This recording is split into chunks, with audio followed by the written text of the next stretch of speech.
Hi Cam, hi Crown, Chan. Bro, I woke up and the first thing that I did this morning was fucking pay $112.52 for fucking LADWP bill. I hate this capitalistic country.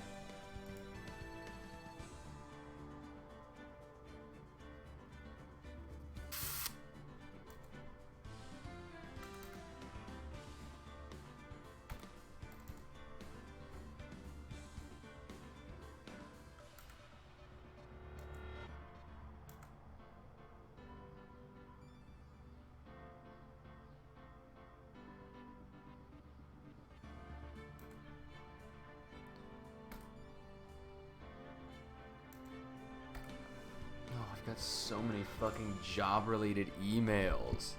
Yeah, it's ew. It's the fucking... I don't even know what the fuck it was. It's because the AC's always on.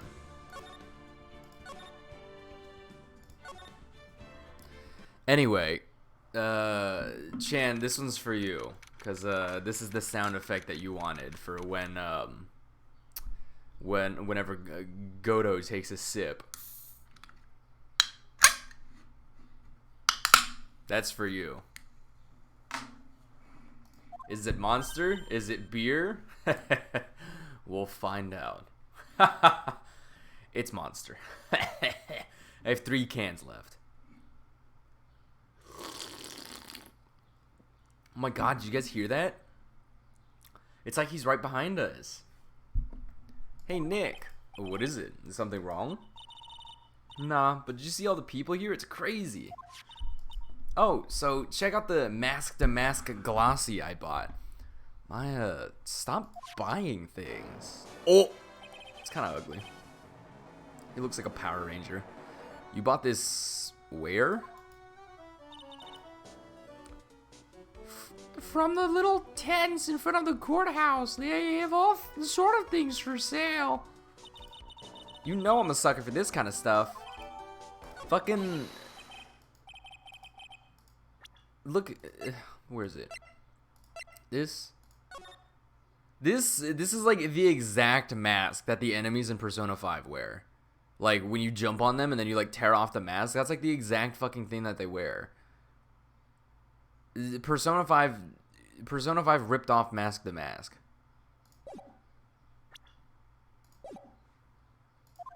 Is that Ron? Oh, Mr. Wright, you made it. Yeah, I did, but it doesn't look like things are gonna get any less ugly for you. Because I did it. I'm the criminal. Me. He's at it again. I sent the calling card to Lordly Taylor. I admit it. But you don't have the Sacred Urn, right? Well, that's true, but that doesn't mean that I didn't commit the crime. I'd peg him. If I'm being completely honest, I'd peg him. I guess it wouldn't really be pegging. I would just fuck him. How old is he? This has to be an okay joke for me to make. He's 23, it's fine. I'd fuck him. Anyway, I admit that I'm guilty, so make sure they give me a guilty verdict, please. Oh, there you are, Ronnie. Bonjour, sweetie. Oh, Desi, honey. Did y'all see his hair jump?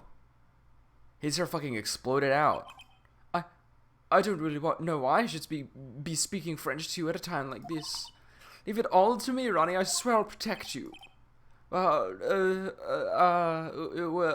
You see, actually,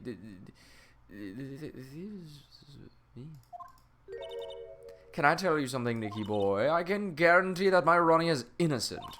If he's declared guilty, I'll be ever so cross with you. See? She says shit like this, and how am I supposed to not give her a British accent?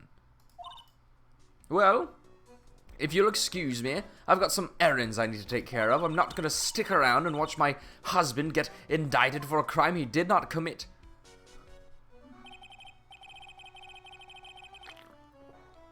Phoenix, you're so fucking dumb. He's not. There's only one thing I'm sure of. He doesn't have the Sacred Urn right now. Mr. Delight, it's time for you to enter the courtroom. There's literally like zero evidence that points to him being Damask. There he is. Is Chan here? Court is now in session for the trial of Mr. Ron Delight. The defense is ready, Your Honor. What about the prosecution? Are you prepared to... There he is. Drink your fill, guys. This stupid, sexy bitch is in town. What a stupid question. What did you say? Fine. Let me ask you then, Your Honor. Are you ready? Are you ready to pass judgment?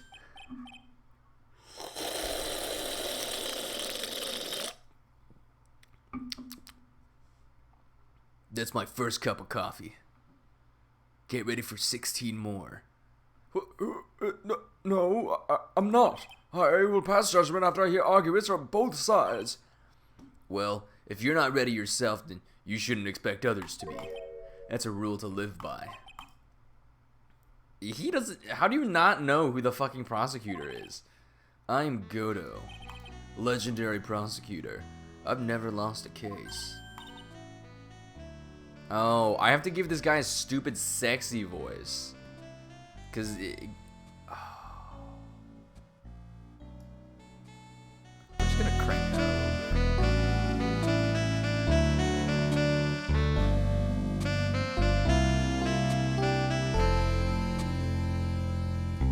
It's like it's nice, and I like the way that the music sounds in this one too. But it just sounds like it sounds so like tinny. It sounds like a MIDI file. Yes, your reputation precedes you. What kind of cases have you dealt with so far? Huh.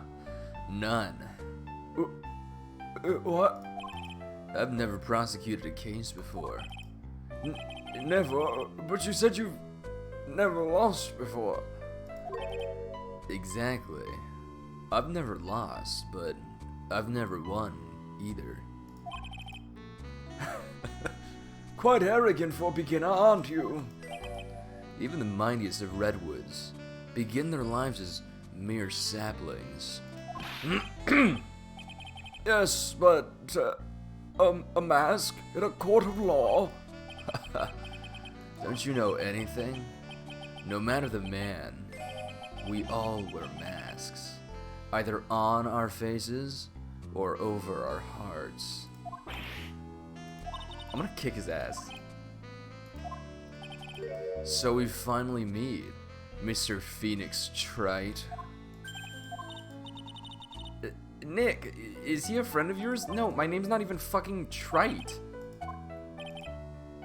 I've returned from the depths of hell to do battle with you. Well then, Prosecutor Gobo. It's not Gobo. It's Godot, Your Honor. In any case, please give your opening statement. Opening statement? Those things are not fit for even dogs to consume. I have only one thing to say before we start. To you, Mr. Trite. What is it? Are you familiar with the saying, a chain is only as strong as its weakest link?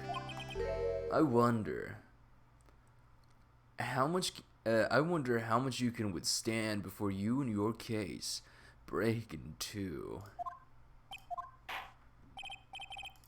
Is this voice making you guys uncomfortable? Because it's intended to. If you guys aren't uncomfortable, then I need to go deeper. Well then, let's hear from the first witness.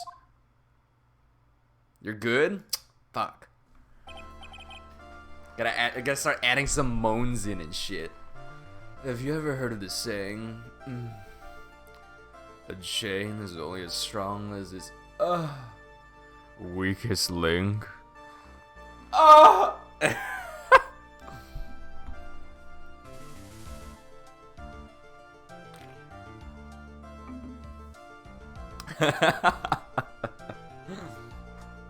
My name is, no one has asked for your name, witness. The important thing is what you know. That's all. Start talking. We're listening. Yes, sir. Alright, witness. First, let's hear about, what do you know about the thief that stole the urn? Yes, sir. Testimony. Mask demasks crimes. Mask Demasks is a master thief that started his crime spree 6 months ago. He's so confident that he sends his calling card before he even commits the crime. This was his 5th heist, and as usual, he sent a card on to Lordly Taylor. His pattern is to always go after only the most precious art pieces. That's why we're sure it was Mask Demasks, sir. It fits his MO to a T.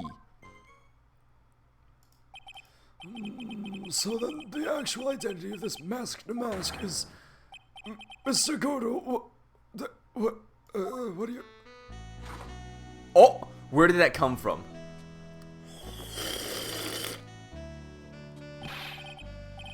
We're in the middle of a trial here, Mr. Godot.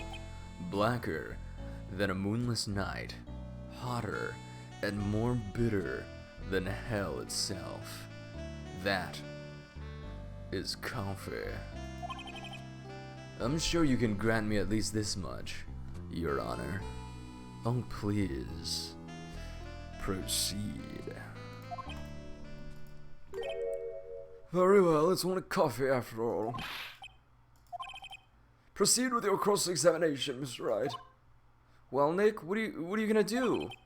As long as they haven't brought up Mr. Delight's identity, all we can do is show that it wasn't Mask Damask who stole the urn.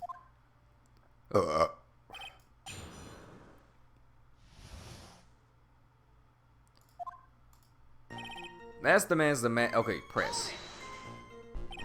Have you been involved in the investigation from the beginning?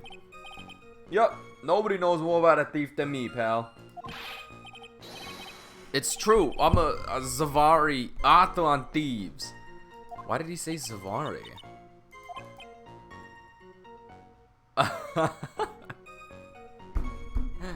I think he probably meant to say authority. The fact that this guy can slip through even my fingers shows how good he is, pal. Press hard. So nobody knows more about the thief than you, huh?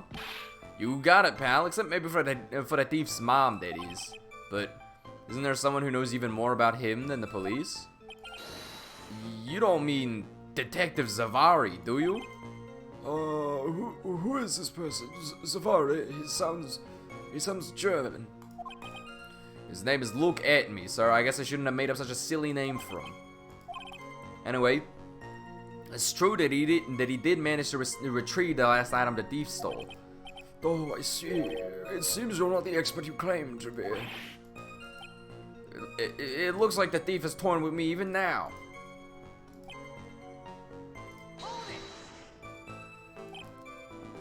Have you seen all of these so-called calling cards? Of course I have. Except the person in charge of the treasure exhibit never brought that card to the police, so I didn't see this one until after the crime occurred. That's because Detective Abby stopped Miss Andrews from taking it to the police.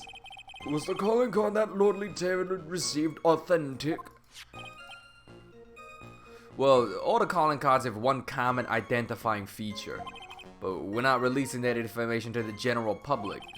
But you're absolutely certain that this card is real?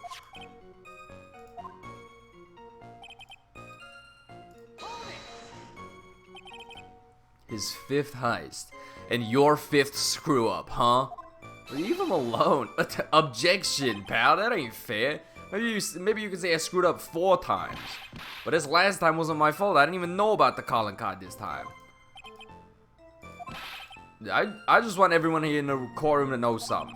If you ever get a calling card from this guy, don't call some stupid private eye. Call your local police right away. You got me? His press. Art pieces? Like what, for example? Well, his first target was the famous Tear of Emanon. What's that? Some kind of especially salty teardrop? No, sir, it's a blue diamond, a single rare diamond. Next was the crown of Bongora, you know, the thing that you put on your head. After that was the left hand of Hades, and then the portrait of Magina, sir. Detective Amy retrieved the portrait of Magina and returned it to the museum. And the target of his fifth and last robbery was the sacred urn, right? But isn't it difficult for him to dispose of such famous art pieces? Well, we assume he must have some underworld connections. Somehow, Mr. Delight doesn't look the type. That's why we're sure it was Mask the Mask, sir. It fits his MO to a T.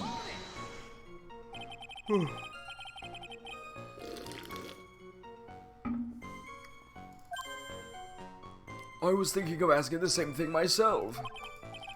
I wish you would listen a little more closely, pal. First of all, there's the calling card. We're 100% certain it's authentic. Then there's the fact that he seemed to know all about the security system. And finally, his target was an art piece. These are all parts of the thief's modus operandi. And so, since this robbery seems to fit all those conditions...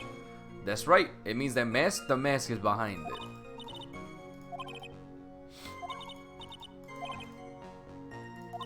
So even though we know it was Mask the Mask that did it, maybe for the time being I should try to... It wasn't Mask the Mask. What the fuck evidence do I even have? So there's a poster.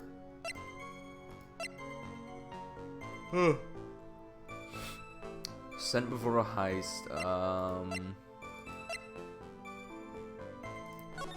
That's the picture.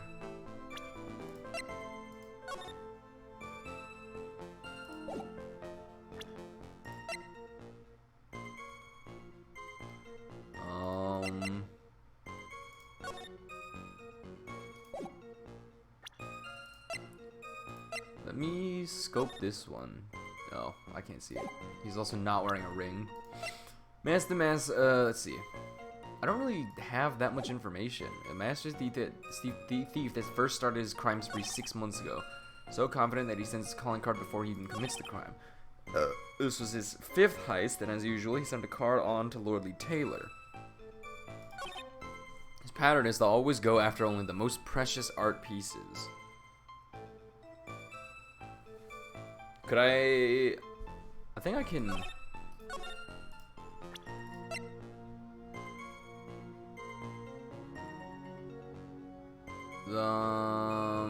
No monetary value, I'll do that. Can I ask you a little something, Detective Gumshoe? Just hearing the little net question is making me nervous. You said that he always goes after the most precious art pieces, right? That's right, pal. But there's one problem. It's not what he did in this case. The supposedly priceless urn doesn't exactly rise to the level of precious art. But what do you mean? Nick, how could you say such a terrible thing? No, I meant from a financial point of view. I mean, it wouldn't fetch a good price. Well, Prosecutor Godot, what is the value of that urn? The appraisers I spoke to said they couldn't attach a price to it. And I mean that in the worst sense. So in other words, it was not the kind of item that Mask to Mask would normally go after. If I understand you correctly, Mr. Wright, you're saying that the theft of the sacred urn was not the work of Mask to Mask. Yes, that's what I'm saying. Whoa, first of all, we get to God, I'm always so fucking tired. I'm tired of this shit. I'm fucking just die. I'm just gonna lay down and die so I can just stop suffering. Was this last robbery the work of Mask to Mask or not? What do you have to say about this, Mr. Godot?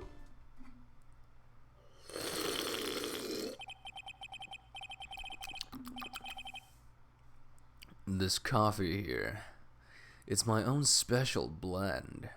I call it Godot 107. I'm trying to decide whether to cut down on the acidity or the bitterness. That's the only thing I've got on my mind right now. Mr. Trite. What do you want? If you're really a man, You should clean up your own mess. Fuck off, idiot. Sorry, but I don't get what you mean. If you're saying it wasn't Mask to Mask that stole the urn, then it must be someone imitating Mask to Mask methods. A fake. A fake Damask? Fake to Mask? That sounds so ridiculous, but I like it. Now, before I decide on my coffee, I believe some proof is in order, Mr. Trite. Proof that the person who appeared at Lordly Taylor that night was actually a fake.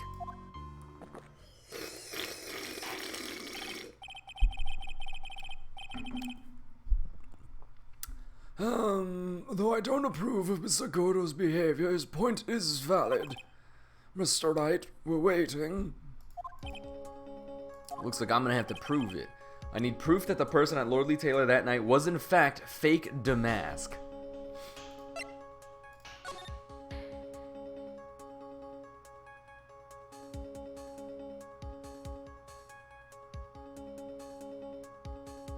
Ooh. He doesn't have this thing. So I'm gonna present this one. The proof is right here. This looks like a photo taken by a security camera. But if you look closely, you'll notice something peculiar about it. Ha! Well then, why don't you go ahead and show us what it is? Go on, use this pointer and show us just what about this picture is so... peculiar. It's right here, of course. You mean Mask to Mask? I have here a point of reference that I would like the court to take a look at. Isn't that the publicity photo I bought this morning? The problem I have with the security camera photo is the brooch. It's a little big to be calling it a brooch, I think. Ah, shit. A brooch, Your Honor. It's a sort of clasp for holding one's cape on. A clasp, eh? Oh, I see now. But the mask in the security camera photo, he has no brooch. Mask with no brooch? Mask with brooch? That brooch is the same as the emblem on Damask's calling card and serves as his symbol. But the thief that broke into Lordly Taylor wasn't wearing a brooch. In other words, this Mask Damask is a fake. I've been fooled again! Brooch with no mask? No brooch with no mask? Order! It's true. Undeniably true.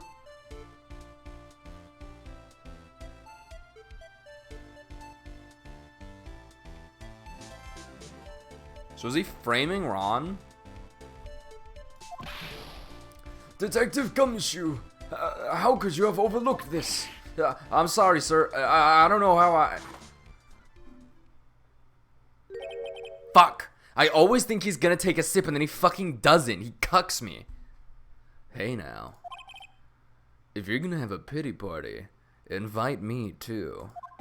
Mr. Godot, you deserve some blame in this too. How could you have overlooked such a large brooch? Ha! The brooch you're talking about.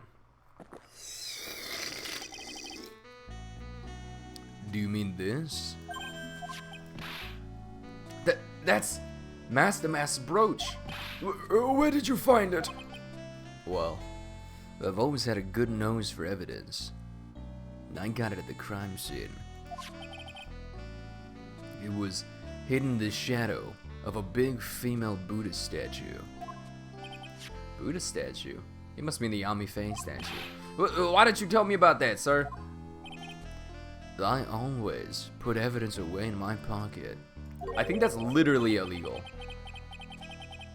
I think that's illegal, Godot. I literally do not think you're allowed to do that.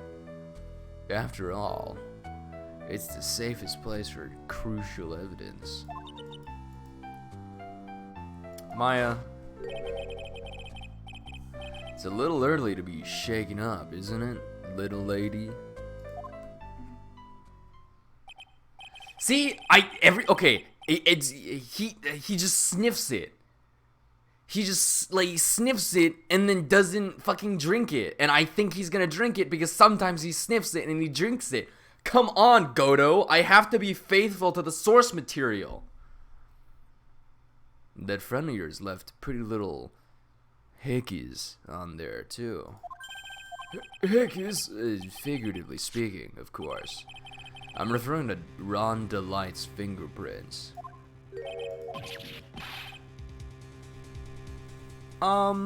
Francisca beats you unconscious with a whip. That's legal and it's allowed because she's sexy, so. What? The defendant's fingerprints are on the brooch. Order in the court. Mr. Godot, let's see that brooch. I think he was sexually harassing Maya. Because he's just sexually harassing the entire defense. Ugh, God. I'm going attached to my metallic girlfriend here. Take good care of her. I mean, it appears to have been torn off some clothing. There's a little bit of cloth left on the back. Obviously. There must have been a big struggle that night at the crime scene. A full misogynist moment? He's canceled. Get his ass. Ha! You mess with Godot.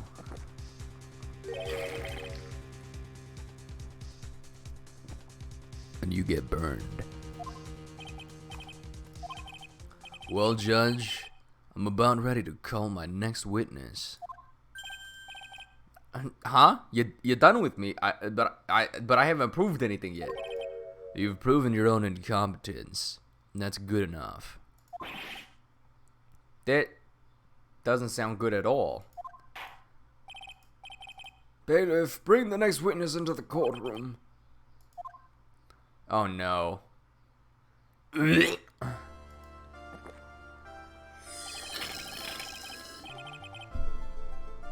1 second is 1 drip of the coffee pot. Let's hurry it up. Shh! Silence! Now I see. It's all becoming clear. What's clear? Zavari! The truth has once again been elegantly revealed to me. What we have here is a judge and a prosecutor. A coffee maniac at that. Am I correct? Shut the fuck up. Well, yes, that's right. Not bad. Not bad at all. You're the first person that's ever been able to penetrate my secret veil.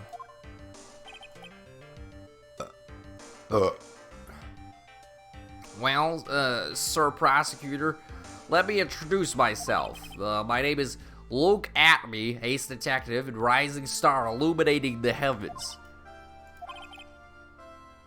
They'd either be best friends or they'd tear each other's heads off. I've heard that on the night of the crime you were all alone in security detail. You have heard correctly. My specially made monocle is worth more than 100 Detective Gumshoes. If Detective Gumshoe was worth anything, that is, you shut the fuck up. You shut the fuck up. Detective Gumshoe's worth the goddamn world.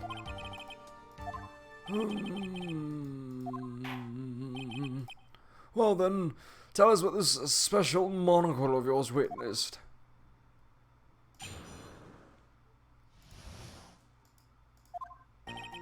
It was approximately 1 o'clock in the morning, just after the date changed. That's when my nemesis, the infamous Mask the Mask, dancingly descended upon me. Oops. Darkness swallowed me before I could land a single strike. When I awoke, he was gone.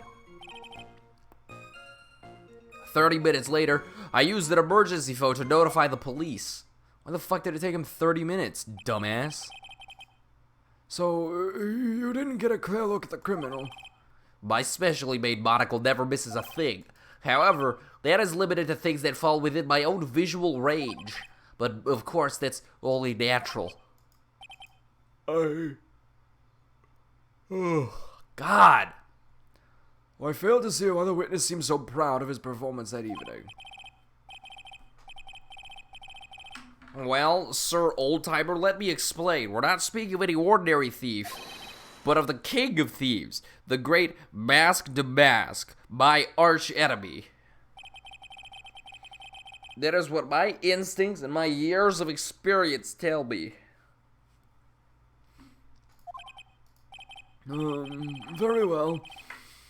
Proceed with the cross-examination, Mr. Wright.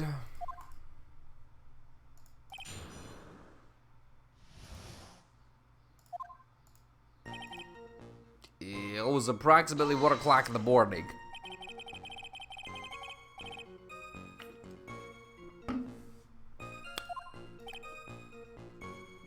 That's an impressive deduction, Sir Lawyer.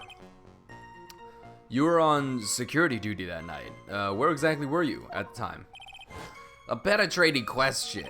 Just like I wish to be penetrated by the sword of the law, and maybe by Mr. Mask the Mask.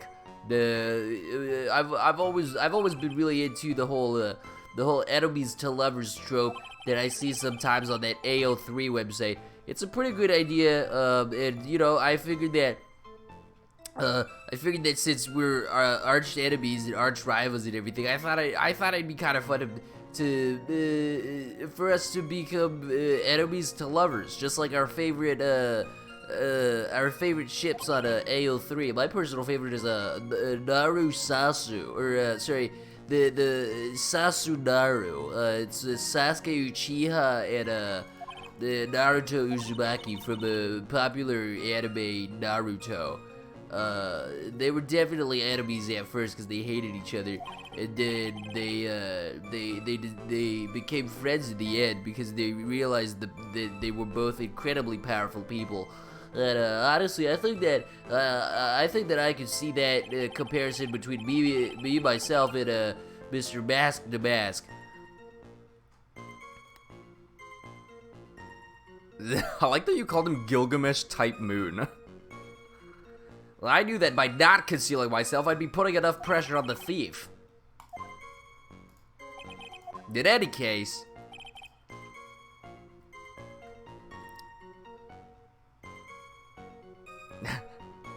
I don't think Gilgamesh would actively let you do that.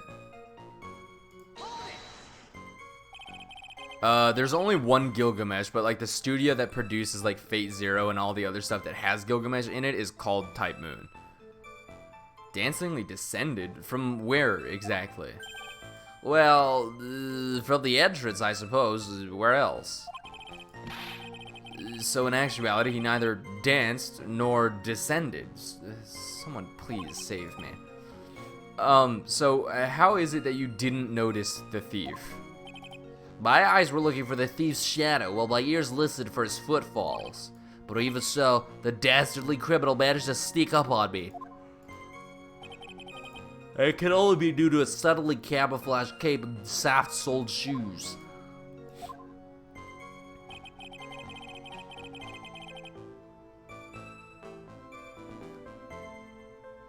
Where Gilgamesh laughs at Saber for 2 minutes straight? Excuse me?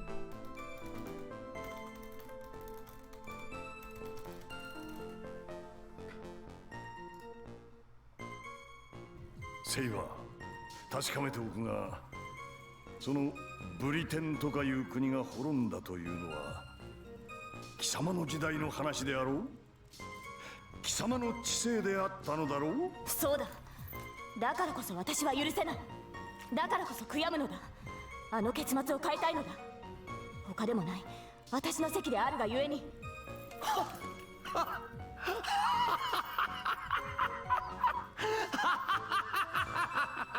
あーちゃん、何がおかしい。自ら王を名乗り、皆から王と称えられて、そんな輩が Gilgamesh is such a bitch. 無だとこれが笑わずに言いられるかにもよって自らが歴 He's still just laughing in the back. What an asshole. 故国にし王たる者ならば身を挺して Sorry, I just had to look that up.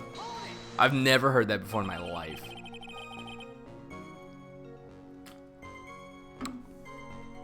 You didn't see the criminal's face when that happened?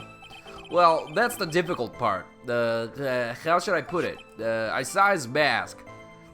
It's all that I can recall. It's not very solid as far as testimony goes. However, fortunately, I had my third monocle, the security camera, at the ready. It captured his image perfectly. This should be sufficient, I believe. Well, as long as this photo is authentic, I don't see a problem here. Well, Mr. Godot, do you have a problem with the photo?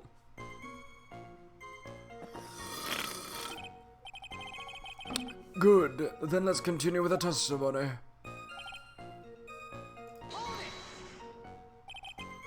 Attacked and knocked unconscious and you weren't able to do a thing? That's certainly some very impressive detective work. Well, sir lawyer, have you ever been suddenly struck on the head because you're about to? Well, actually, yes, by a fire extinguisher. And what happened? I was knocked out? And you lost your memory, too. You see, you have no right to look down on me then, do you? The only reason I didn't lose my memory was because I have more brains to begin with. In any case, that was how I was knocked senseless, and then 30 minutes later, I used an emergency phone to notify the police. About this 30 minutes, my silver cord was loosened, my soul fled into the golden halls of Elysium.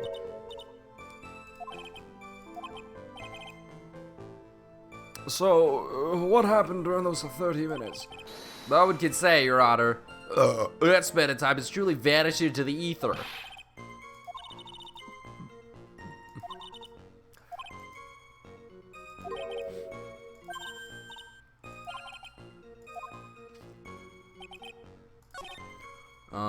Dancingly descended upon me. Just as I began to turn, the coward struck a fierce blow upon my noble head. I'm gonna present this here. Mr. Atme, could you take a look at this with that special monocle of yours? Ah, this belongs to the criminal mastermind, my arch nemesis and soon-to-be boyfriend, Mask to Mask. I swear it, Mask, I'll get you. I'll get you to fuck me, Mask. It's enemies to lovers, it has to happen. It is, in fact, in point of fact, Mask to Mask's brooch. It was found on the floor of the basement warehouse. I wonder how that happened. Elementary, my dear lawyer. Obviously, it wasn't glued on well enough. Not quite. It clearly shows signs of having been ripped off a piece of clothing. Ripped off? Oh, We can only deduce that the thief struggled with someone that night. That's the only thing I can think of. And there's only one person that was in a position to have a struggle with the thief. The only person that was on security duty that night. You, Detective Atme.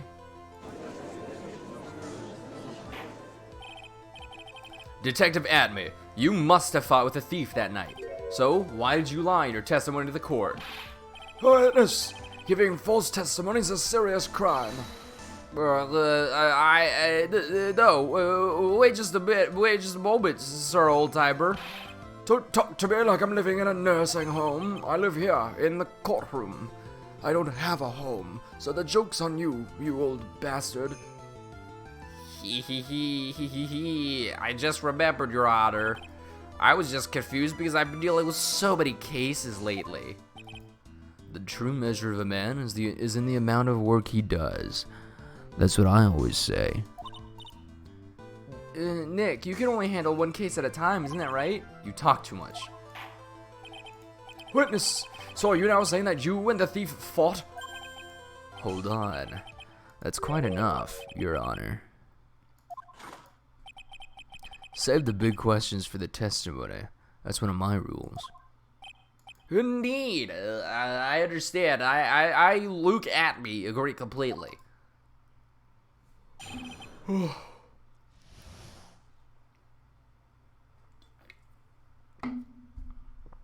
I don't know why I'm so fucking tired. Indeed. It's true that I looked away from the door for a brief moment. However, the look at me cannot be so easily discombobulated. Unfortunately, the thief grabbed the weapon from the side and rendered me senseless. A true gentleman fights only with his own fists, but they were not enough. His first blow struck true, bam! And that's all she wrote.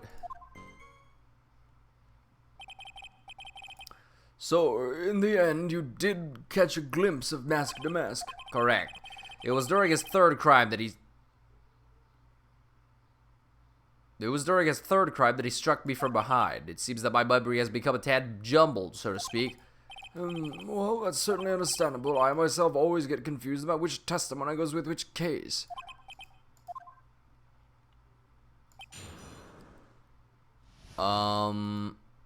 He said...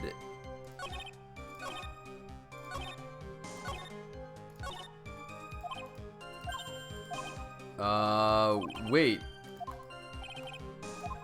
At one point he said... unfortunately, a thief grabbed the weapon from the side and rendered me senseless. A true gentleman fights only with his own fist, but they were not... I was gonna press him on his statement about, third crime. Because Gumshoe said it was his fifth. So why'd you look away from the door anyway? In addition to the camera, I'd prepared a variety of other sensors as well. The alarm of one of those had got off, so I had to check the data. That's why I went to the computer. Elegantly, of course. So you were momentarily vulnerable when you were working on the computer.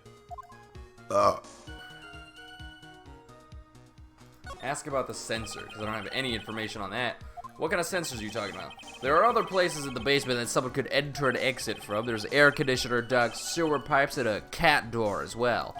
I hooked up heat detecting, infrared, and ultraviolet sensors to each of them. The owner of the tailored department store was kind enough to provide the monitoring hardware. Naturally, the security camera that took the photo belongs to them as well.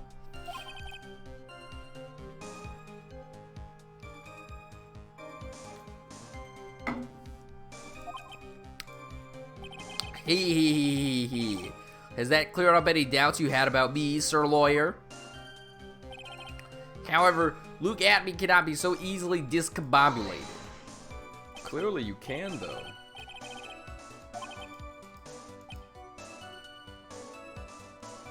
Young people these days, they really irritate me.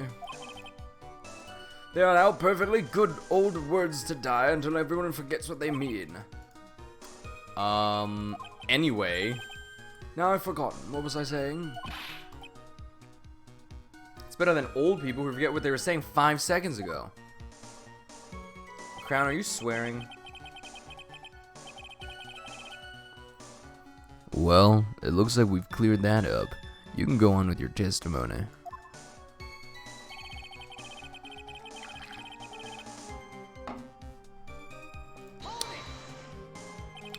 What do you mean by weapon from the side? Naturally, that thief had no idea that I, Luke Atney, was hiding in the area. He grabbed the sword from the statue that was standing by the door to the warehouse and swatted me with it.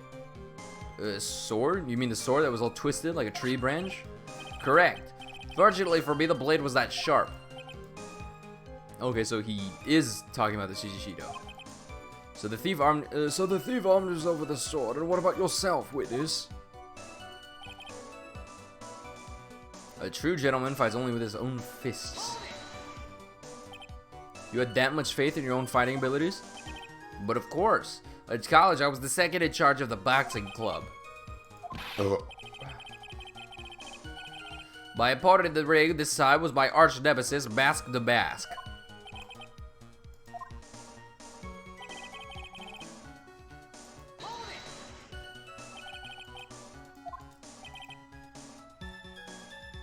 My opponent was both powerful and vicious. You might say he was Powericious. Shut the fuck up. I assumed the at-me fighting stance, but a sudden flash of light blinded me. That, of course, was checkmate. My opponent had bested me. So what was this flash of light that blinded you? I was bathed in a golden light that seemed to come from the statue of the woman.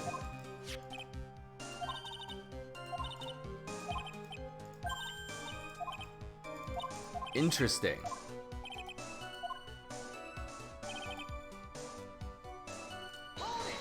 So, press him again so I can ask him about the computer, not the sensors.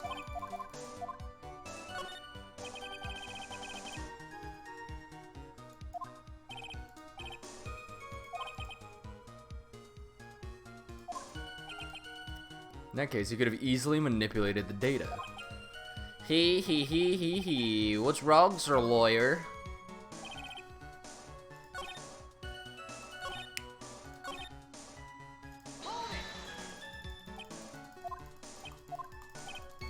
At me fighting stance.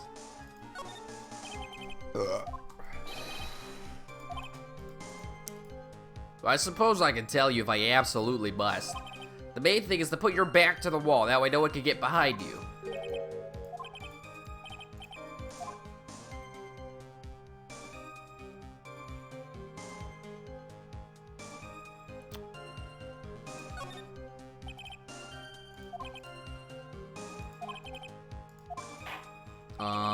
Nothing, witness.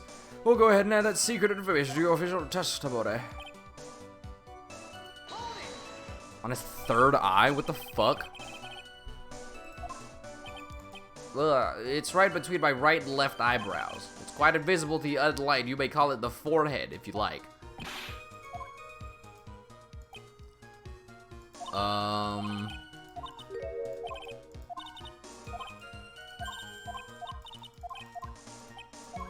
Alright. Let's see what I have. Moved the night of the crime. Warehouse camera went off once at around 1 a.m. on the night of the crime. With a blow to the back of the head. Ah, fuck.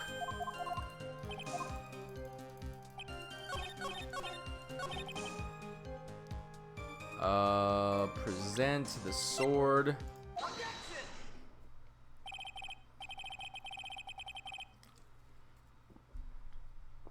Detective Atme, your testimony's crumbling like a house of cards. What fun this is, sir lawyer. It is truly a pleasure to cross swords with you. And now, once again, you have thrown down the gauntlet at my armored feet.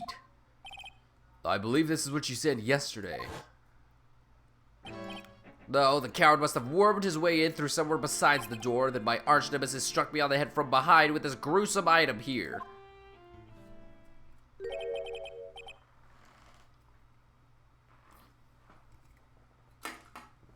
My neck hurts.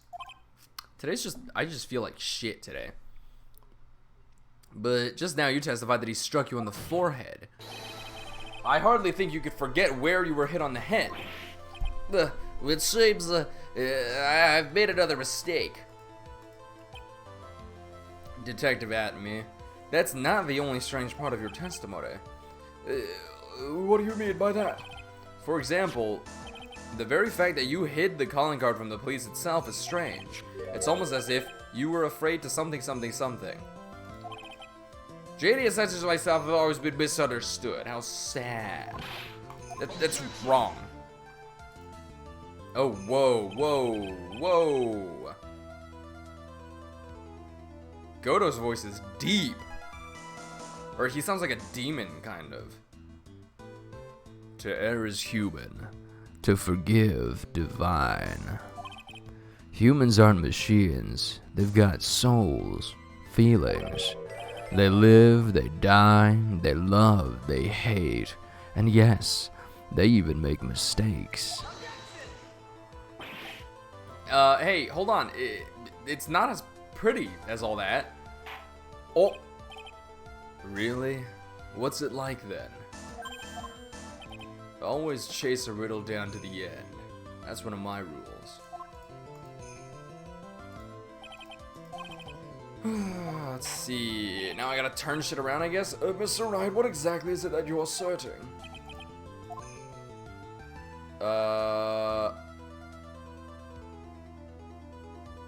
Holy shit. I could just call him out right now.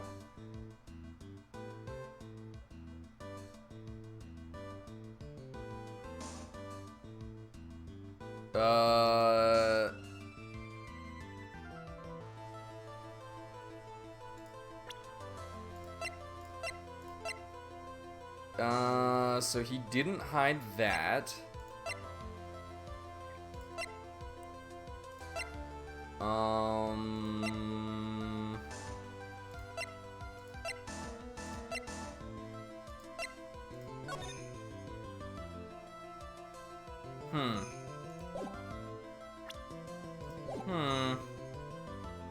Cam says do it. The answer is simple. It's all clear to me now. Detective Luke Atmey's true identity is actually Mask to Mask. Ew. He looks so ugly there. Order in the court. Mr. Wright, what is the meaning of this? There's too many unnatural parts to Mr. Atmey's story. He says he was hiding at the crime scenes, which is why no one ever saw him there.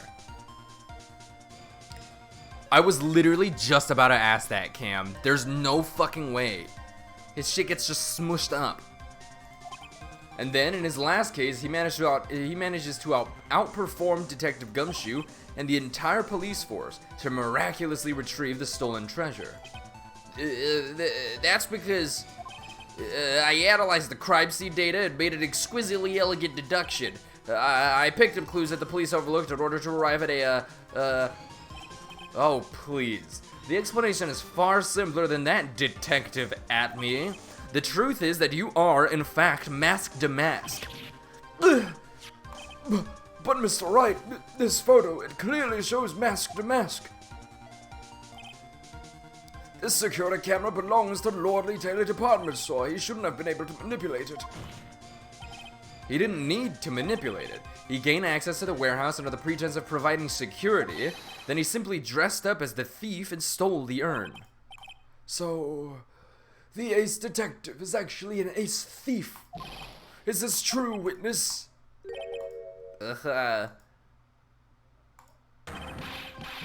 Hee hee hee, ha ha ha, you. The Mask's MO is pure genius, and so by Luke Atmey, ace detective. You're very clever to have come to such a conclusion. I'm impressed, sir lawyer. What? Witness, are you admitting it? Nick, now's your chance. Yes, time to put the last nail in this guy's coffin. Get his ass! Detective Atmey, when he was sent... Oh. Bro, don't kill my momentum. Oh! I'm suffering from third-degree burns. Hi, Joey! Godot Blend 102. My personal favorite. Mr. Godot. The ace detective is actually an ace thief. I smell a best-selling novel. There's only one problem. It simply isn't true. But Mr. Godot, Mr. Wright has made some very strong points, and I will admit, my opponent has woven a very compelling tale out of whole cloth. What the fuck does that even mean? What is whole cloth, as opposed to fucking half cloth? But it is, in fact, nothing more than a patchwork quilt. Mr. Trite, if this detective really is the thief, then show us the proof of your claim.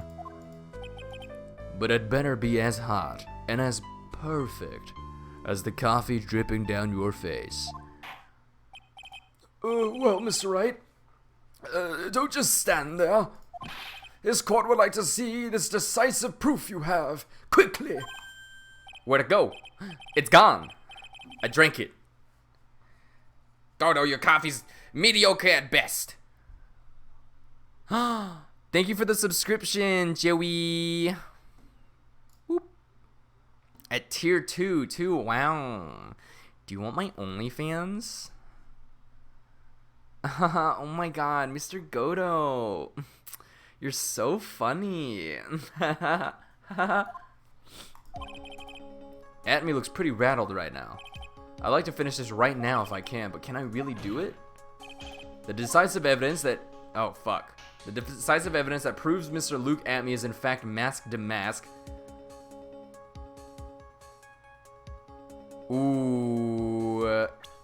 I want to do this. I want to rip this out because it says right here, if you don't, I'll take that red diamond you received the other day instead. And if we look at Mr. Luke Atme, can we see it here? No. Luke Atme's wearing a fucking like red diamond ring kind of thing, so it points pretty strongly to, you know, the dude. So you know, not sure if I just dropped that bomb, but also I have health, so guess what? I don't care.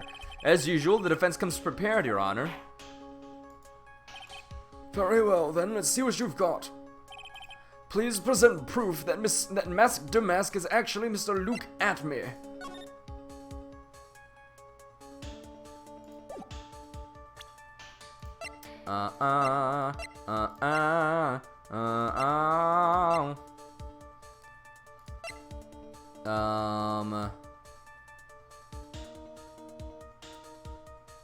Oh, I can present these too, though, actually.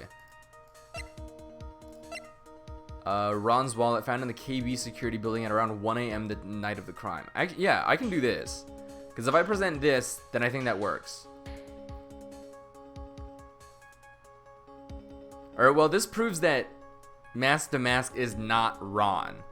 But it does not immediately prove that Atme is the mask. So, maybe,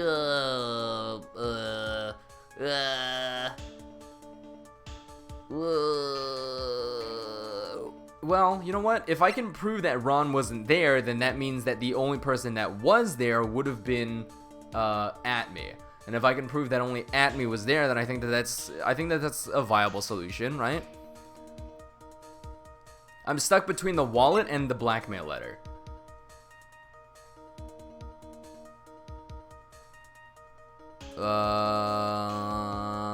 Found in Ron's room.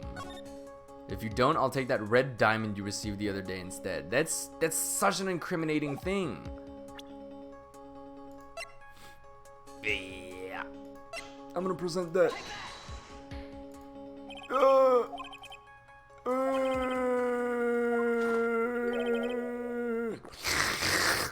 Perhaps you'd like a big mug of my special Godot blend.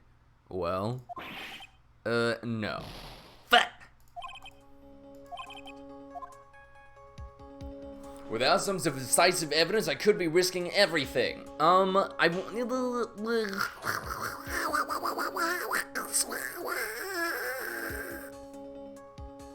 Is this the last day? Is this the final trial? Or, yeah, the final trial day? Because it seems pretty, Oh, I don't have anything? Fuck. I do, though. It just has to give me free reign over what Phoenix Wright says. Fuck.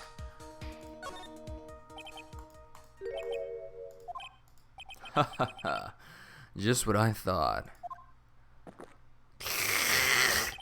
A man has to hold his head up high no matter how bad things get, after all. Thonk. I see. I thought perhaps you had some evidence to back up your assertion. This is no good. I've got to stay on the attack. I'll never get another chance to prove that this guy's the thief. Don't give up, Nick. Think harder and try again. It's no good. I'm just not ready yet. But are you just gonna give up and let us lose this? So, you've come to your senses, have you, sir lawyer? Fuck. Shit.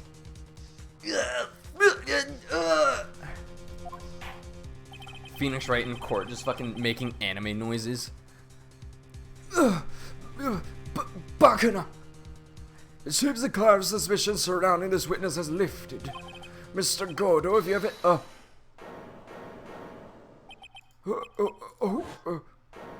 Oh! queen. Who are you? That doesn't really matter right now, does it? Miss Delight, what are you doing here? Nicky boy, the thing you've been looking for. I think I found it. You mean that bag? No, not the bag. What's in the bag? Well, That's...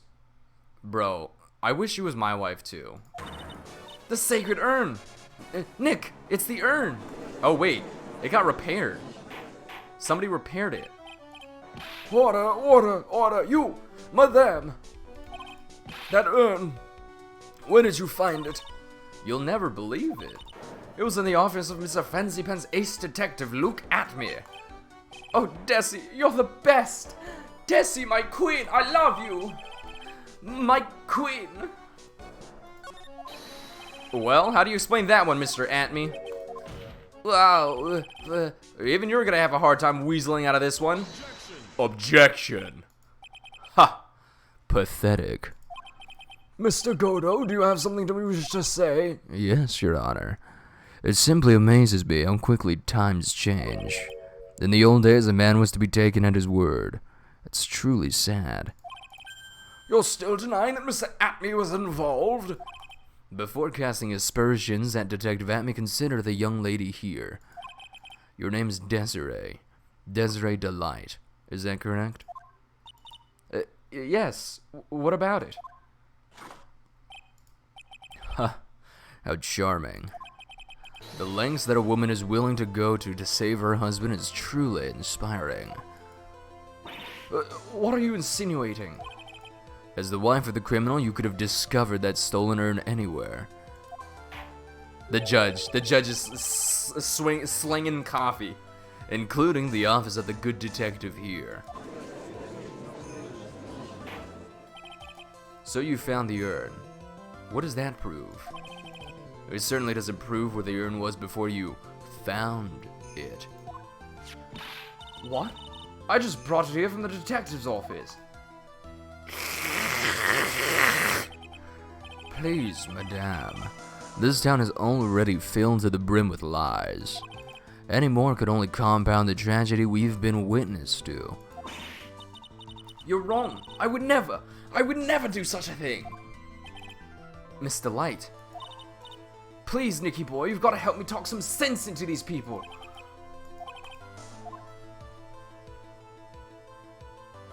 I've got to prove that urn was actually in the Atme Detective Agency.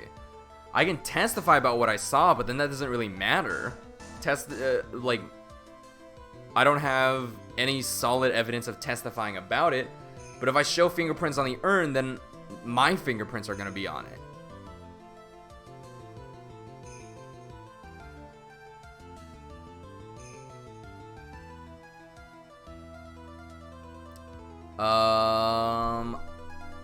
I don't think I can prove anything. Found in the office of Luke Atme has pink splotches all over it. Oh, you know what?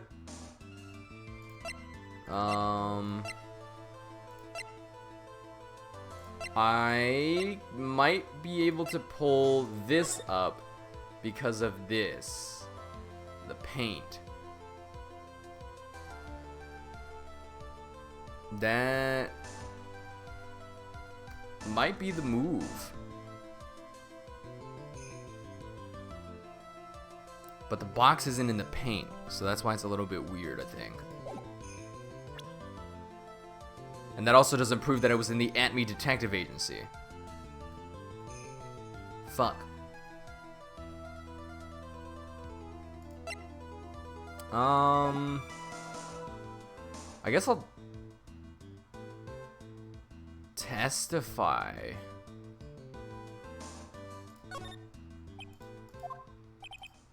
What's wrong? Isn't it your job to come up with something to say? Nick, come on, it should be easy to prove. After all, we checked out that bag, didn't we? You're right. I remember doing that. Whatever was in there was hard and round and smooth, too.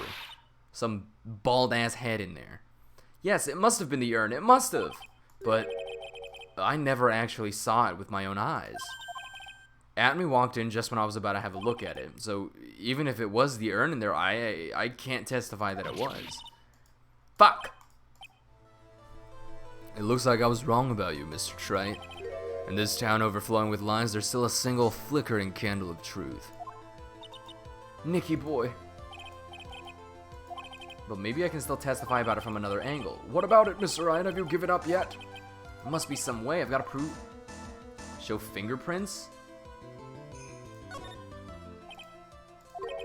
By the fingerprints on it. Fingerprints, eh? Oh, come now.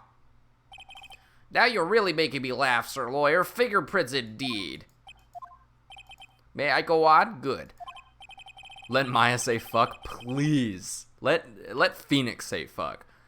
Now, it would be perfectly understandable if my fingerprints were on the urn. After all, it was I who was guarding the urn in the first place. In any case, I'm always in the habit of wearing gloves, as you can see. So, unfortunately, my fingerprints wouldn't be evidence of anything. What about it, Mr. Wright? This witness's fingerprints would mean nothing anyway.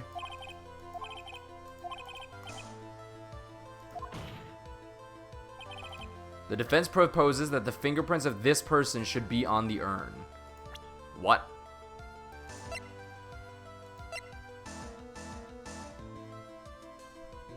What?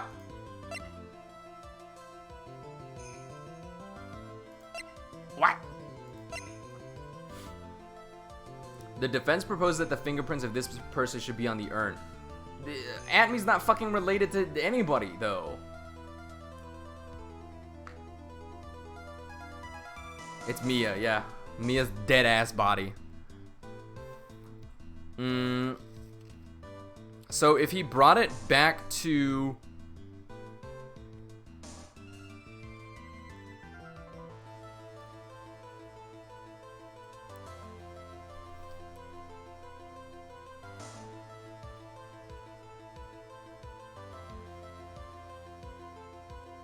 my fingerprints would be on it because I touched it in the bag.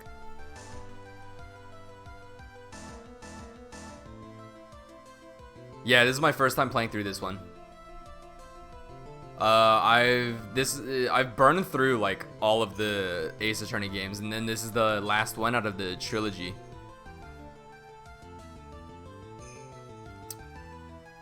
The defense proposed that the fingerprints of this person should be on the urn.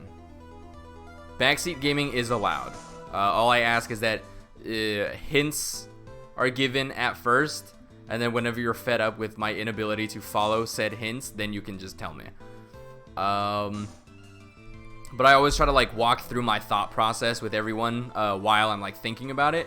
That way we kind of like see where I am, and then you can tell me if I'm heading in the right direction or the wrong direction. So right now I'm trying to say the defense proposes that the fingerprints of this person should be on the urn that would thereby prove that it was in Atme's office. Atme wears gloves. So does Ron. So does Damask. So the question here is that the fingerprints that are on it should be mine because I touched it, Adrian because she was the one who was like, you know, putting stuff around, and then probably the Fae girls, but it can't be the Fae girls and it can't be Adrian because none of them fucking matter. So it would be me, but then how do I prove that my fingerprints are not on it just for like me touching it randomly, you know? Because if I say that my fingerprints are on it and they're like, oh, okay, and then they check it out, and they're just like, okay, well, isn't it possible also that you just fucking touched it at some point, or that you just had it in your office and that's why your fingerprints are on it? How are we gonna prove that it was at the that is at his office? Gumshoe? No. The defense proposes that the fingerprints of this person should be on the urn. To prove that it was in Atme's office?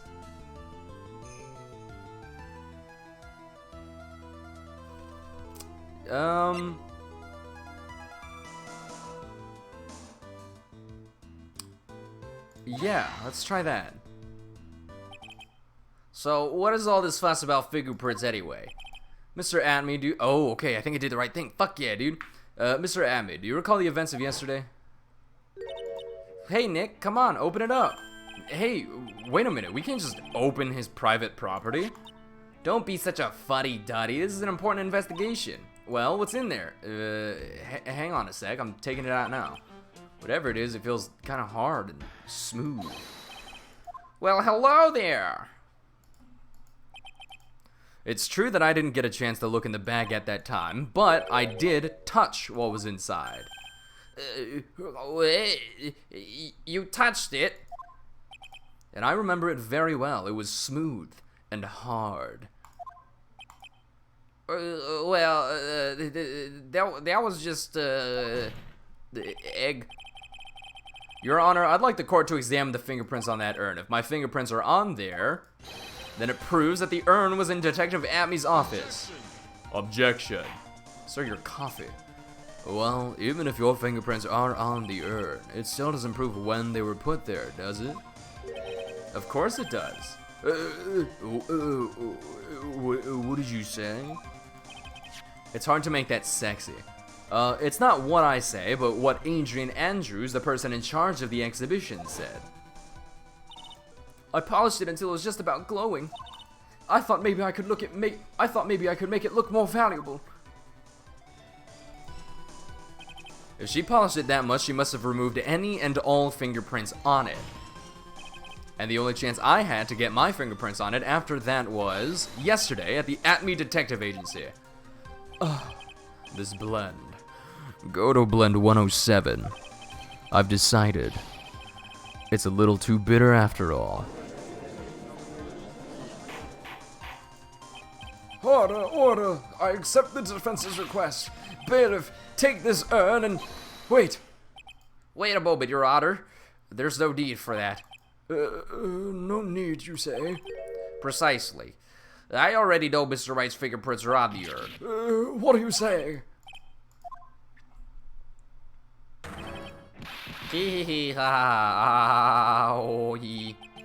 Take a good look, everyone. Unable to find a rival worthy of my genius, I was forced to create one by myself. Here I am, the tragic clown. This guy's nuttier than a fruitcake. Are fruitcakes nutty? What the fuck? You see, it was me all along. I am the one and only Mask the Mask. Haha. I hope you all enjoyed my little performance.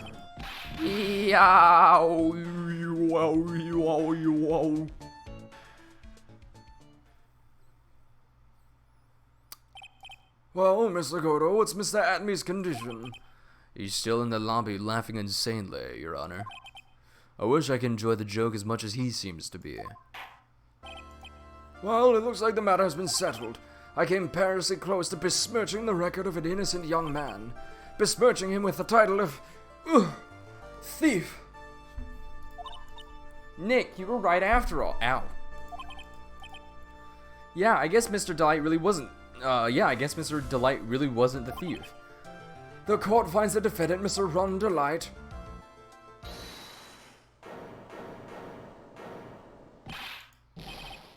Ron, if you don't shut the fuck up.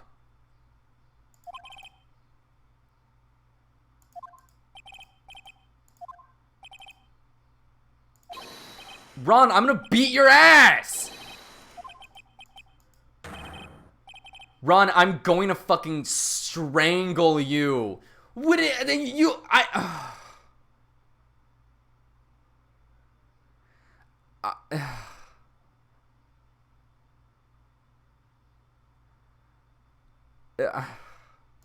don't have words. I don't have words for how much I want to beat this guy's ass right now. Yeah, Cam, Frog Tea, finished that case last night. She was just popping off about it, and I'm very excited to get there. I was telling her that I'm going to try to make that, like, whole case just one stream. So, she was saying that she thinks that I should do 3 and 4 together in one stream, because 4 is a little bit short. And so I'll do 3 and 4 together in one long stream. And then I'll jump into 5 for the next stream. That's also going to be a very long stream. That one might encroach on like 10 to like 12 hours. Because if it's as long as the DLC case for the first game, then it's going to be a doozy. And like the DLC case for the first game was incredible. I have not ran into a case. I have not ran into a case that is that like amazing since. Maybe the last case of the second game was like almost as good, but that first one, whew. Case 5 of the first game is just chef's kiss. Chef's kiss with tongue. If you're really a man, then clean up your own mess. I'm sorry. I'm afraid I just don't have any idea what you mean. If you are mask to mask, then prove it. That's what it means. Yes, sir, I'll be happy to. He says he'll be happy to, Nick. It's kinda cute. He's 100% committed to his fantasy. Good boy. Just remember one thing. A boy only gets one chance in his life to become a man. I know that. I won't fail, I swear. Okay then, talk. We're all listening. Yeah, he said good boy. Oh well, let's all have a listen to this confession. Yeah, Ron's super cute. I wanna pet his head and snuggle him. And then fuck his wife. The truth is, I've been mask to mask all along. I mean, you can't prove that I'm not actually mask to mask, can you? I don't have an alibi for the night the urn was stolen after all. I donned my costume that night, dancingly descended upon the scene of the crime. Look, you can see right there in the photo, that's me. God, Jerry, you're so right. Fuck. I have one for Ron, one for Desiree. Phoenix Wright has 2 hands. One for Maya and one for Pearl. And then his lips are for Edgeworth. No. Okay. Phoenix has 2 hands. One for Maya, one for Edgeworth, and then Pearl rides on his shoulders. I don't like the direction this trial has taken. Gulp. You're doing great. Stop it, Mr. Godot. You're embarrassing me. Are they gonna fuck? Like I said, you're only gonna get one chance to testify, alright? But if you make it through this with flying colors, I'll keep my promise too. I'll make sure you stay locked up in prison as the one and only true mask to mask. Thanks so much, Mr. Godot. I'll do my best. Ooh, yeah, this is, they're getting a little horny over there. All right, Mr. Wright, I'm afraid it's time for the cross-examination. He does have an alibi.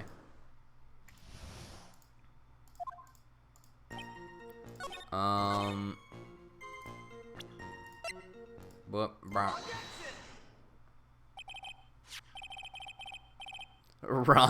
Delight Prosecutor Godot foreplay?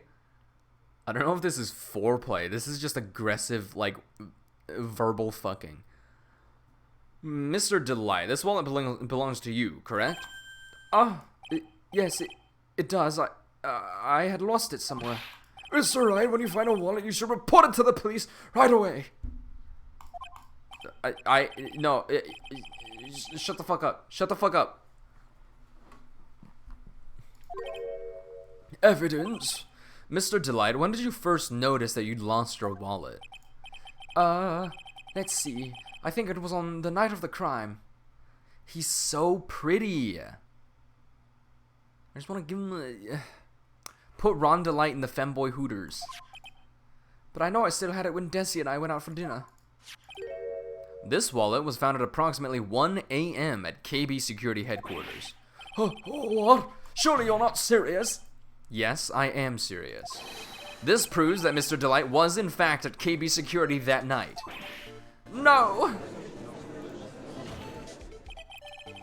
I would 100% give him a little kissy.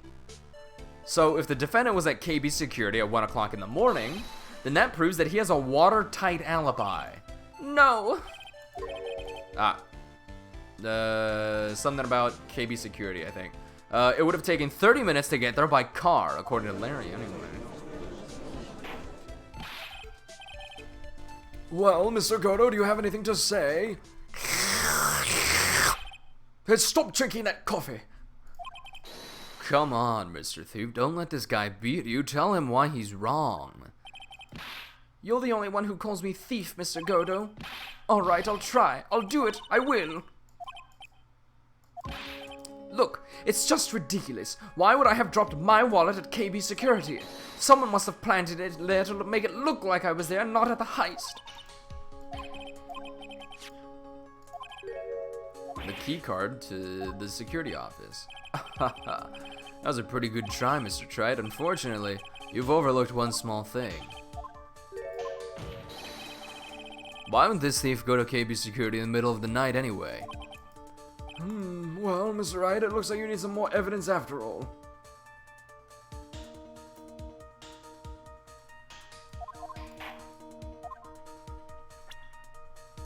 The evidence that shows why Mr. Delight went to KB Security at 1 a.m. that night.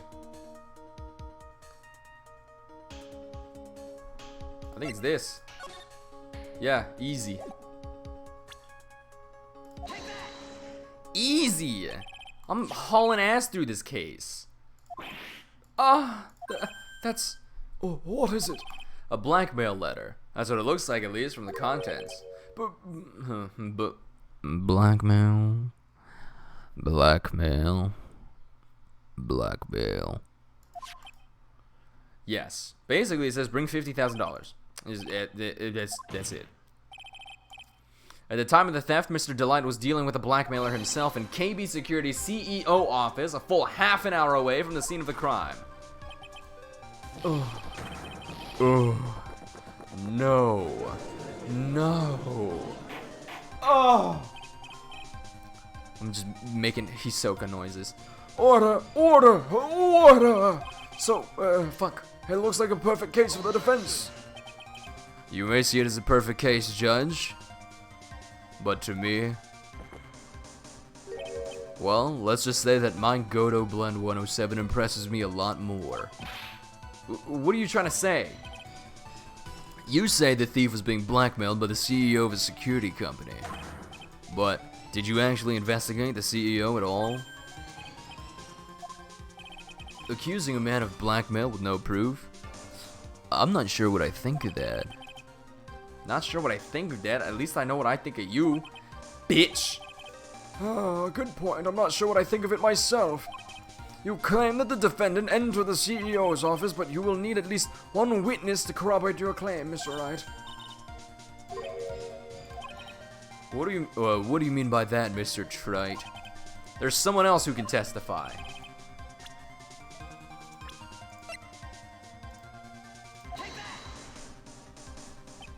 Who is this useless-looking young man? No, he doesn't, because Desiree is out of his league permanently and forever. You don't remember him, Your Honor? You don't remember this dumb, useless piece of garbage that I picked up off the fucking street one day? This worthless little pile of shit? Scraped off the bottom of my shoe and dumped in a trash can? He probably blocked out that memory on purpose. Anyway, this man was working as a guard at KB Security that night. Oh. The question at hand is this key card. Yup, that's the key card they use in the building I work at. According to the serial number, this one's for the CEO's office. You need it to get into that room, and every time you use that card, it leaves a record. Yeah, it tells you exactly who entered the room and when. Yeah, plot twist, Godot never wanted to cuck, oh wait, in cucking Desiree. Ah, yes, he does in fact cuck Desiree. Even if I win this case, he cucks Desiree.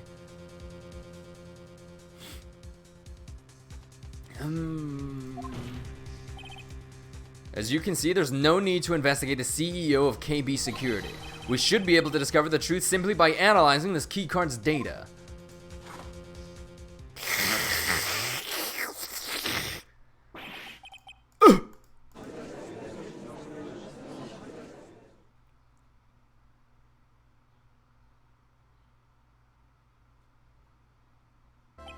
Well, Mr. Godot?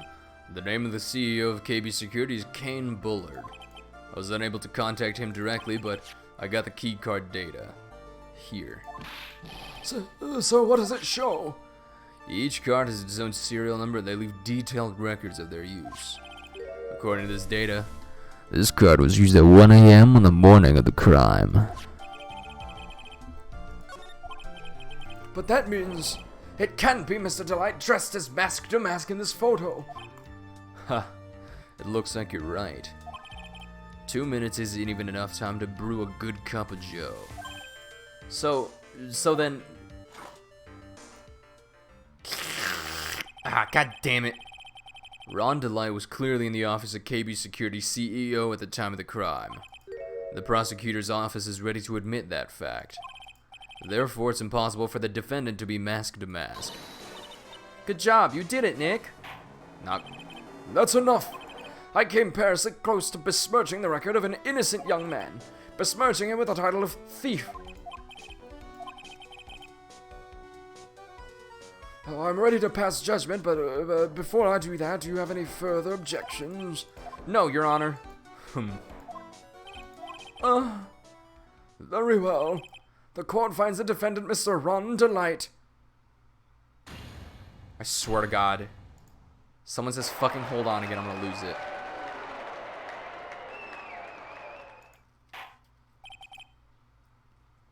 Court is now adjourned.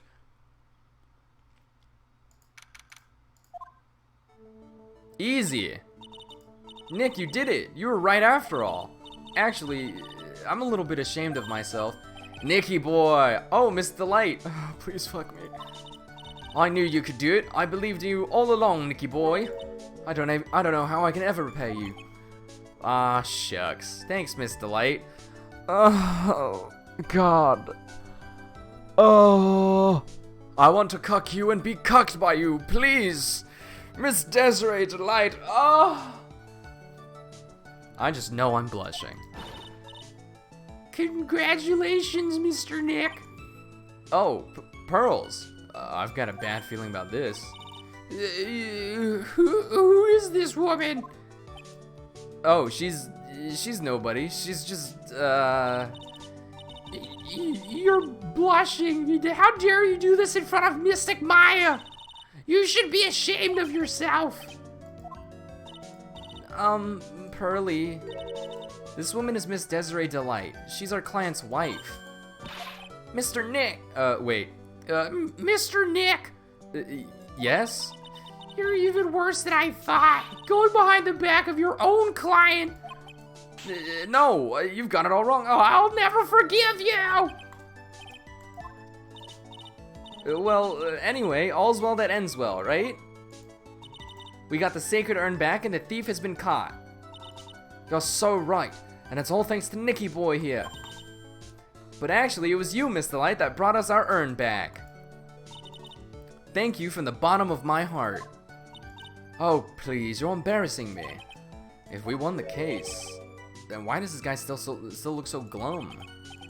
Oh, but I am the thief. I love when he makes this face. He's so cute. I just want to kiss him. Fuck! Alright, discussion time. Is Ron the cutest man in the entire universe of Ace Attorney? Gumshoe and Edgeworth do not count. They are transcendent. They are not included in this list because it is a guaranteed. Oh, but I am the thief. Actually, what's the point now? Ron is fucking double S+ tier. You don't remember any other men outside of Edgeworth and Gumshoe? He's right here. Look at him. Ron. Look at him. Adorable ass bitch. Doing a stupid little head bobble because he's thinking that hard. I'm gonna kiss him. Am I saying Gumshoe is non-binary? I mean, I don't think I insinuated that, but if that's your headcanon, go ahead. I didn't like him at first because he was a bitch, but now, how am I supposed to not like him now? What is it, honey? I did my best for you, Ronnie. I know that, and I appreciate it, Desi. But the thing is... Come on. Give the kid some time. He's just got a little touch of the blues. You know about feeling blue, right, amigo? Matt Engard was not a cutie. Matt Engard was a fucking bitch. I hated him because he had to keep pulling up his fucking phone. He couldn't think for himself. I was like, nah. Pass. No. Not even after, he arguably looked fucking better after he did the thing. After he does the thing, he gets a little bit sexier. But like before the thing, he's just a bitch. Oh, come on. I just came here to say thanks to my newest buddy. You, Mr. Trite. Don't smile at me like that, you're gonna make me horny. Mo? Cam, I'm unmodding you. Well, playtime's over. Huh? Early this morning, the body of Kane Bullard was discovered. Kane Bullard? Where have I heard that name before? Isn't that the name of the CEO of KB Security? Godot's flirting with me.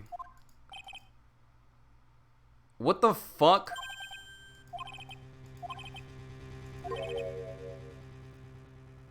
He's just a flirty man. He's just a little bit sexy. So then, what are you doing here? Oh, come on. You figured it out already, haven't you, amigo? Or have you already forgotten about that piece of info I helped you out with today? On October 12th at 1 o'clock in the morning, Rhonda Light was in the CEO's office, the scene of the murder. After getting that blackmail letter, he must have been imbrued with utter rage. I don't know if imbrued is a word.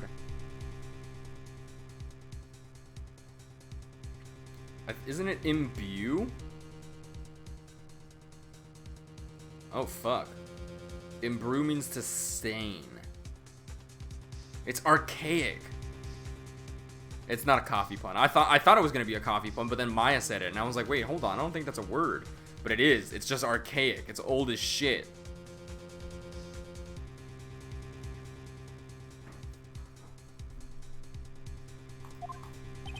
Come on, don't tell me you didn't know. Rhonda Light was once an employee of KB Security. He was a professional security guard. It looks like the alibi that saved him from being convicted as a thief is gonna be the noose that gets him hanged. Kind of an anti-alibi. No way! He can't be the thief because he was at the murder scene when the murder occurred. No, that's a lie. It can't be true. But I am a thief, I tell you. Rhonda Light, you're going back to prison again. This time the charge is much more serious. This time, you'll be tried for murder. This is such a bizarre case.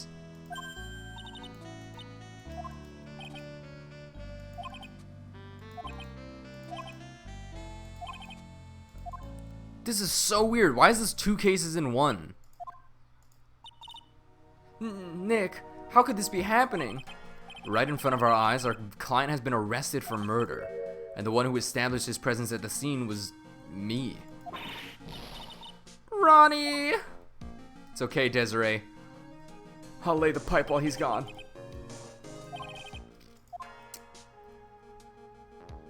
No case has done this before. No case has, like, gone from one into the second one.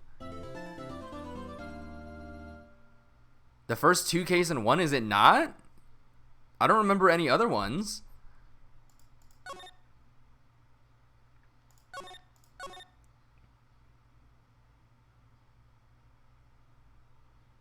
Okay, hang on.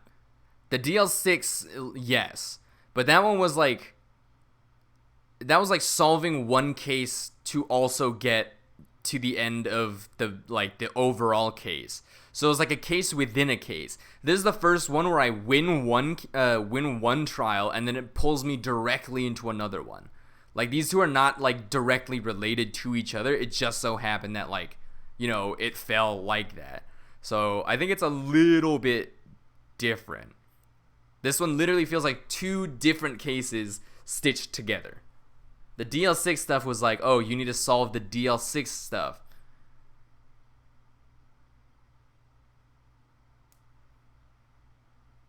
They are related?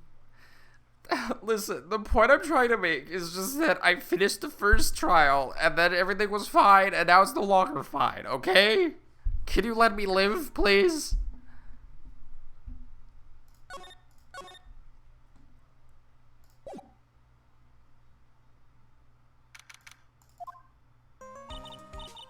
You know, I'm glad we found the urn and all, but poor Mr. Delight got arrested again.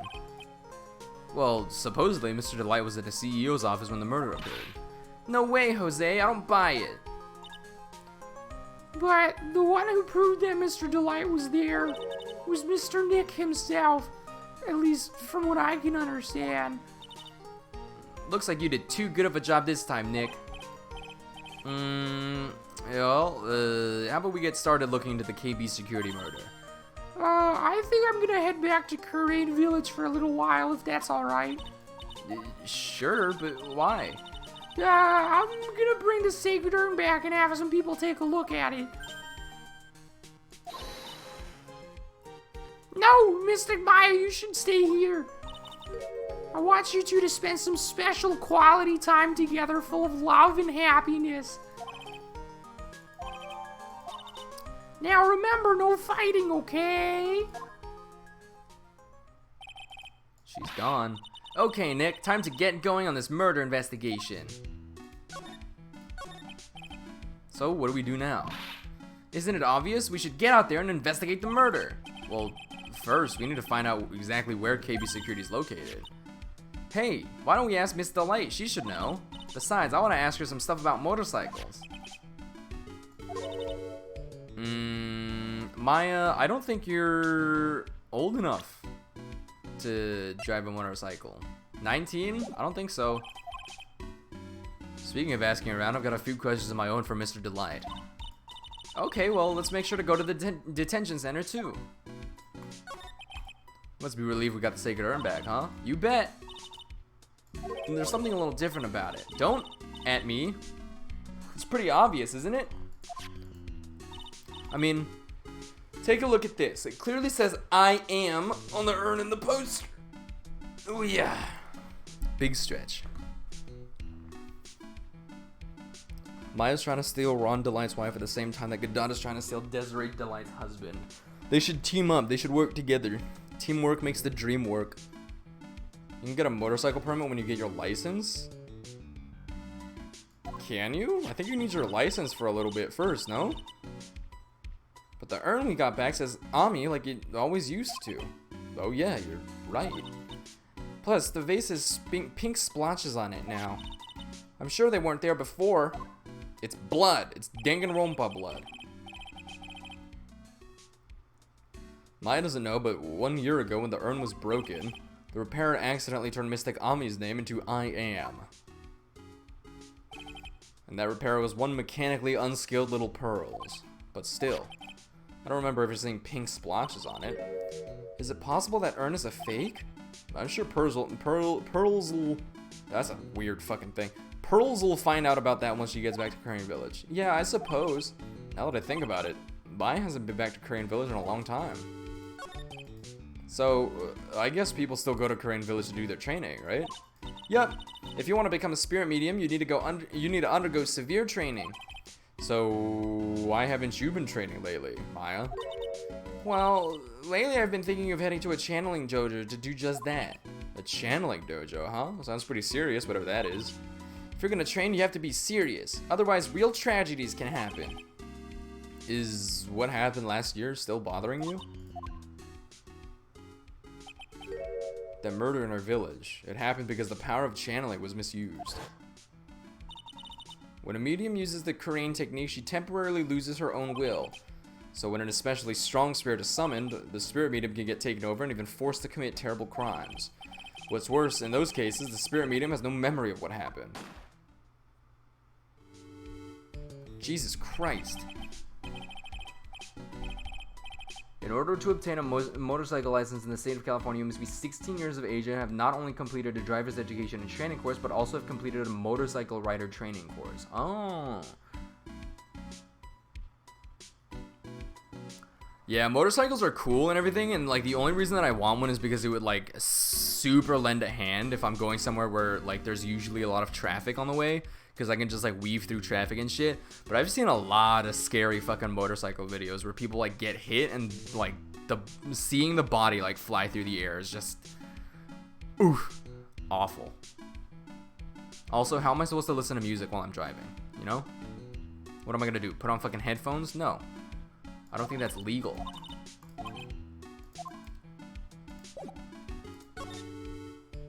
Let's go to the detention center first. There's a kid at my school who... yikes. Yeah, people don't really, like, peep them that much just because I think they're, like, faster and smaller. And so it just kind of, like, goes out. You, like, see it briefly and then they're just, like, zooming right past you. But usually I think, like, motorcycle drivers are more careful because they can see, like, what's going on, like, in front of them. So they'll, like, dip in and around and stuff. But it's still real scary. You don't want to go too fast. One of my coworkers wants to get a motorcycle. And I'm just like, okay, all right. He's like a head shorter than me, so I'm a little bit concerned.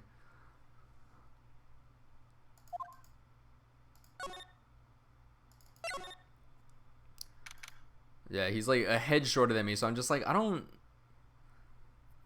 know if that's gonna be like okay for you, dude. I don't like, can you reach the pedals, buddy?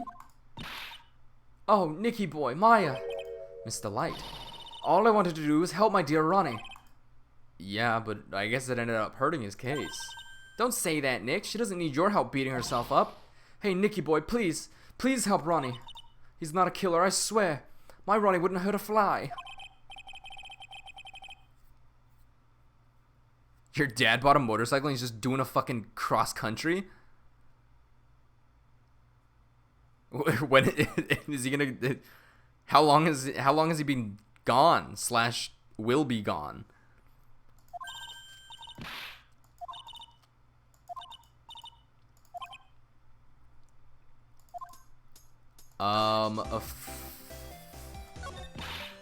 I forget who it was, but I was talking to someone and they were telling me that like in the past they did the same thing too. They have like been through.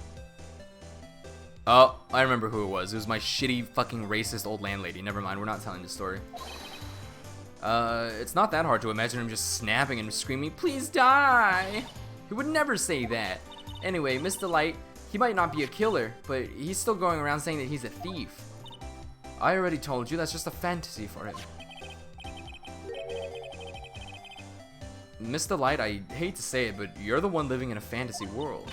What? How dare you say that to me, Nicky boy? I know everything about my Ronnie. We don't have any secrets between us. Ronnie isn't the thieving type. He's so honest that he wouldn't even sneak a nap. He's so honest that he wouldn't even steal a glance. A thief. Ha! The very idea.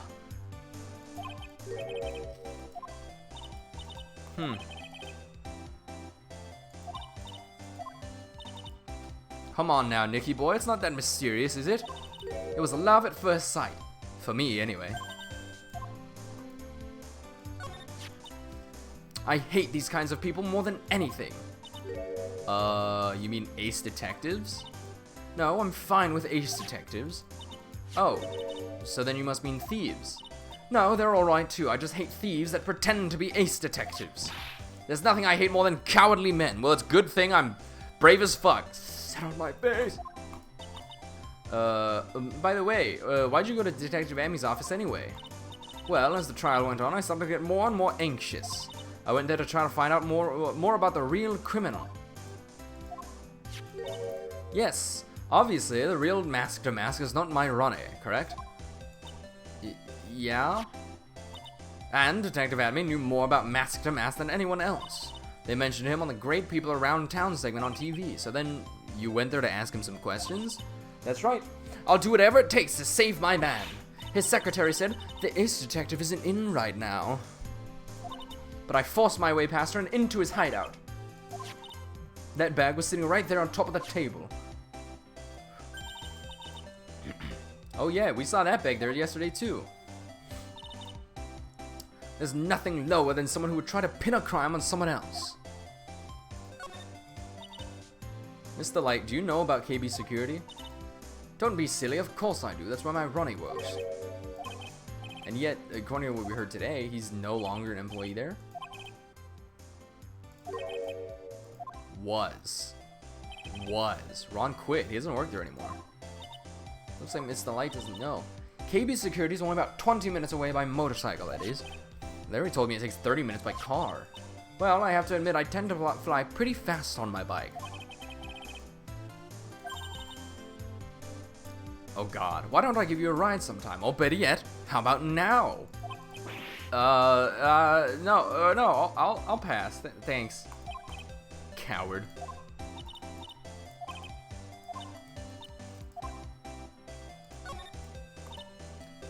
So was it really love at first sight when you first met Mr. Delight? Felix gay as F. Well, maybe not at first sight, but Ronnie saved my life. I was at work one day when two robbers suddenly rushed in. Well, I'm not the kind to just curl into a little ball in the corner, so I fought back. Yes, they took me hostage. I was so frightened. They were both carrying these huge knives, and I broke down into tears.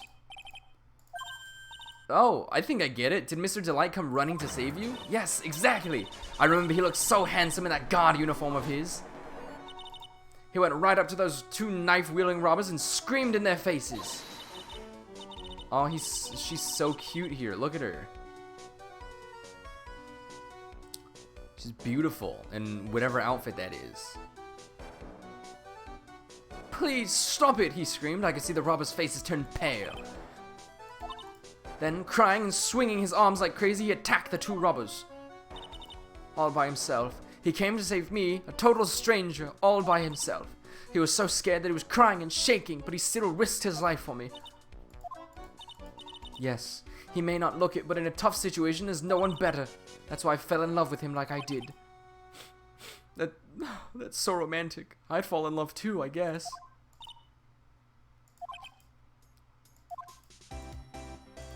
Interesting. KB Security, baby. Place your bets. How soon's Gumshoe gonna be here? So I guess this is where it all went down, huh? The walls in here look thick, just like you'd expect in a CEO's office. What does that have to do with anything at all?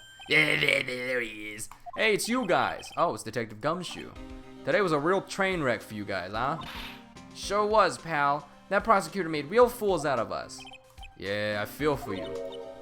Wow, that's not like you at all. I thought you'd be more like, oh, that was great. You guys got what you deserve, pal. Ho, ho, ho, ho. Or something to that effect. Do I really sound like that to you, pal? If the gumshoe fits. Well, anyway, the point is I can tell when someone puts their heart into their jobs. And I can sympathize when things don't go your way. Sometimes I feel like wrong is the only way things go for us detectives. Wow, I had no idea Detective Gumshoe was such a nice guy. Now if this little love fest is over, maybe we can start investigating. Chat with me. Tell me about it. Detective Gumshoe, tell us what you know about the murder. Okay, but the thing is, I'm really not supposed to. Hey, come on. How about, what about how we put our hearts into our work? Things are really working against us right now, and we need help. Okay, I'll tell you. Just don't start crying on me, okay, pal? Okay, I won't cry on you, pal. The victim's name is Kane Bullard. It was the CEO of KB Security and a pretty big fella in his own right. His corpse was discovered at 9 o'clock this morning. His estimated time of death was 1 o'clock in the morning on October 12th. Cause of death was blunt force trauma to the head, probably an object in this room. Cerebral hemorrhaging. So, why did it take almost an entire day to discover the body? There's a good explanation for that one. Bullet's body was stashed away inside that safe. Safe? Fuck.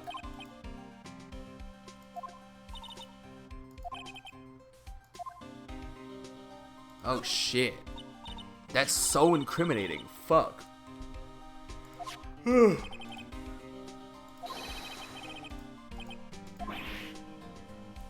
not the real thief anyway, right?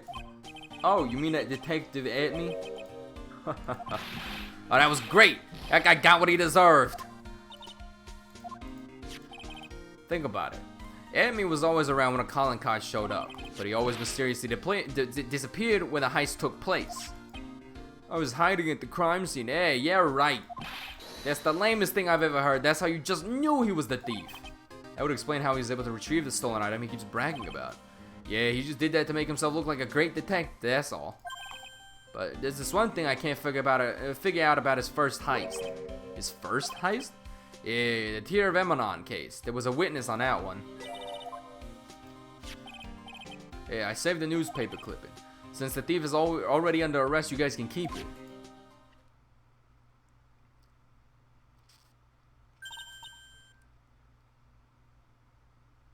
The guard?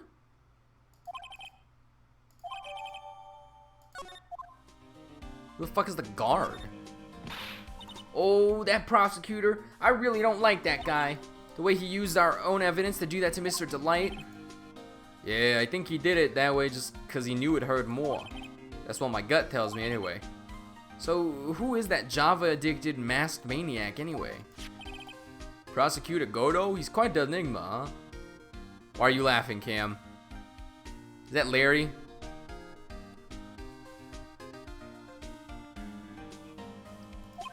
The thing is, pal, I never even heard of the guy before. He just showed up one day at the prosecutor's office. Came out of nowhere. That's right, he said this was his first case as a prosecutor. It is true, according to the records anyway, but no way he's an amateur. He's an Iceman in court, a maverick that give me goosebumps. Goosebumps? You? Eh, I knew something was off about him, so I asked around. Nobody would talk to me, they all just turned the other way. Hi, Dan. Dan. Oh my, did you change your name? Den.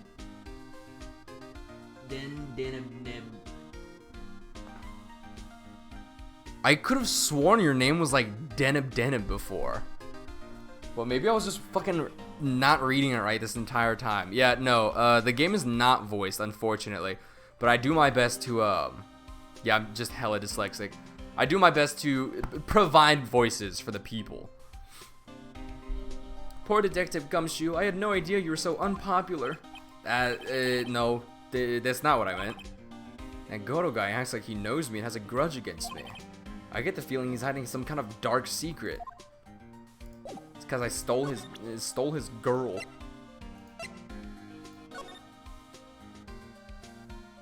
Who the fuck is that? What is that right there? Who the fuck? It's either Larry or Ron.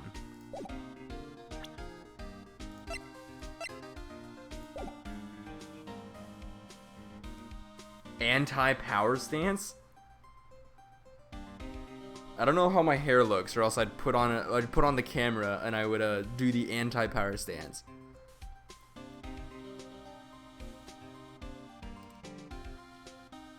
That's called a weakness stance. You could probably just emulate them though, no?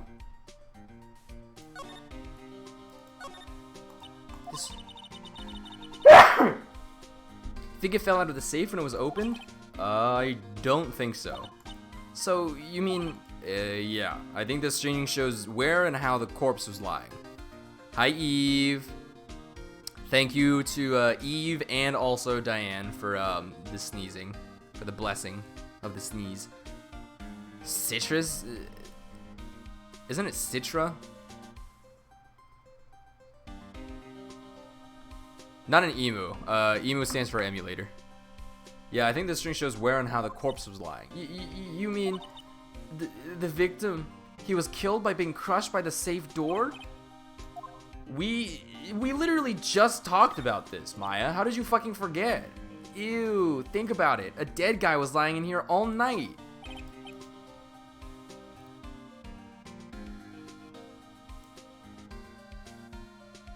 Yeah, oh, by the way, don't bother asking about fingerprints. There were none. Well, somebody opened this safe on the night of the crime, right? Well, if Mr. Bullard's body was hidden in there, it must mean that it was opened by either the killer or the victim, right? Yeah, I guess so. I got some bad news for you, pal. You ready? Okay, shoot. Opening this baby's no piece of cake.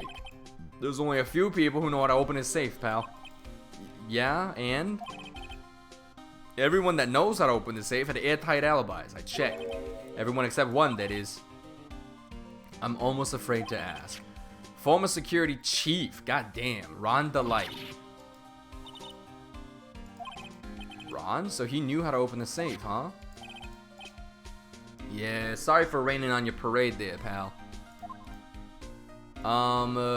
Placing my bets right now. Ron didn't do it.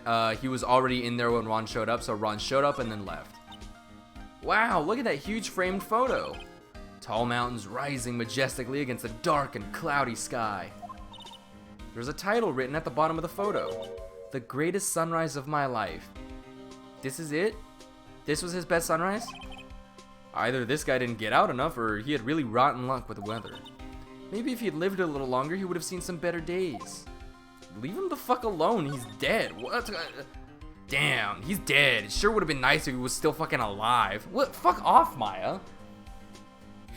This must be the CEO's desk. It's a lot simpler than I would have thought. Hey, that looks like a super soft chair. Just let me try it out for a second. I think that's tampering with evidence. Ooh, nice. I feel just like a CEO. Hey you, whip me up a cup of some really expensive import tea and some scones. Move it. Ah, this is the life. The victim sat in that chair just before he's brutally killed, you know. Ah! Maya said, ugh. Oh, there's a button here. Let's see. You fuck, Maya. Hey, cut it out, don't press that. That was pretty funny. I never knew Detective Gumshoe could jump like that. What is that button anyway? It's an emergency buzzer. It says it right there on the panel.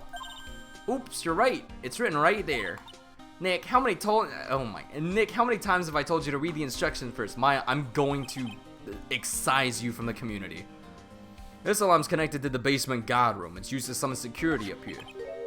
Really? Then it's possible on the night of the crime. Ooh, so when the CEO was attacked, do you think that maybe he pressed the buzzer? Yeah, I thought about that, so I asked around down there, but they said that the buzzer never went off that night. Also, we couldn't find any fingerprints on the buzzer. Mr. Bullard, the victim, wasn't wearing any gloves, by the way, just so you know. Talk to that guard about this emergency buzzer.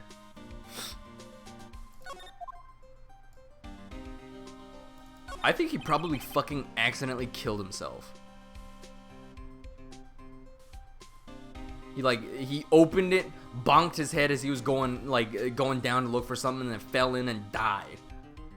This looks like some kind of bookshelf rolling cabinet hybrid. I can't get in between these two shelves. Don't strain yourself trying. It looks like the shelves are controlled by a special panel. So I guess it's one shelf at a time, huh? Looks like they're filled with bunches of files. Yep, the files filled with data about security jobs they were hired to handle. Just like how I have all of those in my fucking office.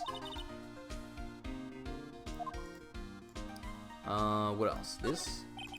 Check out this big, thick binder. Leave the heavy lifting to me, Nick. No.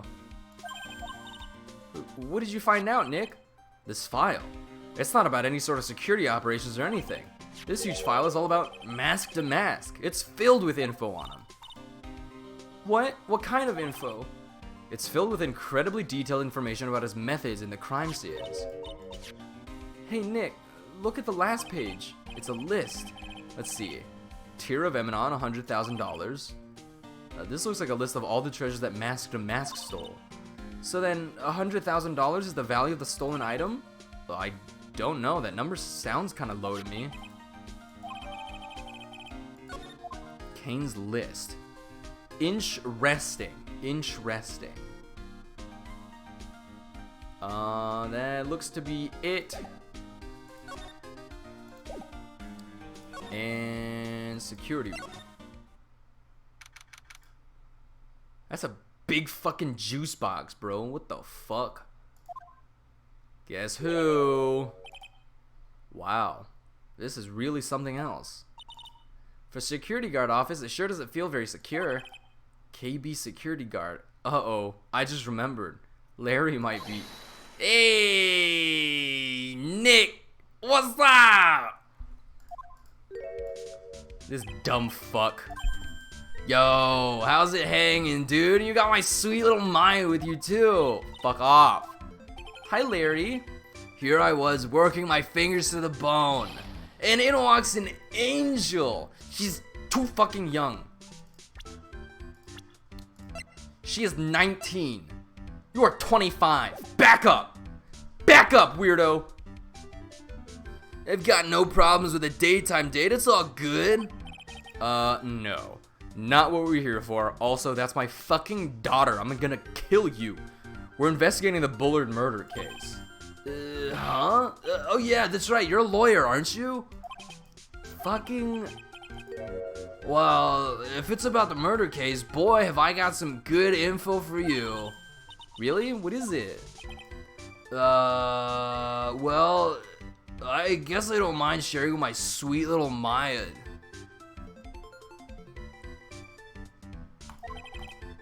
Larry Butts is the definition of criminally horny. He sees any cute girl and just loses his mind. Do we remember when he fucking saw Pearl, or when he heard Pearl over the phone and was like, oh, and then I showed him showed him Pearl's profile and he was like, oh, disgusting. This man is filth. But Larry, I thought you two were old school buddies. That was then, and this is now. So, what's this good info you were talking about, Larry? Hey, I'm a guard, a pro.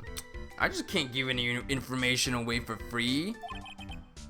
You know, hard to say. I don't know if Larry has an actual problem.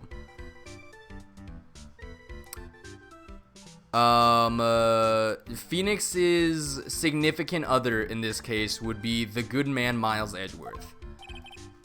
Can you talk to him, Maya? He's...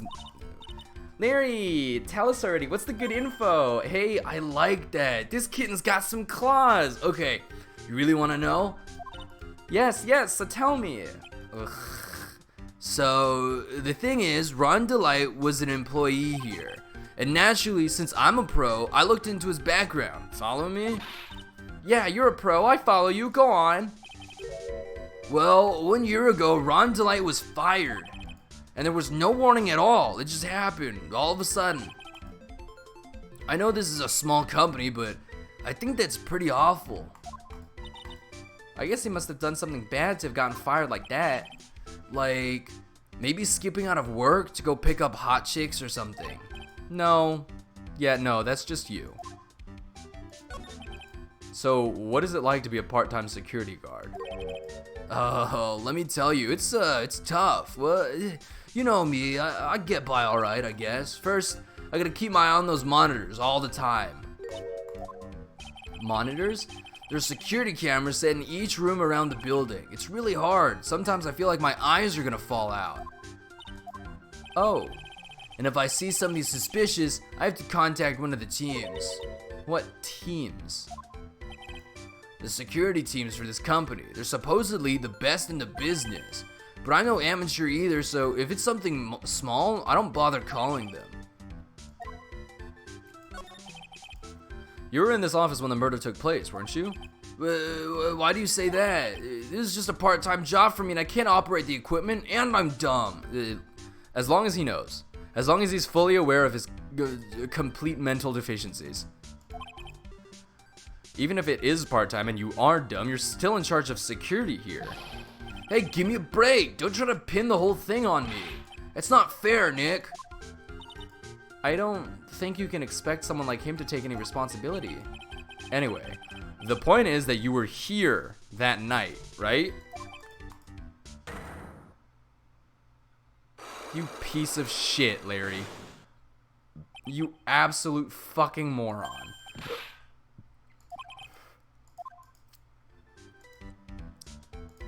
Oh my god. You worthless sack of shit, Larry.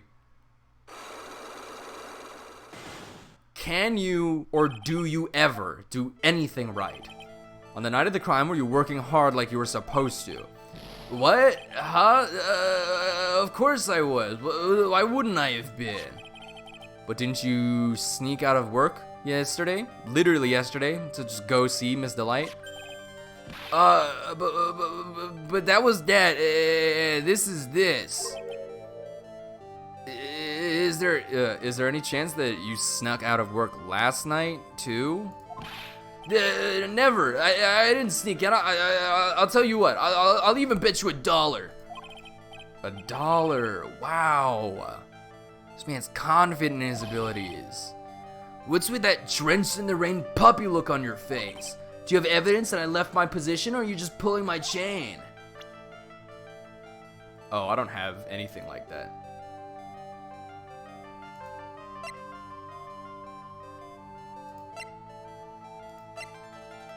Or actually, maybe. The evidence that... When did he find the wallet and shit?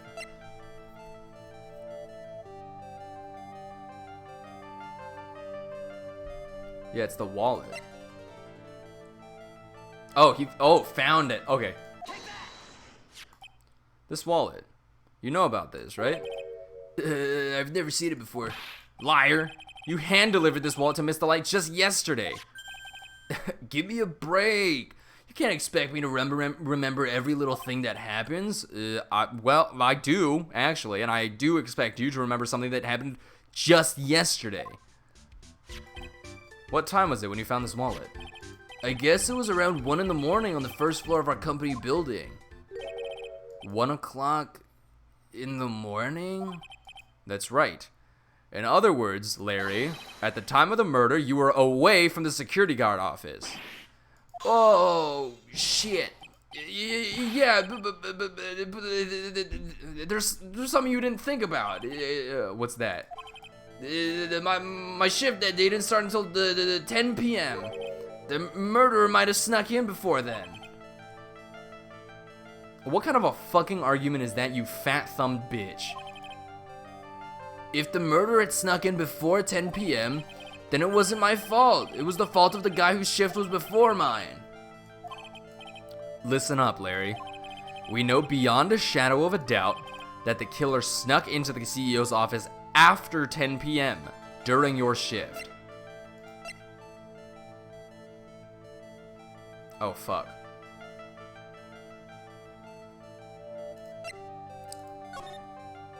Not what I wanted. Killer snuck into the CEO's office after 10 p.m.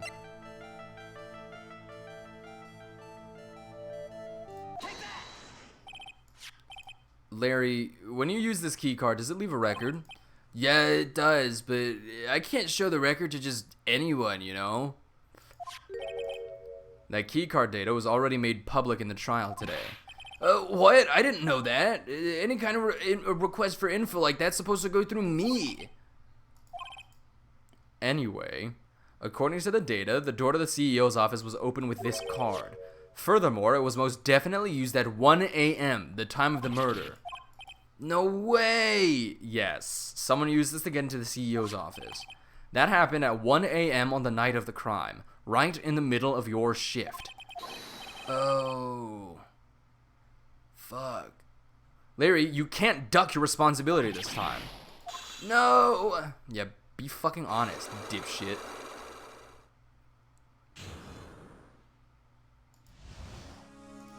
Am I missing any health at all?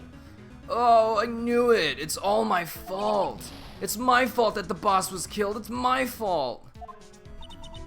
Larry, why are you...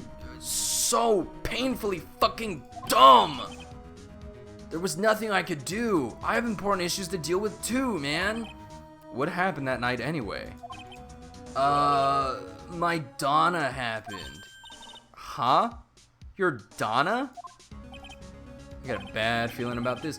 Yeah, my Donna called and said, I have to talk to you right away. So I went to see her and he was standing right there next to her. Who was? Her new boyfriend. It was like some horrible joke. Before I knew what was going on, the guy socked me right in the kisser. Normally, I'm the one that does the punching. Isn't that right, Maya? Don't leave my fucking daughter alone. I'll kill you. So, is that why you left the security guard office? I'm sorry. It's all my fault. How can I ever make up for it, Nick? What can I do? You can die. You can die, Larry. Is there anything I can do? Anything. Just name it. I'll do whatever I have to do to make up for it. I swear I will. Take the blame and go to jail. Hey, Nick, as long as he's offering, why don't you show him the evidence we've got? Do I have anything? So now we're looking for the murder. The buzzer in the CEO's office is directly connected to this room, right? That's right, just like my heart is connected to yours. Ugh.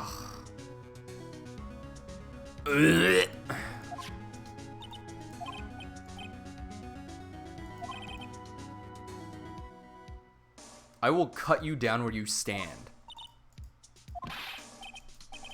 Ugh. Gross. Gross. Do you think you could tell us about the buzzer now, you fucking delinquent? Yes, please. Please tell us. Okay, I guess so. Prepare to be wowed. I'll show him that newspaper clipping too. I accidentally pressed the buzzer earlier. Yeah, I heard it. So that was you, huh? You're a security guard, aren't you? Why didn't you come to the CEO's office? Well, this is the 3rd floor of the basement. The CEO's office is on the 1st floor. I thought it'd be a good idea to, adopt a wait-and-see approach. Plus, there's a police detective here, right? I just didn't think it was necessary. Is it true that the buzzer didn't go off that night? There must be a record, right? You must have had a look at it. Right? Of course I did, and I couldn't possibly have made a mistake either. Do you think you could take one more look for me? Pretty please? Oh, okay. I just can't say no to you, Maya. Maya's 19 and using her sex appeal on this fucking 25-year-old man. Worthless fucking garbage. Oh my fucking god! He's not old, but yeah, he's just too old for Maya. That's what, like a 6-year age difference or something?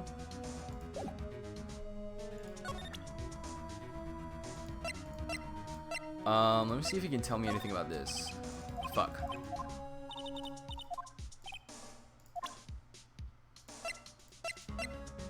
The buzzer went off once at 1:02 a.m. on October 12th in the CEO's office.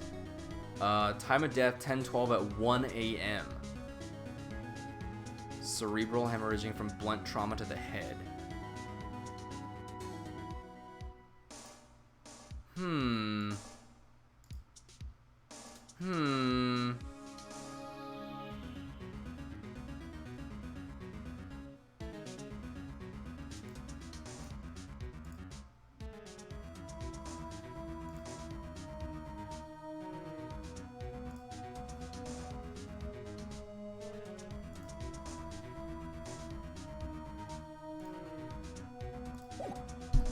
Sorry, I got a ping on Discord. I was looking into that.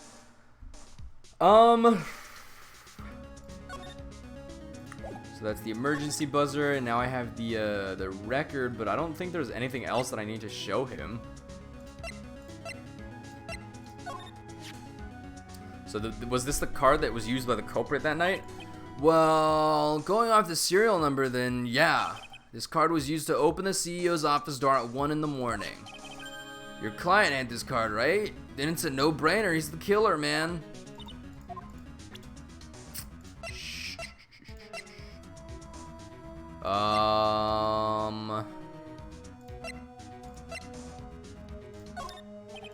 Fuck, of course.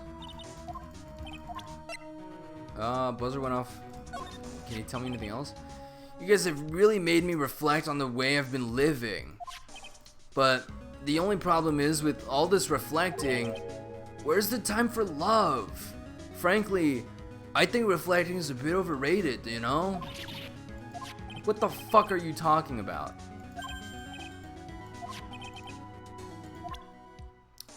Alright, I think that's about all that I can show him. Oh, actually, maybe this. Maya, you shouldn't have. A love letter for me? No, sorry. This is a blackmail letter. What? How do you know about that, Maya? Huh? How much is Alexis demanding this time? Huh? Who's this Alexis? Didn't we show him this letter yesterday too? I'm pretty sure we did. Alright. I think I'm done here. No more text options for him to say.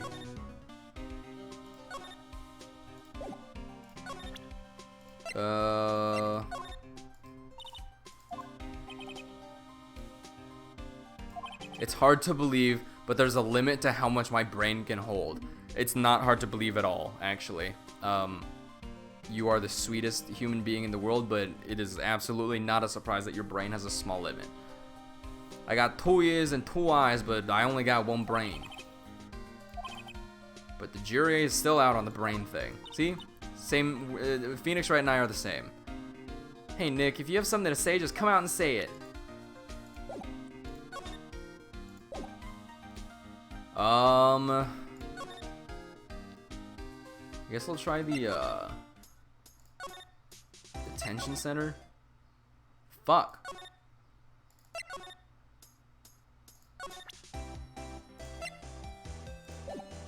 Oh wait, you know what? Let me try and CEO's office and then security room. Let me see if I can present some profiles to this guy.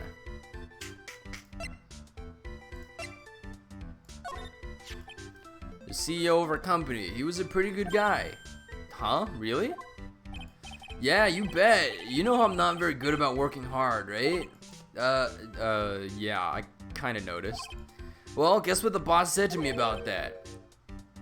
I don't expect much work from you, Larry. In return, just don't expect much pay. I see. I guess you had to follow some kind of dumb law about having security here in the building. To be honest, I really looked up to the boss. If I ever grow up to be a CEO, I want to be just like him. And don't worry, Nick, I promise I'll hire you for security. What? Also, I totally forgot to examine this room.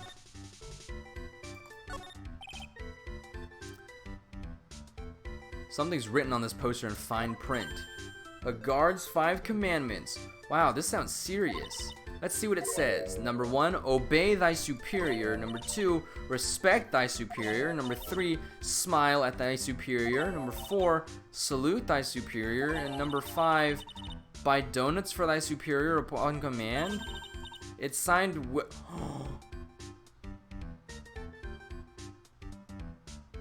No. Please no. Oh, God bless.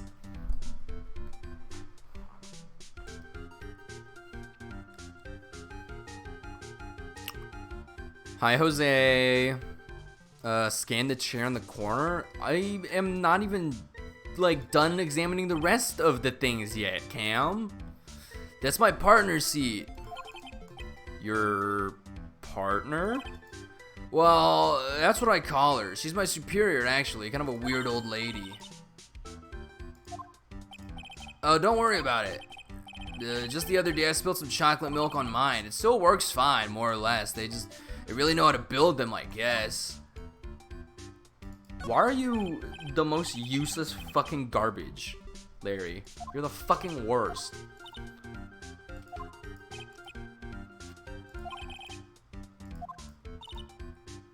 So, why hang your jacket on such an important lever?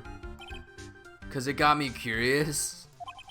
If the jacket's weight pulls the lever down, that's what they call an accident. Doesn't the suspense just kill you? Don't you just want to know what'll happen, huh? It's true. It's killing me too. What about you, Nick? No.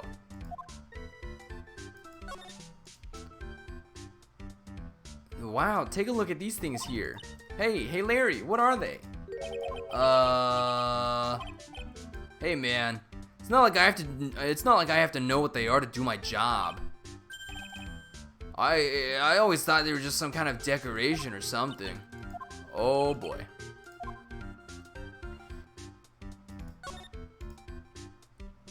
Those screens there show what's going on all over the building, everywhere.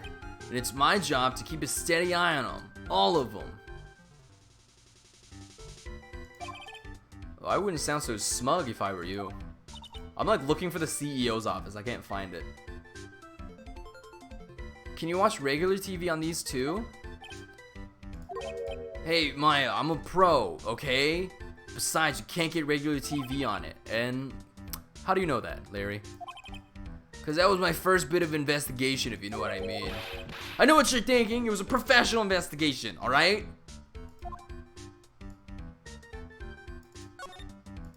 That's my workstation. Pretty cool, huh?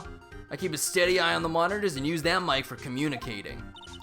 Look at all this equipment. It must be hard to operate. No biggie. I think there's an instruction manual somewhere in this room.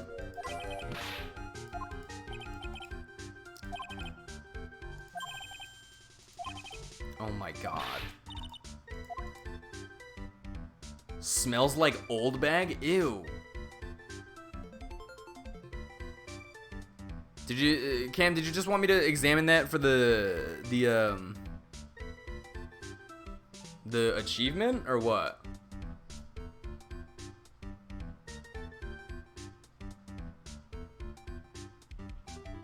Okay. Thought it was gonna be crucial information for the case that I'm trying to solve. I just almost fell over in my chair. Okay,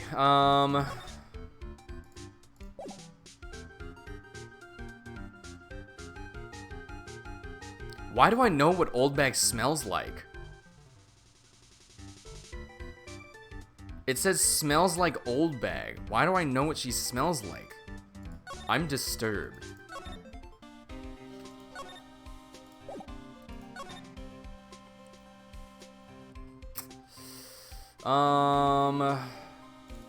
Try here.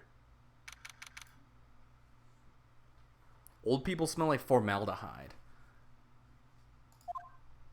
The Treasures of Kurain exhibit is all ruined now. Maya, I'm sorry, it's just so sad. This is our big chance for everyone to learn about spirit channeling. Maybe I can cheer her up somehow. Well, now that we've got the sacred urn back, maybe they can reopen it. Really? Sure. Maybe we can label it the Urn of Mask Damask's Desires. That would probably attract a lot of attention. Whoa, whoa, whoa! That's brilliant, Nick! We could clean up and be filthy rich! Woo! Wow. Basement warehouse, baby. Hold on, guys. I'm gonna go pee. I'll be right back. I'm not gonna run ads or anything because it's gonna take like 5 seconds because I have what's called a penis.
Ooh, alright, I'm back. I spent a little bit of extra time trying to fix the fucking door.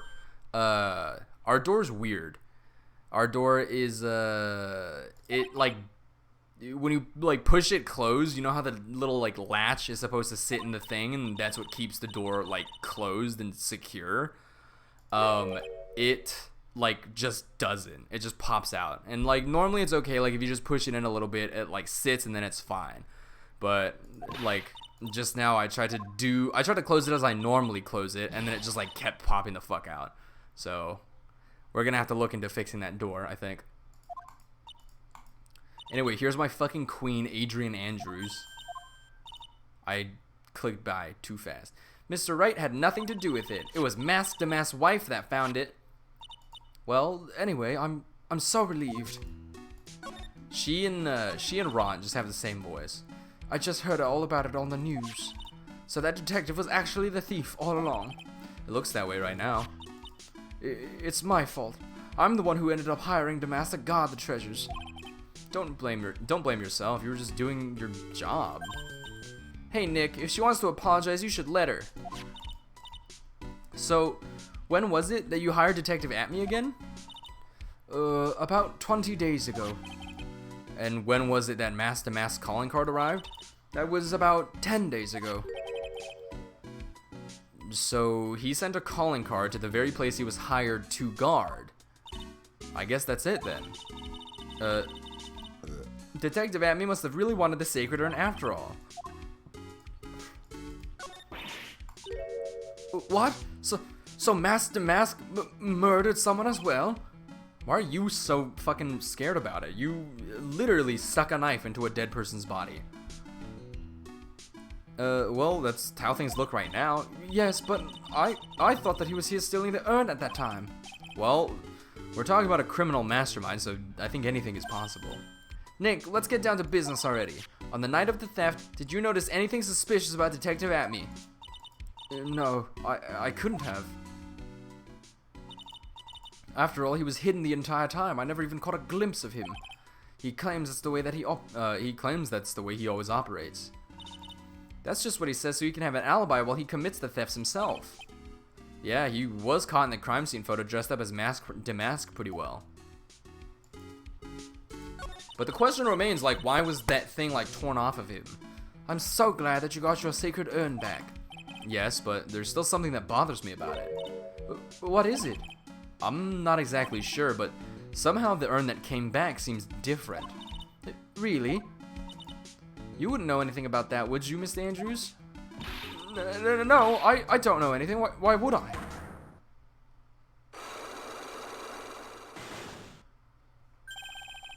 Get her ass. What do you think this means, Nick? It means the person that holds the secret to the mystery of the Sacred Urn is our very own Miss Andrews. Ahaha, don't lie, Queen, you're so sexy. Ahaha. Get her ass. Also, Cam, you're so right. She looks like Riza Hawkeye with her hair up. Miss Andrews, do you know anything about the Sacred Urn? Do I know anything? I'm in charge of the entire treasure exhibit. The urn that was submitted before the court today is obviously not the same urn as it was before. Well, that's true. Maybe it isn't the same. It could be a fake. A fake? You're the one who said it wasn't the same, so that's the most obvious explanation. Do you have any evidence that the urn that was submitted at the trial was genuine? Well, I don't have it anymore.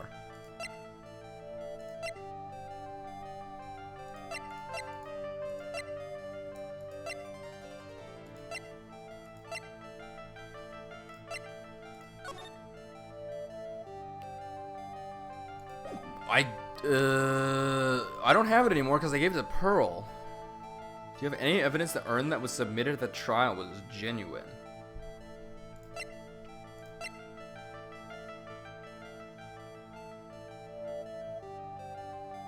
Storeroom entrance.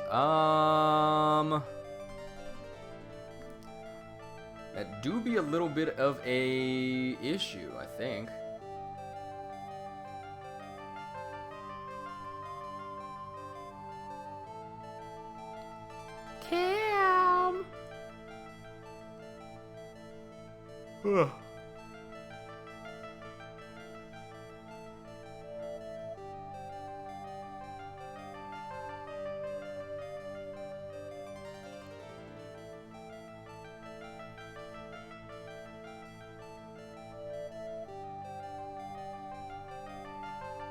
Paint?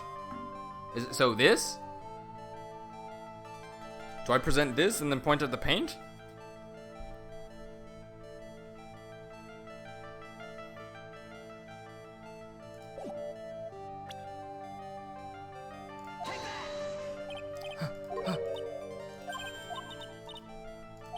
Oh, shit. Wait, go back? So, do you have any evidence that the urn that was submitted at the trial was genuine? So... You said wait too late! Chat faster! I don't have eyes!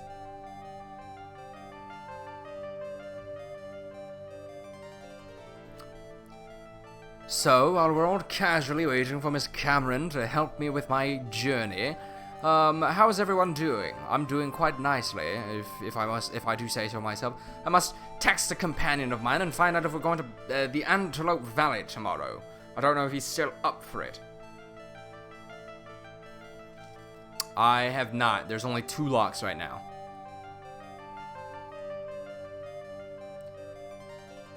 Cookie recipes? Are you gonna fucking bring me some, bro? Come on now.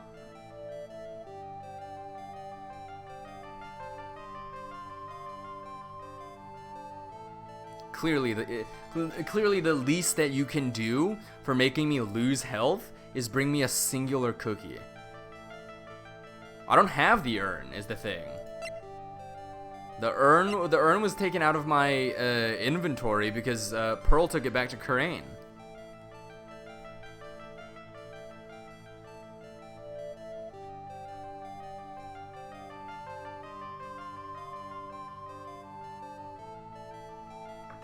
Most interesting cookie recipe so far, meat cookies.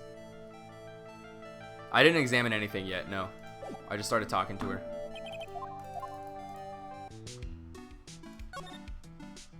What am I examining? This? The cum? The pink cum? It looks to me like it's been dry for several days. There's something suspicious about this paint mark. The bottom left part of it is shaped oddly and it's shocking pink. I don't see how the color of the opponent is in any way important.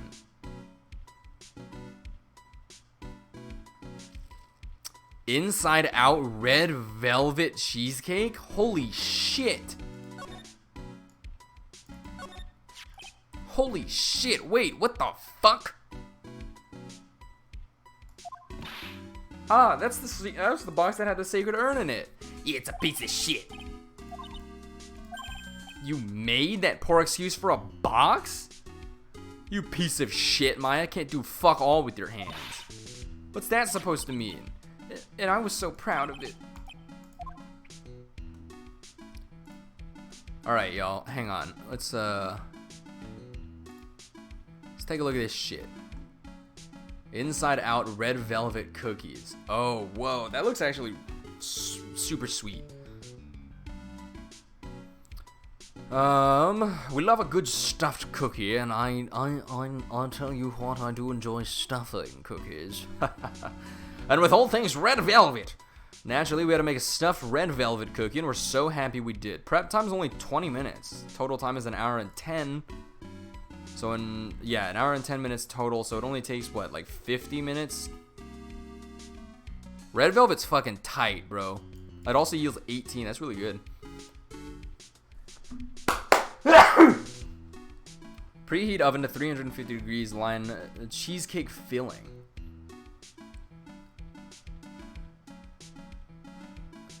Thank you, Joey. Cookie dough. Using a hand mixer. Hand mixer is not the one where you, like, it's not the machine, right? It's just the one where you, like, do it. Thank you all for the blessings. And Jose, I have evicted the demon. Thank you. The crank one? if you don't have a hand mixer, I feel like you can probably just do. I feel like you can probably just use a whisk too. It's just gonna be a little thick.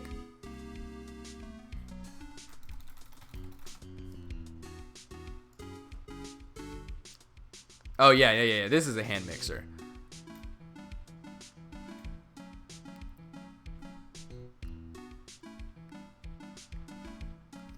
Yeah, this is a hand mixer. I also don't think they're like incredibly expensive. So if you don't have one, then you can probably just use like a whisk, or you can actually just head out and buy one.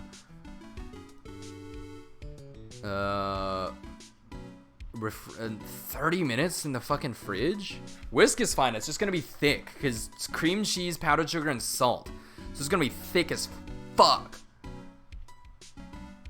Gotta use those muscles that you have, Cam. Oh yeah, we all paused to look at the cookies because that sounded interesting as fuck. And if I can make this, then I'm gonna make it. In a large dough using a hand mixer, cream, butter, and sugars until light and fluffy. Oh.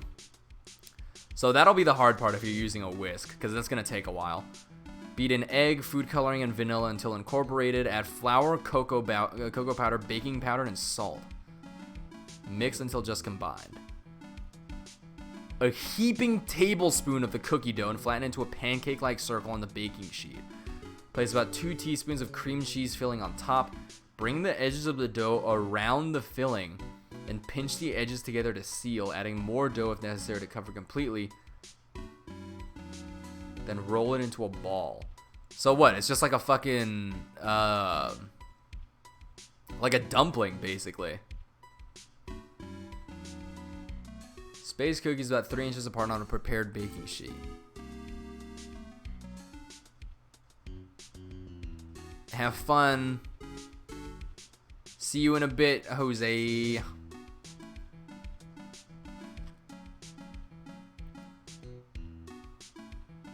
Interesting. I feel like so these are not like difficult, but the issues here are that I don't have a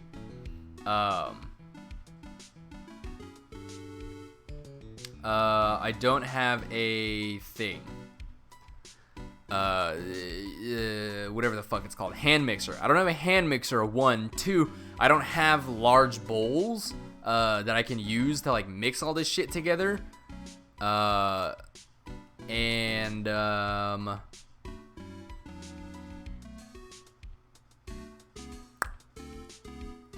I think I would have to buy like a large amount of these ingredients. Smaller batches? No. Bro, Hidamari cooking goes off, dude.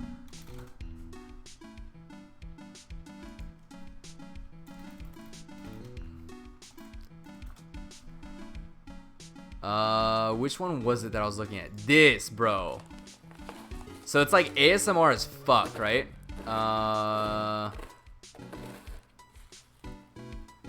Bro, look at this, look at this, look at this.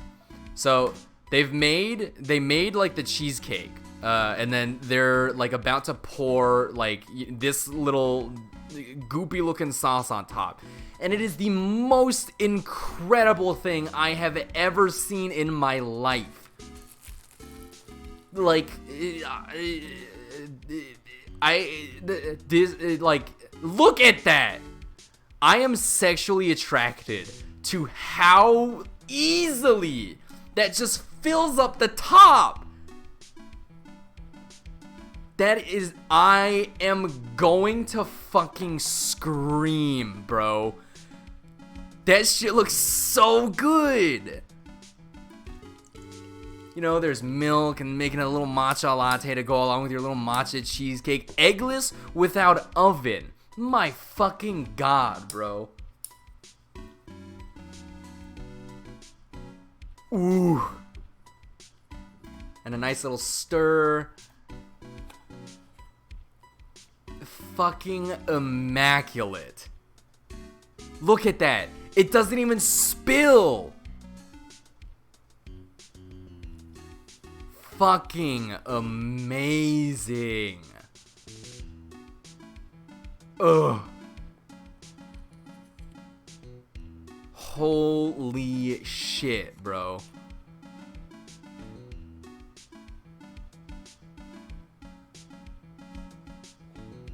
incredible. Look at the firmness of it too. Like it's just like it stands just by itself. That's like, oh my god. It's standing by itself. This is eggless, no ovens. This takes like no time at all.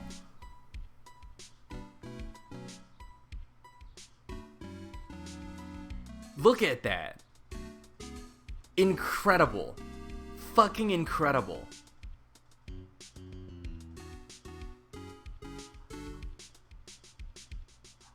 Absolutely incredible.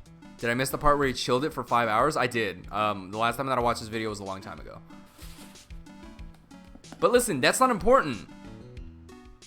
It is. There is 100%. I don't care. I could have to chill it for 24 hours. I could have to chill it. And you think I give a shit?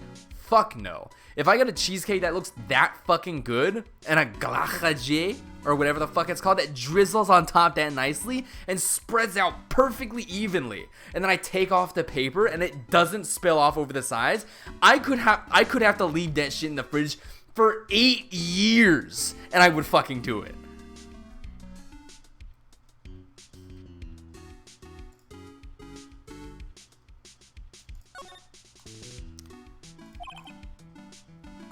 How am I even supposed to focus on Ace Attorney anymore? All I'm thinking about is that fucking immaculate cheesecake. Immaculate. Uncontestable. Ooh. You hear all these e-boys and people on the internet talking about, oh, I like thick bitches. I like them with cake. That's the only cake I like. Yo, special stream where I make that cake? Yes and no. Because I don't know what I would do in the 5 hours that I would be letting it sit in there unless I prepared it previously.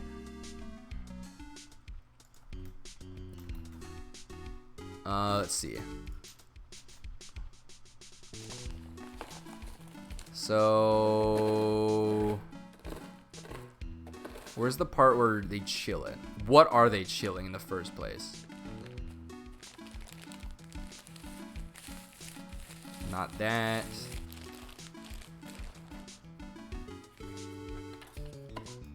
Oh, is it this? Chill in the freezer for 10 minutes. Chill in the freezer for 10 minutes. 10 minutes is easy. I can entertain people for 10 minutes. Oh, when he puts the stuff on top?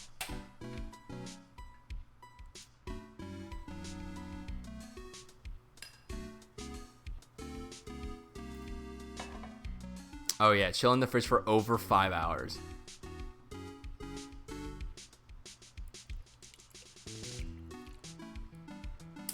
Also, Cam, you keep saying he. But then a lot of people in here are just saying she.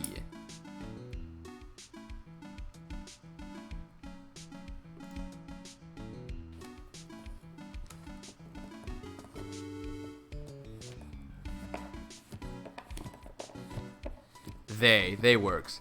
One to make, one to reveal. That like would be nice, but like the reveal would just take like too little time, I think. Mention her husband. Oh, okay.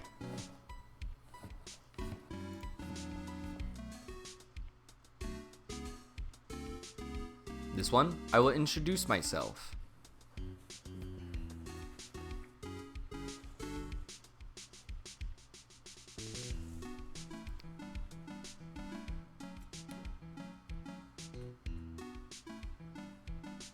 Aww.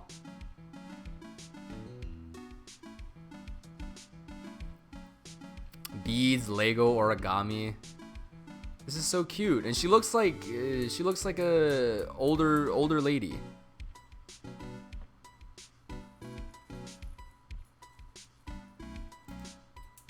Yeah, she looks like an older lady, so that's so like wholesome and sweet.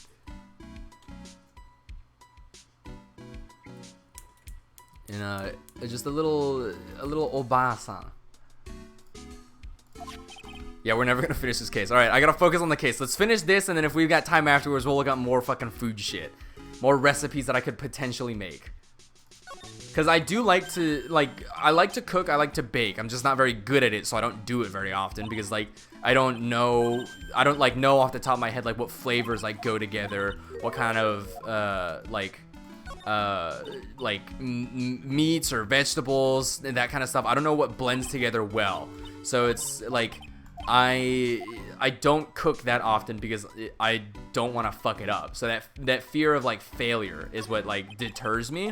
But if I can follow a recipe, I will make you the best goddamn thing in the fucking world. I follow that recipe to a T, and if I follow a recipe, that shit comes out fucking phenomenal. Which, guaranteed, that's the whole point of a recipe. But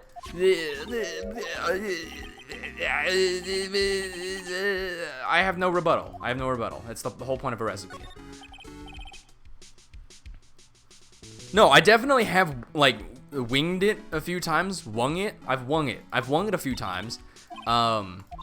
And, like, I've made some very interesting things by, just winging it.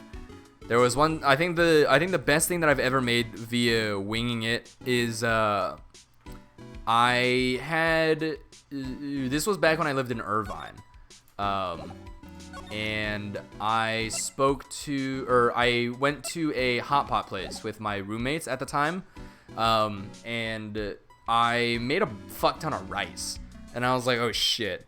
What am I gonna do with this fucking rice? Like, I don't have anything to eat it with except like the hot pot stuff. And I was like, well, I don't want to have to, like, you know, keep reheating the broth and then putting it back in the fridge. And so what I did was I boiled the rice in, you know, normal water and stuff. I boiled it until it was like about like halfway, 3/4 done. And then what I did then was I poured out the water, and then I replaced the water with the broth. I just poured in, like, you know, that whole thing of hot pot, like, broth, and some, like, ingredients were in there too. And I allowed the rice to boil the rest of the way to completion, or whatever the fuck. And basically what that did was that imbued the rice that I was making with the flavor of the broth. And also I had, like, the extra ingredients from the hot pot broth that we had put in at the restaurant in the rice as well. So I just mixed all of that up, and it was basically just like a little not like a congee, but it was very I don't know what it's called. Think like fried rice, except the rice isn't fried, but it's still got, like, you know, vegetables and, like, meat and stuff in there. That shit was fucking amazing, because it was like the spicy broth, and so the rice was just like, it had a nice little bite to it, and I was like, holy fuck,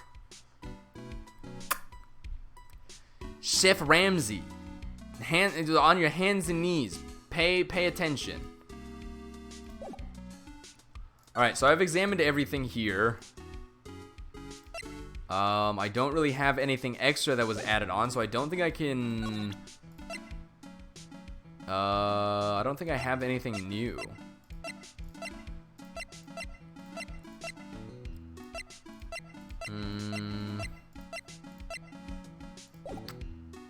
Yeah, I don't have anything new that proves the existence of the urn.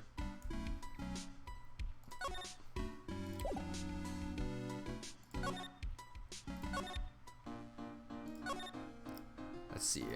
Atme Detective Agency. This hellish area. What did you expect? Now that they know he was actually Master Mass, this must be incredibly embarrassing for them, don't you think? Yeah, I guess they're trying to make up for it by tearing the place apart. Hey, I just noticed, Gumshoe's nowhere to be seen. Well, he is oh, I thought that said a homophobic detective. I was like, uh-oh. Well, he is a homicide detective. He's probably working on the murder case. But wasn't he in charge of the Master Mass investigation all the way up to yesterday? Well, the murder case is a lot more exciting, isn't it? He'd say something like, there's nothing like a good murder case, pal. It looks like everything in here is the same. Oh, I can't even examine anything in here anymore. So I guess this place is no longer relevant. Can I go to Karain? No. Nothing in here either. Damask's hideout.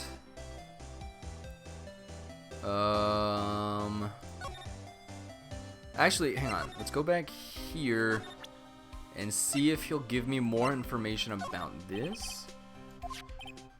I was... by witness, do you mean the guard in this photo? Yeah, he and a detective worked together to try catch and mask the mask. But he got away, huh? Just go get some cream cheese then. That God. I got a weird feeling that I haven't seen him around lately. What the fuck? Why are they being so secretive about the fucking guard? If you go to the store, you can also pick up a mixer.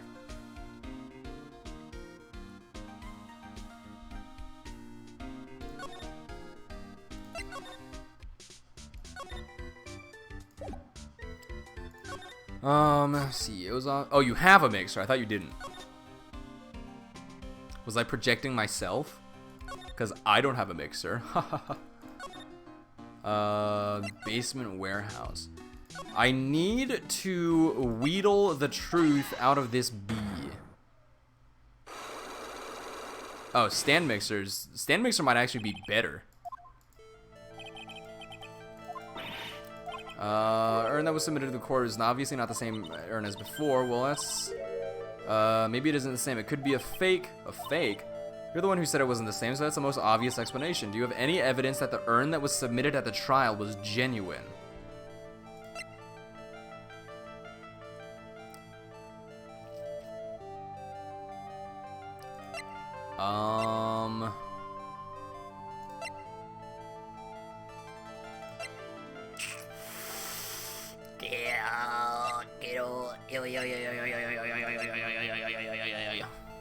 Maybe this?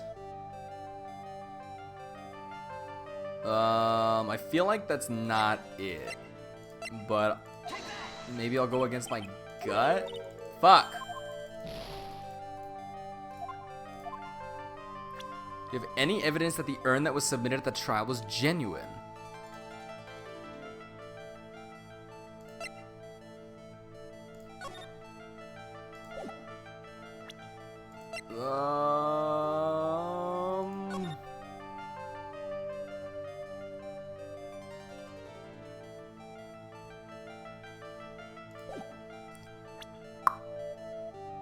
Maybe I just don't have anything. That's the buzzer record.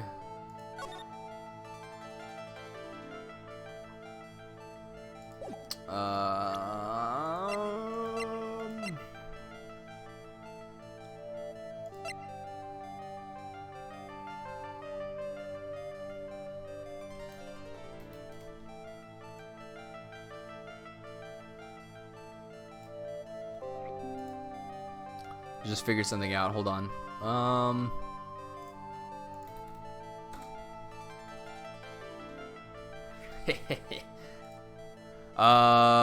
Yeah, I don't know. Cam, do you know if I can do this right now or no? Do I have to hold off?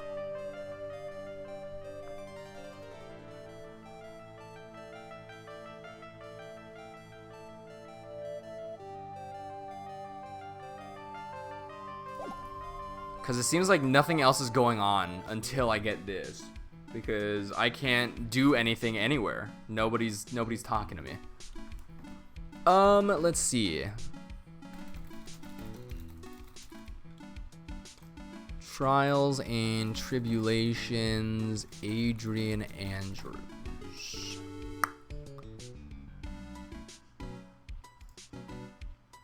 So we got this. Do I have the urn? I do not have the urn because Pearl took it.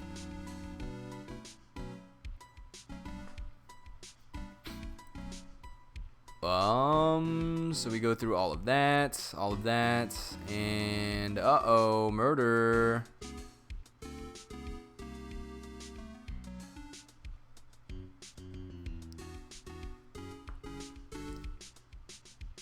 Larry.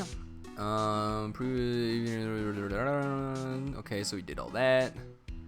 Exactly 1 a.m.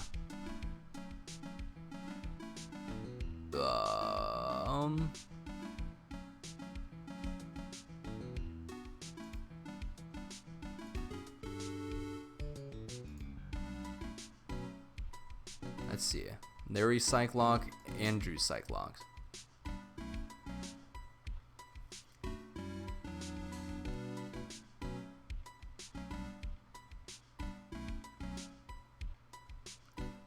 Oh, I go back to the detention center? I swear to God I did that. This game is fucking lying. I swear I went back there already and there was still nobody there. See?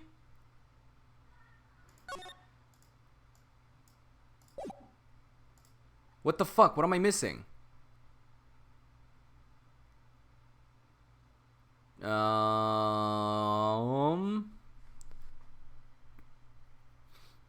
She wears the same astronaut costume. Out on vacation.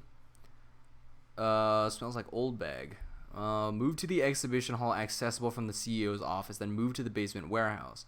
Tell the urn is taken care of. Talk to her about Damas's identity. Night of the crime, sacred urn. Move to the detention center.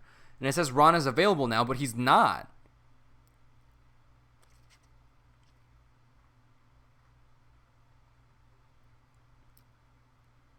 And then I did the Cyclops on Larry.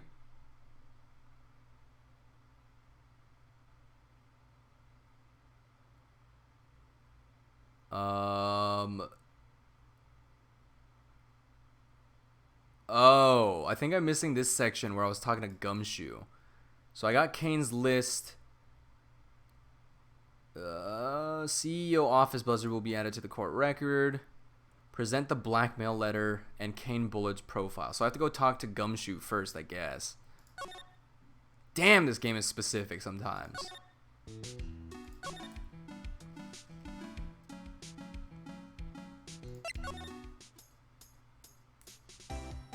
Yeah, I missed dialogue with Gumshoe.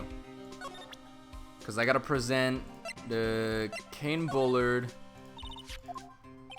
There's Kane Bullard, not Shane Bluebot, pal. Oh yeah, the victim in this case just doesn't make much of an impression on me. Well, you were the victim up until Mr. Bullard was found dead. Yeah, and his body wasn't discovered until this morning. Anyway, we don't have enough information yet. Can you help us out? Sorry, I'm actually a little confused myself. For some reason, I'm just blabbing like an idiot right now. Okay, Nick, now's your chance to get more info about the victim, so hurry up and ask. Can you tell us some more about Mr. Bullard? He was the CEO of KB Security, right? What kind of company is it anyway? It's right there in the name, Maya. It's a fucking security company. What did you think? Well, the company basically sends security teams out to buildings to guard them. Mr. Bullard must have had the chance to learn a lot of secrets doing this kind of work. Oh, and I don't know how to put this, but the guy was kind of a money grubber.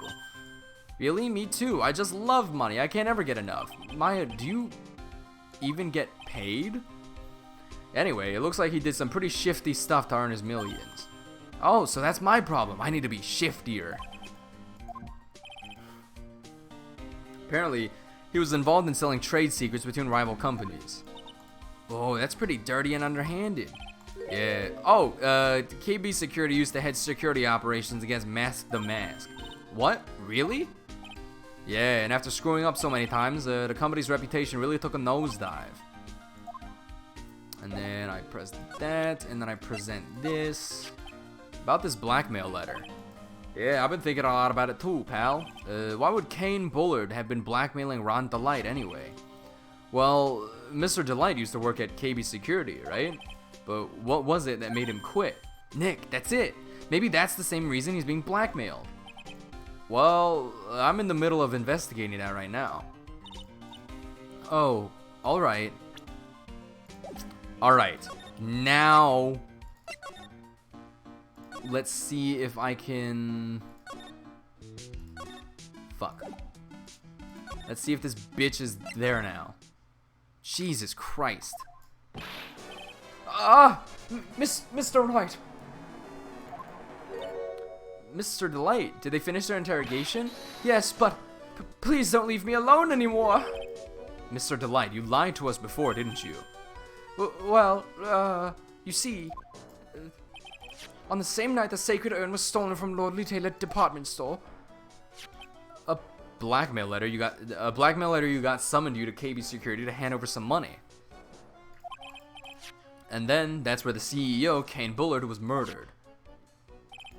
But there's only one Ron Delight, am I right? So the only question is, where were you that night? This time I want to hear the whole truth. Your life depends on it. Okay. Mr. Delight, do you still insist that you are Mask Damask? Isn't that what I've been saying since yesterday? That was a quick response. Tell me about it. Oh, fuck. But listen, Mr. Delight. At the trial today, we learned the true identity of the thief, didn't we? This ugly bitch. Die. God. I guess it's true. I wasn't the one who stole that urn. Of course not. After all, you were at KB Security at the time. So then the person dressed up as Mask Damask in this photo, it's gotta be Detective Atme. So that night, you didn't go to Lordly Taylor, you went to KB Security, right? Yes, I went to KB Security at the time the blackmail note said I should. Alright, what happened next? Well, I used to work there, so I knew where the CEO's office was. I knocked, but there was no answer. So then I used the key card to unlock the door. It's probably when he dropped his wallet. When I went to the CEO's office, someone was in there. Someone? What the fuck? Hold on. What? Was it Kane Bullard that hit you? I don't know. The person ran away while I was still stunned. When I came to my senses, the sight I saw left me speechless. The dead body of the CEO was right there in front of me. I thought I'd die myself. Anyway, I thought I should do something with the body. So that's why you put it in the safe? Yes, that's right. Ah, I see. There were no fingerprints on the buzzer because Atme hit the buzzer, and he's always wearing gloves. So he hit the buzzer, and... Interesting. But why was... He couldn't have been there. Because he was at Lordly Taylor.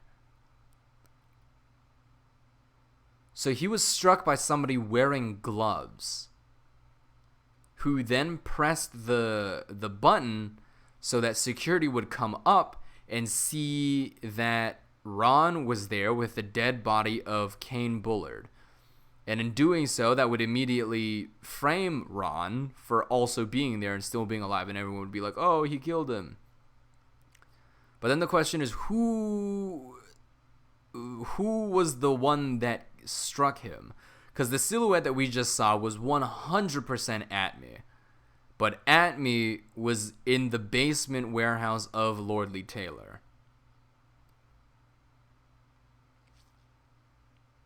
Unless he wasn't, and that Mask Damask is somebody else.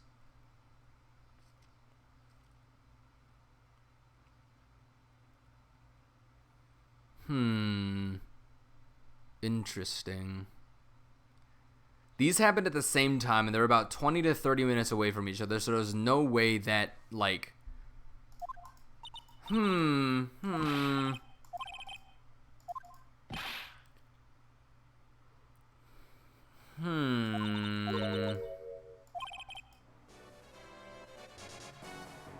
on the right track, but I think I'm missing some key pieces of information. Mr. Delight, is it true that 1 year ago you were forced to quit KB Security? How did you... I'm begging you, please don't tell Desi, please. Don't worry, we haven't told anyone yet. Whew, thank goodness. No, but I suppose I'll have to tell her sometime. She'll find out eventually. Why have you been hiding it from her anyway? Desi would despise me if she ever found out I was living a life of crime. A criminal, a thief. She'd never forgive me. My marriage would be over. Knowing that, why did you become a thief in the first place? Because Desi spends money like it's water. There's no job in the world that could bring in enough money, except being a thief. At least, that's what I thought anyway. It pains me to present this theory. It pains me dearly. But I think that Desiree might be involved in one of these crimes. Yes. I believe that she might be involved in one of these crimes.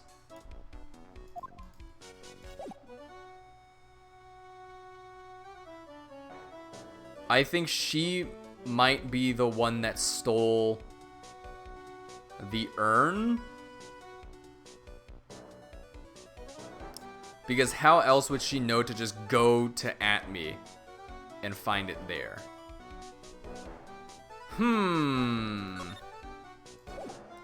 Very interesting.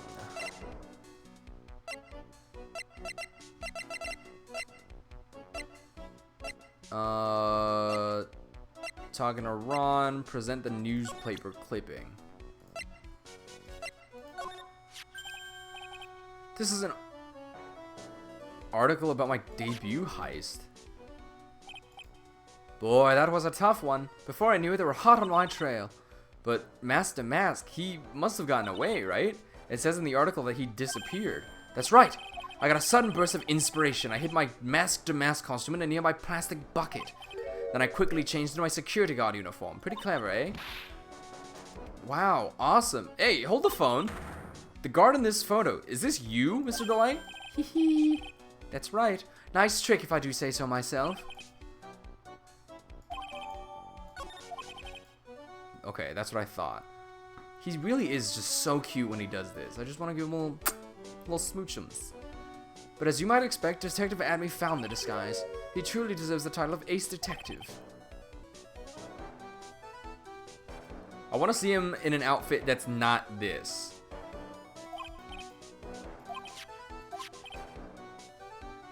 Thanks to that, I got the chance to remake my costume. Huh.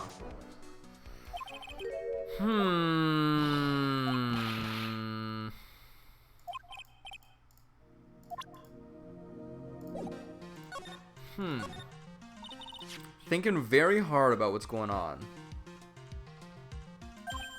No, of course not.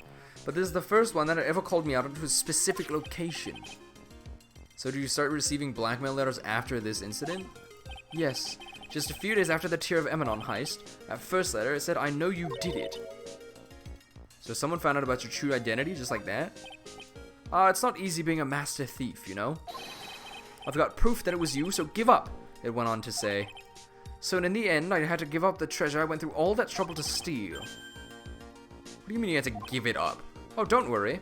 After I put the jewel in the safe deposit box the letter specified, someone sent me $10,000. Interesting. So... Interesting.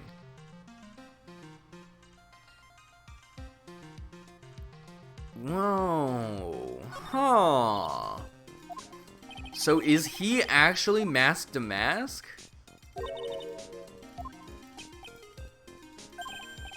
Huh. So it sounds like he might be the actual Mask to Mask. And maybe... well, shit. The fact remains that if Atme was the one that knocked him out in KB security, then that means that both suspects that could be Mask to Mask could not have been at...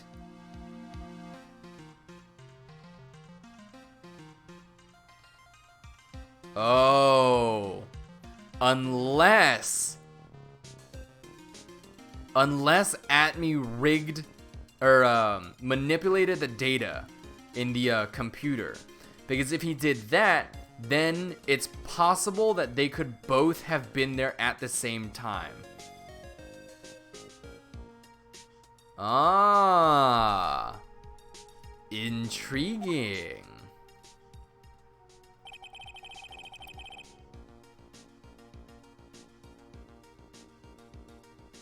So Rondelai was Master Mask after all, but someone else is behind the theft. Someone who planned them all out in detail.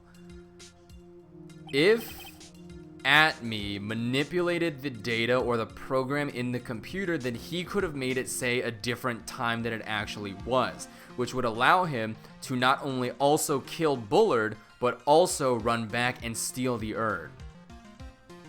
Unless he stole the urn first and then went to... No. Yeah, he would have absolutely had to have done Kane's murder at 1. Because that one is a record that he would not have been able to manipulate. So I think maybe what happened was that he rigged it as like a quote-unquote alibi. And that's why he gave in so easily in the first one. Because if he's Master Mask, then that means that he was at Lord Lee Taylor when the murder was going on, which means he couldn't have been the murderer, but he is. Alright, I got this. I figured it out. Fucking in the pocket, baby. Well, see, truth is, I've never seen the urn. All I did was follow the instructions and steal what I was told to steal. Mr. Delight, is everything you've just told me the truth? Yes, but please don't tell Desi, okay?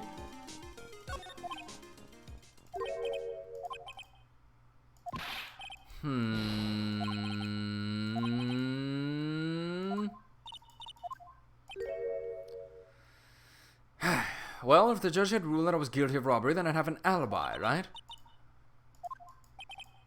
Exactly. That is my line of thinking, except it's not Ron. It's that same line of thinking, except it's not Ron doing that thinking. It's Atme. Hey, Pearly. Hey, Pearls. So what have you been up to this whole time? The sacred urn, Mr. Nick. I took it back to Korean Village to have it examined. And what did you find out? Well, there's no need to worry. They said it's the real urn. Whew. That's a relief. I was really worried. But there's one small problem. Problem? These cute little pink splotches. They said that it's paint and that they were put on the urn recently. Why are we talking about the pink splotches again? What's the big deal? What's the big deal? We've got to find out how they got there. That's the big deal. Yeah, Mr. Nick, we've got to find out how they got there. Oh, okay. We'll go find out how they got there. Please don't forget about me. Alright, now that I have the urn, I can go the fuck back here. Not here. Hi, Queen. No. No. Here. There we go. And then basement warehouse. Oh, Pearl, how nice to see you. Hello there. I haven't seen you around lately. What have you been up to? Well, actually, I was having this urn examined. Oh, I see.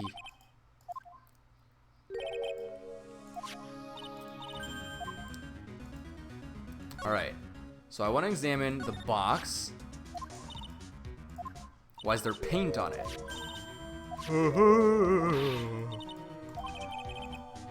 Alright, so we got that one, and then I want to examine this as well. Could it be that this odd shape is the box? Yes. Alright. Do I get that too? Perfect. Paint cans, irrelevant. Do I do the sword again? No. Okay. Now I've got what I need to wreck this bitch. Just knock her out of the park. Baseball bat. The Sacred Urn. Miss Andrews, do you know anything about the Sacred Urn? I've seen this 8,000 times. Come now.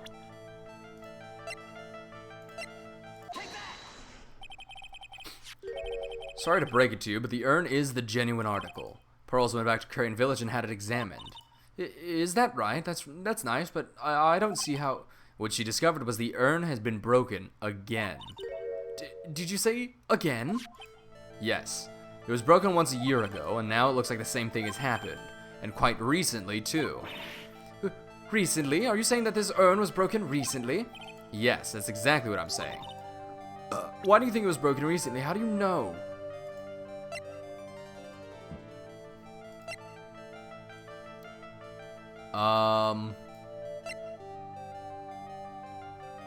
Yeah, I mean, it's one of those.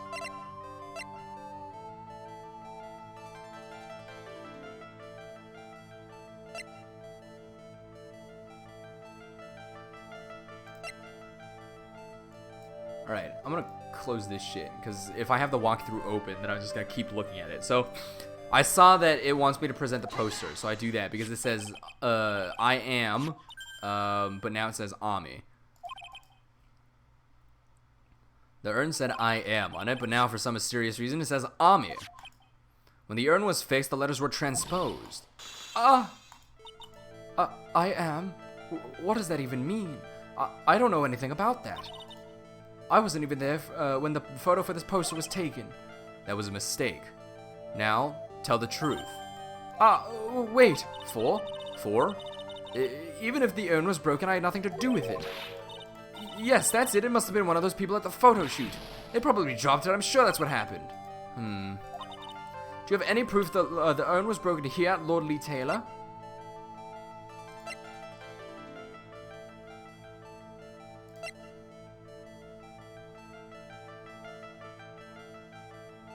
Ooh, which one?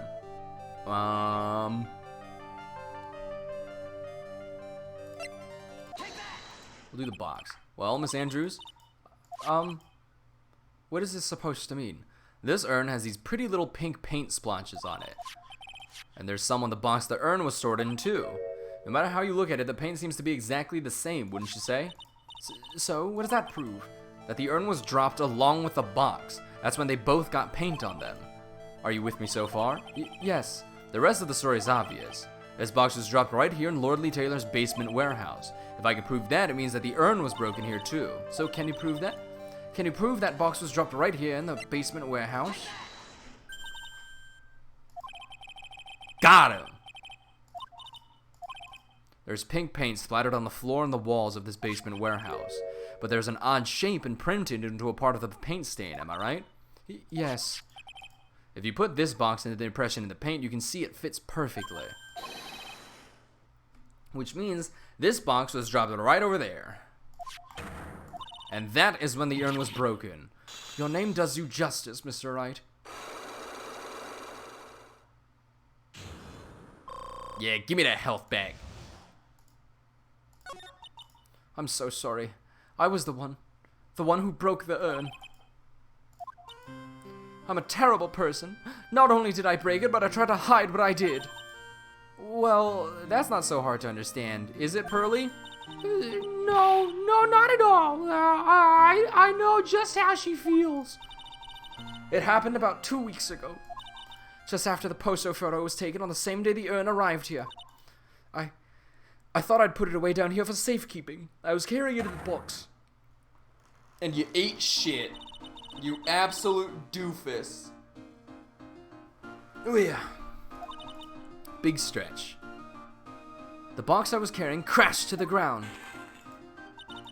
I heard a terrible noise and I thought my heart was gonna stop. Fearing the worst, I opened the lid of the box and that's what happened. The broken pieces of the urn fell out of the box and landed right in the paint. I was in shock. And let out a huge scream. I can totally see how that could have happened.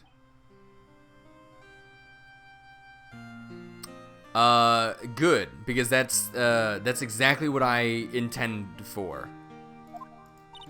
Well, I knew it was the most important treasure in all of Kurain Village, so I tried as hard as I could to fix it. Fortunately, the shards were pretty big. And that's when the I am got changed to Ami? I didn't know how it was originally written, but any sane person fixing it would have assumed it said Ami. Any sane person? Really?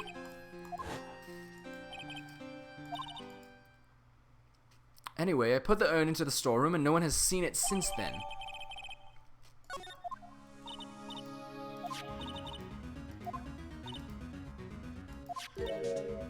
I'll use the golden statue to cover it. Okay, that's what I thought. The first time that we came down here was on the night that the sacred urn was stolen. But, Mr. Nick, there were no paint marks on the walls or floor of the warehouse when we were here. Oh, well, there's a good reason for that. On the day of the crime around noon, that golden statue just happened to arrive from the mountain training hall. And I realized that the statue would be the perfect size for covering up the paint stains. That's why I put it where you first saw it. I see. Now it makes perfect sense. But there's still one thing I find strange. What is it, Pearl? The day after the urn was stolen, we came here again. At that time, the statue had been moved and the paint was clearly visible. She's right about that. Well, Miss Andrews? What? I don't know anything about that. I placed it there to cover the paint, so why would I move it again? Well then, who was it? Who would have done it and why? On the day before the theft, the statue was definitely closer to the door. Then the next day it was moved. But why?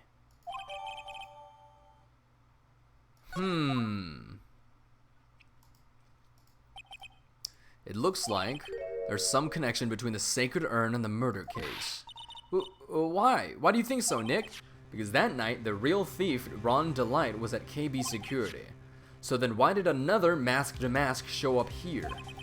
A lot of different things are pointed to one undeniable fact.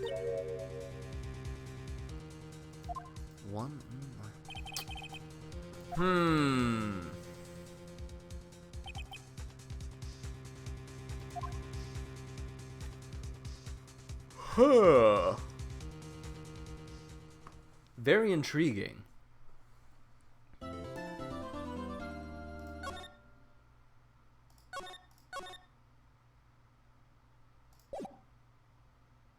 Alright, everybody.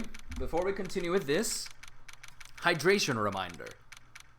We've been streaming for 3.5 hours. If you haven't taken a sip of water recently, please do so.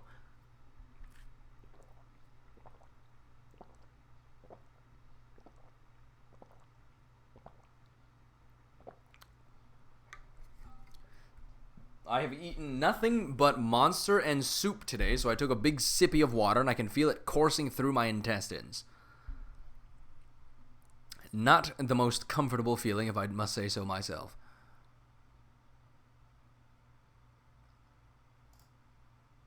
And let me just do...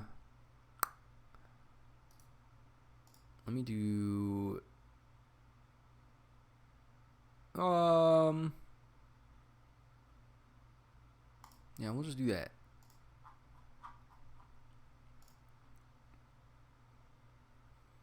At least I hydrated. Yep. Hey, Nick. What is it this time? You won't believe how many people are here for the trial. Well, it is a murder case. What are you talking about? They're here for the trial next door. Next door? Why don't you know this, Nick? They're having Detective Atme's trial today. Detective Atme? They say they're gonna try him as mask to mask. Already? That was fast.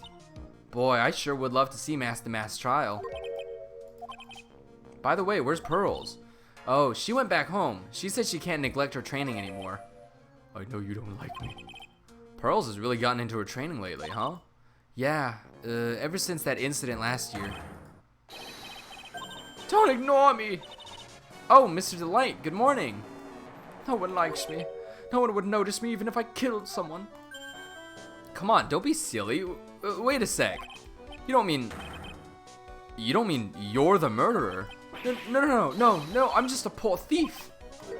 No, wait. That's not right. A thief can't really be poor. From his second crime on, he was following a bunch of set plans. Plans that someone had been sending to him to help him commit the heists. Do you really think there's a connection between the thief and the murder, Nick? It's possible, but today's trial is a race against the clock. Huh? How come? Let's just take our time like always. I'm afraid that's not an option. Yes, Chan, you got promoted. I figured since you're like always here and you've got like, you know, good head on your shoulders, and since you're I've only modded people in Calicord.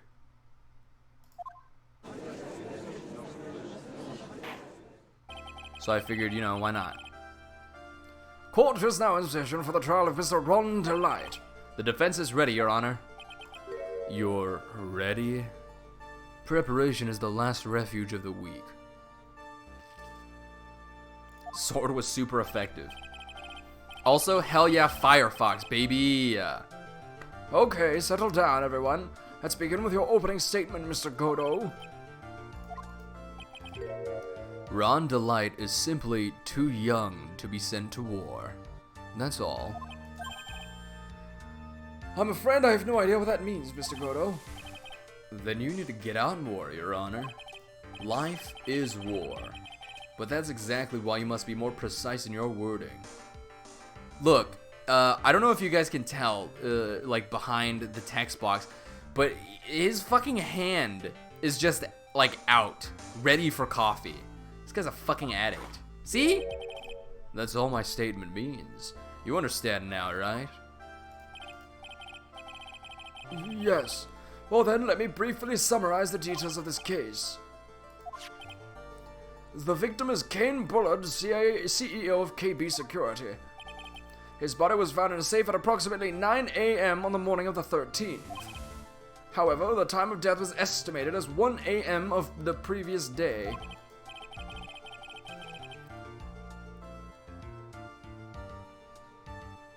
Oh, you know what? Chan, that's a good thesis, and I agree. And that's when our little lost kitten dropped the ball. Also, hang on. So the pictures that they've been showing so far of Bullard's dead body are they appear that he was choked. Because he's got his tie around his neck and his tongue is out. He looks like he was strangled to death by his tie. However, the autopsy report says that he was, it was a blunt force trauma to the head.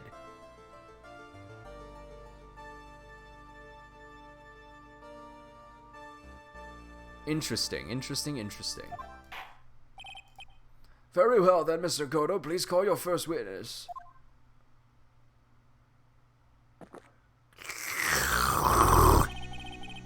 I never drink more than 17 cups of coffee during any given trial.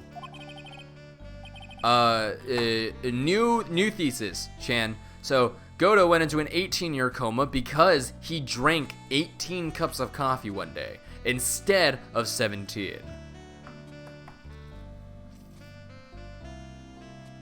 But the first one is always the best. Mr. Godot, your witness. Okay then, let's hear what the defendant, Mr. Ron Delight, has to say for himself. The defendant? Well, Mr. Wright, does the defense have any objections? Maybe a bit of a disadvantage having the defendant testify, but...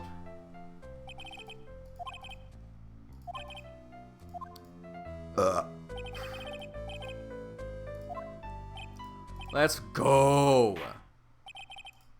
Alright then, Mr. Ron Delight, please take the stand.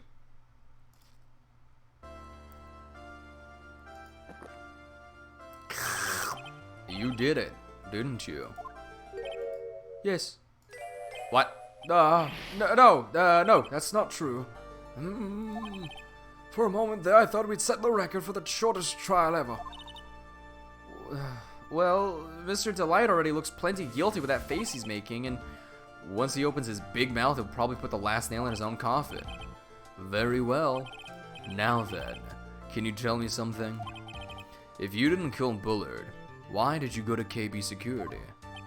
Well, that's kind of hard to say. Boy, I wish I could go home. Now then, let's hear some testimony about what happened. My sweet little baby.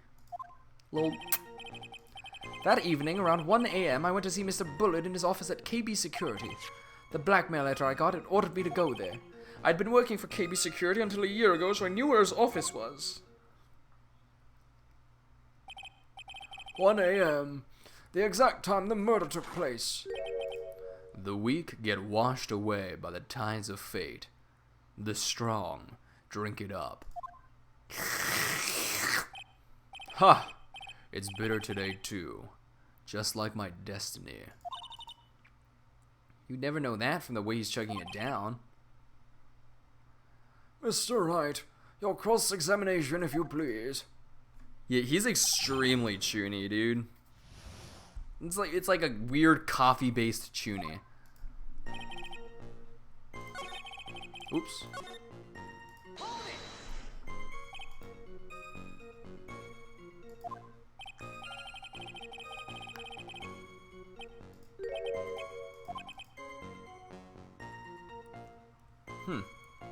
Actually, I'm not really sure. My watch was slow and my internal clock was also a bit... 1 a.m. That's the exact time the victim, Mr. Bullard, was murdered, correct? It's too late for a coffee day, that's for sure.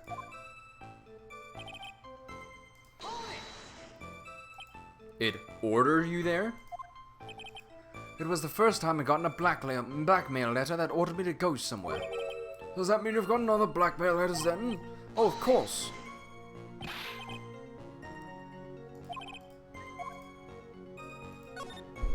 Maybe I should have left it, actually.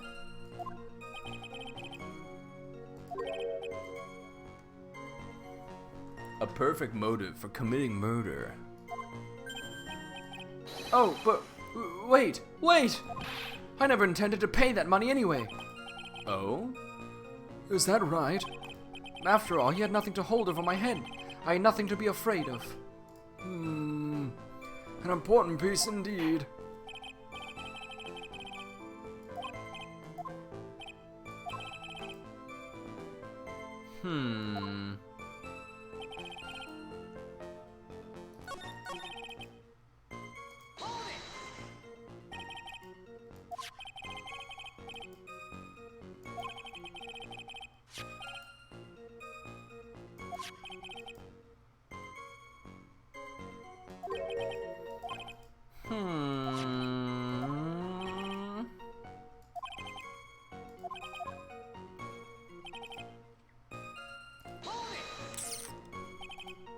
Trying to piece together everything that I can right now.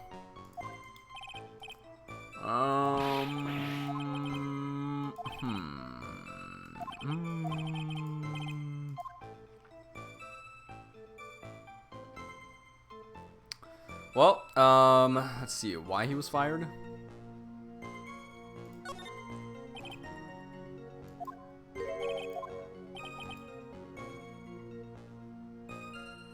The world is filled with those who have said, "I wish I had never asked that."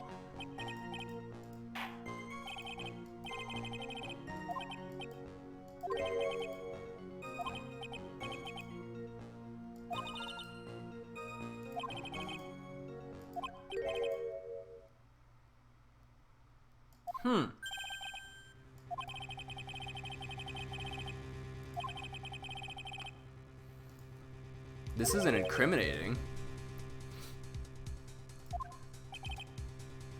Mr. Bullard found out and I was fired immediately.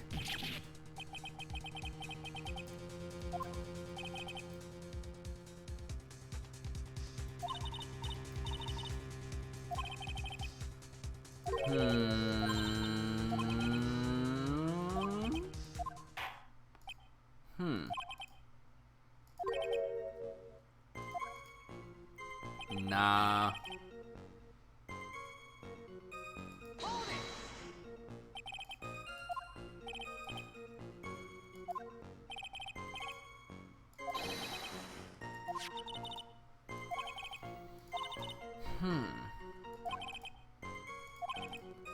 I'm thinking on like 4 tracks at once. On one hand, I'm thinking of like, is there any evidence that I have right now that can like assist anything in regards to his testimony, which I don't think there is. And then on the other hand, I'm trying to piece together like just, you know, how this case is gonna end.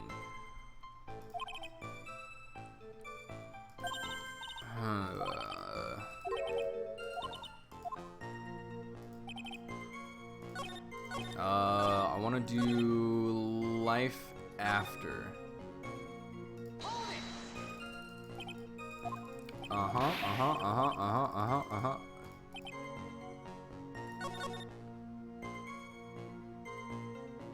Is it this one?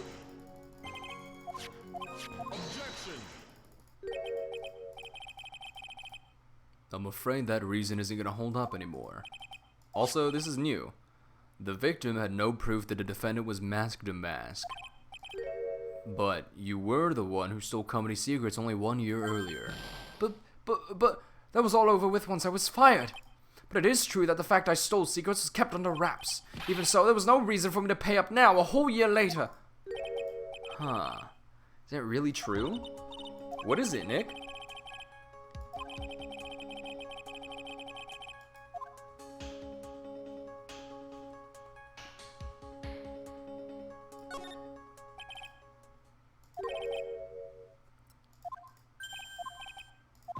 Mr. Wright, what are you trying to do by bullying your own client? Men are like colonies of bacteria. The more heat you apply, the faster they grow. That's exactly right. Sure. Well then, feel free to keep up the heat, my little lawyer amigo. Yes, now come on, provide some evidence to back up your assertion. Why would Mr. Delight want to keep his data-stealing secret from going public?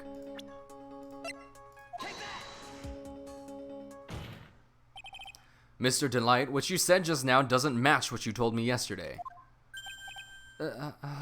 What doesn't? I think you must have been scared, very scared, of having a certain person find out your secret. A certain person? Miss Desiree Delight, the defendant's wife. What? But I... Listen to me, my Desi, she's... Looks like if I just sit back and relax, the fun will end before it truly begins. Yes, we know. It was all your wife's fault. What do you mean?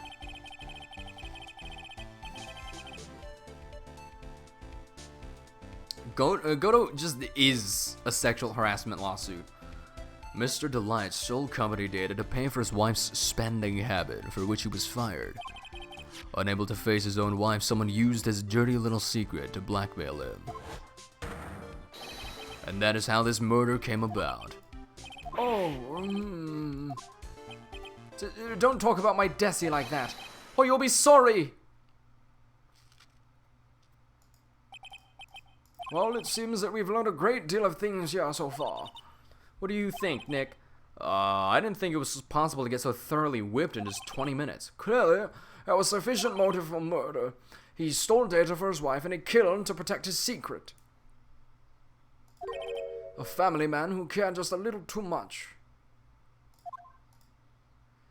Chan, why do you have so many tabs open? How are you even, like, finding anything when you have 305 tabs open?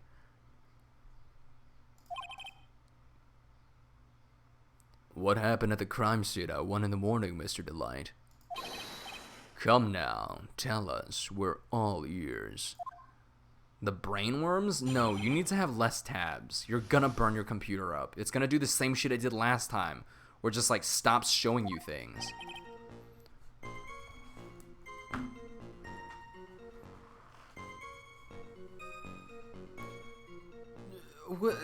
Just either use the same tab that you're in, or just open up a new one. There's no way that you need 306 things at once.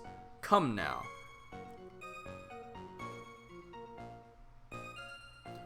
When I entered the office, there was a suspicious shadow there.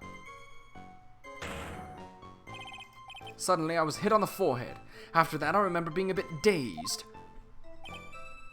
If I hadn't been wearing that, I would have been killed. When I came to, Mr. Bullard was lying there dead. I see. Suddenly hit on the forehead, huh? I believe the detective from yesterday provided similar testimony. He said that Mask de Mask struck him on the head from behind. No one's gonna believe a pathetic lie like that. What are you saying? I really was attacked. We'll find out if what you say is true or not during the cross-examination. Got that, Mr. Trite? Don't go easy just 'cause he's your client. If I see any sign that you are, I'll treat you to another cup of my special blend. You don't need to worry about that, Mr. Godot. Wasn't wearing what? Let me press this. What was he wearing? That? Could you please clarify what you're wearing, what you're referring to? Why, my Mask de Mask costume, of course. Wait just a moment. Mask de Mask? Huh? Oh, did I forget to mention it before? Just to be on the safe side, I dressed as Mask de Mask. And then, I descended upon the office of the CEO of KB Security. Oh, what?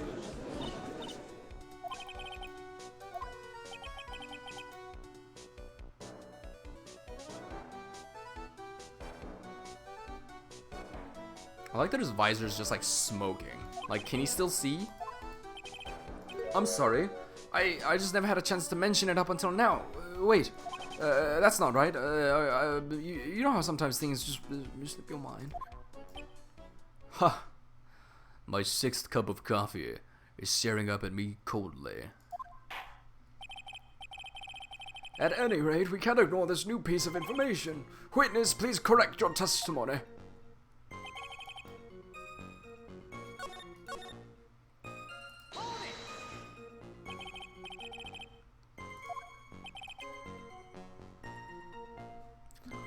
If there were 1,000 of me, and if even one knew, I'd tell you. Trust me. His dodging all of our questions is not helping us with his case. Okay, then how was the victim, Mr. Bullard, at that time? What do you mean, how was he? Was he already dead? Was he still alive? Maybe he was the one who hit you in the first place. That's a good question. What do you think, Mr. Wright? Forget it. Hit on the forehead. Your forehead? Yes, I was hit on the forehead as soon as I entered the room. It was an amazingly fast and powerful attack. Do you remember anything about who hit you? Well, like I said, it was a fast and powerful hit, so I think I was a little dazed for a while. I don't think Mr. Delight even grasped what you were asking. Yeah, I'd like to show him a fast and powerful attack myself. Throat punch!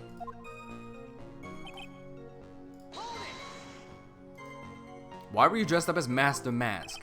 Why, because I'm Mask de Mask, of course. What are you talking about? Mask de Mask trial is being held next door.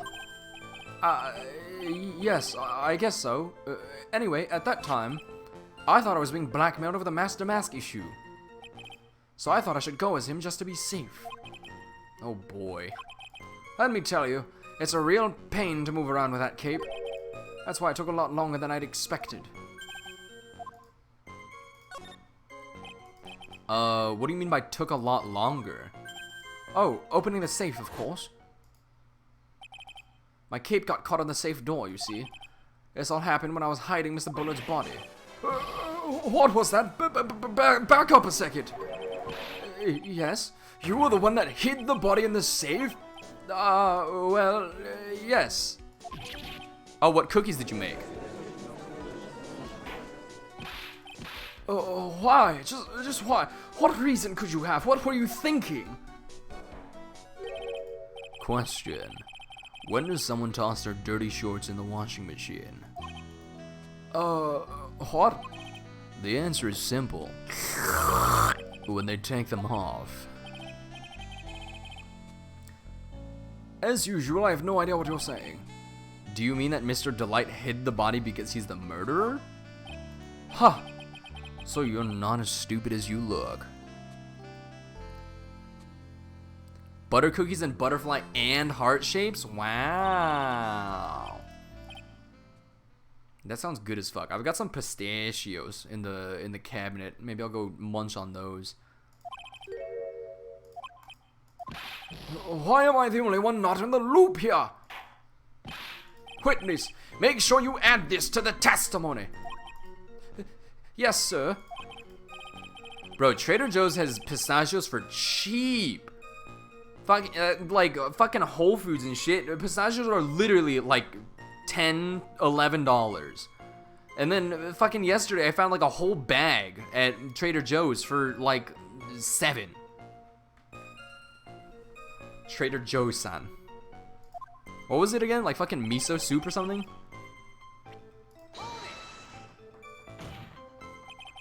Why did you hide the body in the safe anyway? Well, because it wouldn't fit in a drawer. That's not exactly what I meant. When I saw that corpse, I kind of lost it. I thought, if they find his corpse, they'll think I did it. Huh. I think you had a simpler reason than that. It's because you killed him. That's why you spent 10 minutes hiding the body. That certainly makes more sense. Yeah, the fact that they like do that makes me feel kind of weird, but I guess it's not like super racially charged. What is it, Nick? I just had a thought. Under those circumstances, would you normally try to hide the body and spend 10 whole minutes to do it? Under those circumstances? What circumstances? Oh! Hey, Nick, if you think his behavior was so strange, why don't you present some evidence that would show just what those circumstances were?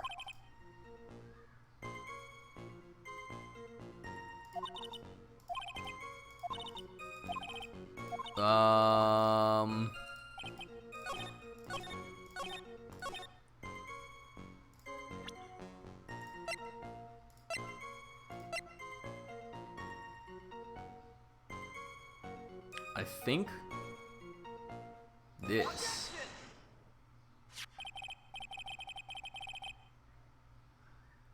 Trader Ming's is pretty,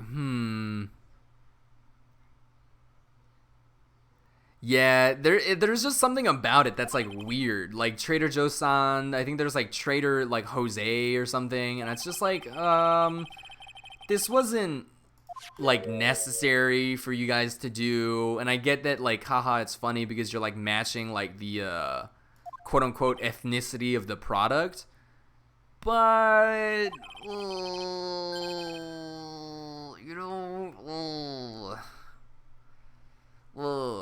you know, the hand at the throat emoji with like that one Jonah Hill meme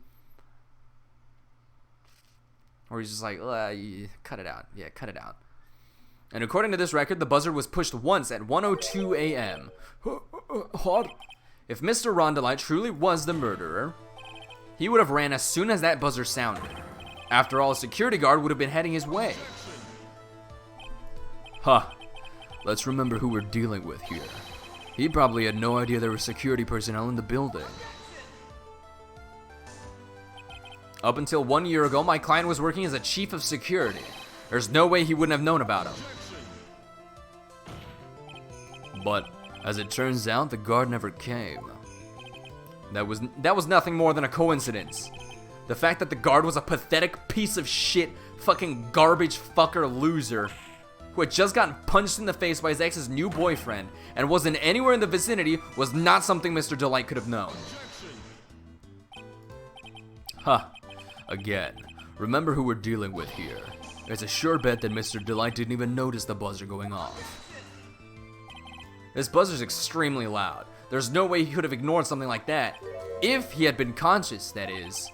Conscious? What do you mean by that? Fine. Let's hear your theory. Recall the defendant's testimony. The moment he entered the victim's office, someone attacked him. Mr. Delight said he felt dazed. I'm willing to wager that he was knocked unconscious for at least a few minutes. Unconscious? So he fainted. That's why Mr. Delight didn't know that the buzzer had sounded. And that's why he thought he had time to hide the body. So what are you trying to say? Mr. Delight was knocked out and the buzzer went off soon afterwards. Now, unless my client was able to hit the buzzer while he was unconscious, it can only mean that there was another person in that room. That's right. Whoever it was, they knocked out Ron Delight and then pressed the buzzer. So far, my theory has been playing out correctly. Order in the court. Mr. Wright, this is... This is preposterous. It was this kid. Ron Delight is the one who killed Kane Bullard. Then who pressed the buzzer? It was the victim, of course. He pressed the buzzer when the defendant attacked him. He didn't die right away. He must have held on long enough to push that button.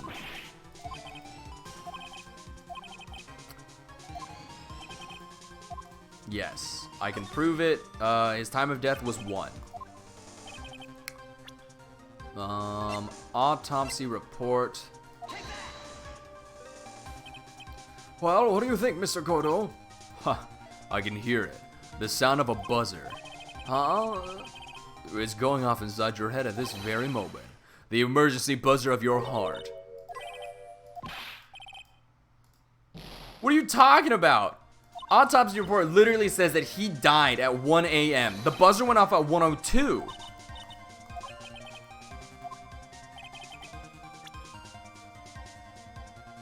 Oh wait, there's no fingerprints on it. Oops. I believe this is the piece of incontrovertible evidence that you were looking for. The emergency buzzer? Is there some kind of clue on it? Absolutely not. Hey, come on now. At least give some thought to what you say before opening your mouth. The fact that there are absolutely no clues is itself the clue. Now I'm the one who's clueless. This button has no fingerprints on it. If Mr. Bullet had really pressed it himself, naturally he would have left his fingerprints behind. Ron Delight obviously wiped them off. Why would he? A guard could have come in at any moment. He touched that button, I know he did. The voice that I gave Godot is dangerously close to Edgeworth's. Because I make him sound all like dark and mysterious and sexy and stuff, but that means that I can't inject any emotion into it. And when I do inject emotion into it, it gets dangerously close to Edgeworth, because they're both like push the throat down deep voice. What reason could he possibly have had to wipe the button free of fingerprints? Order, order, order. It would seem I've been forced to eat crow. However, if the real killer was there at the scene, why would that person press the emergency buzzer? Shouldn't they have run away without putting themselves in extra danger? What's with this awkward silence all of a sudden? Ha! It looks like you're fresh out of parlor tricks. They're on to you, Nick. Just give me a minute to collect my thoughts, okay? The real culprit killed Mr. Bullard at around 1 a.m. And Mr. Delight just happened to waltz in when the murder was taking place, right? The killer clobbered Mr. Delight and then sounded the buzzer. Even though security was supposed to respond right away if the buzzer was pressed. Time's up, Mr. Wright. Let's hear what you have to say. Very well then. Oh ho, you've got some guts. I like that in an opponent. Why did the real killer sound the emergency buzzer? The killer knew that if they pressed that button, a guard would come running. And that was exactly what they wanted. Do you mean to say the killer called the guard on purpose? Yes. Although as it turned out, he never showed up. because he was getting his clock cleaned at the time. Huh, what a touching story. You're saying the killer had a change of heart and called the guard to turn himself in? No, I'm not. When that buzzer sounded, there were 3 people in that office. The victim, Kane Bullard, who was already dead. The defendant, Ron Delight, who was out cold. And the 3rd person, the real killer. Hypothetically, yes. Now then, in this situation, if the real killer made an escape, what would happen? Hi, Chan. When Godot does his spit take. I'm not spitting monster. I'm not. No. First of all, I don't have any more monster. I finished it already. I chugged the shit out of it. I only have 3 cans left, so I don't want to grab another one. And secondly, I would have nowhere to spit my monster, because if I spit it straight forward, it goes on my mic, or my computer, or my monitor, or my keyboard. I'm not gonna do that. And if any security guards came running in at that time, they would think that I was the murderer. Yes. Yes, that was precisely the real killer's objective. To frame Ron Delight for the murder. What if I just go...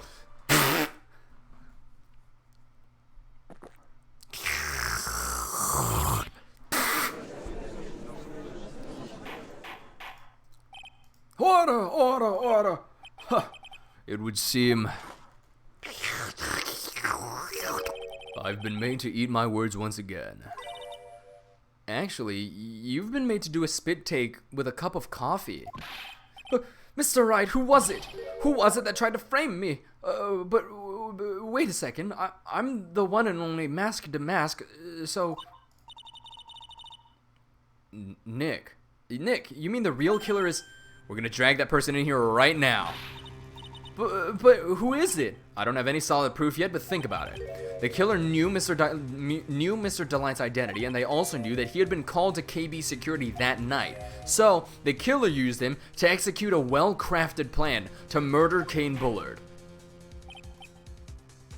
Now then, let's hear your accusation, Mr. Wright. Who was it that framed Mr. Ron Delight for the murder of Kane Bullard? Detective Luke Atme.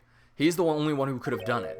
Ace Detective Luke Atme? You mean Mask to Mask did it? Your Honor, the person being tried in the court next to us is not Mask to Mask at all. He is, in actuality, the true murderer of Kane Bullard. Order, Mr. Wright, explain yourself. Theft and murder. Which is the more serious crime? They're not even close. Murder's the more serious crime, of course. It's a capital crime subject to a capital punishment. Please remember the trial from yesterday, if you would. So far, I'm fucking spot on.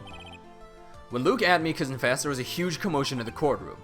Of course, a famous detective was unmasked as, well, as Mask to Mask. Instead of being convicted of murder, he was found guilty of grand larceny. That was his true objective all along. To be found guilty. Mask to Mask had the perfect alibi for when the murder took place.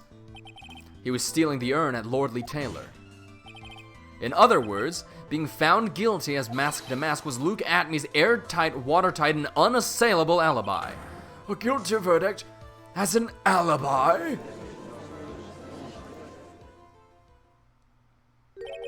You know, it's almost time.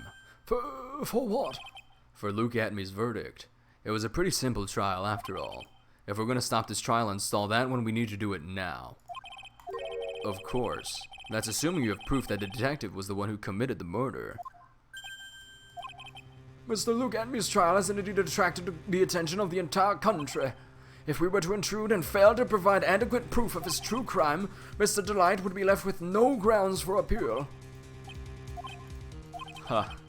A bent's only good when your life's the end here. Mr. Wright, I believe in you. Mr. Delight. So, please, I'm begging you. Thanks, but my decision will determine the rest of your life. Can I really risk your life like this? Phoenix. Don't stray, Phoenix, for your client. Take the path of trust. That voice, it sounds like Mia. Your Honor, the defense requests an immediate recess. Ha, so that's your answer, huh? Very well. I've decided as well. This court will now take a 20-minute recess. Mr. Wright, when we return, please summon Mr. Luke Atme to the stand. Yes, Your Honor.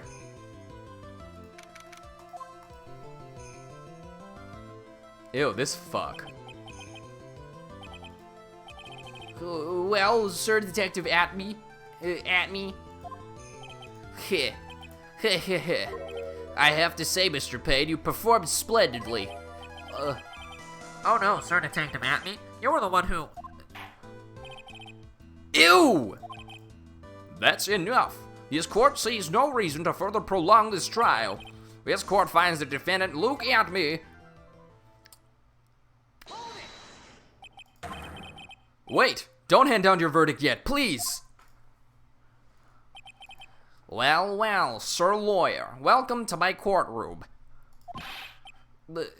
Why does he look like that? Who's this hoser, eh? My name is Phoenix Wright, attorney at law, and I wish to file an accusation against this man, Luke Atme. Accusation?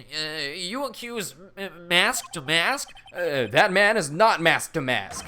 He's just a ruthless murderer. What?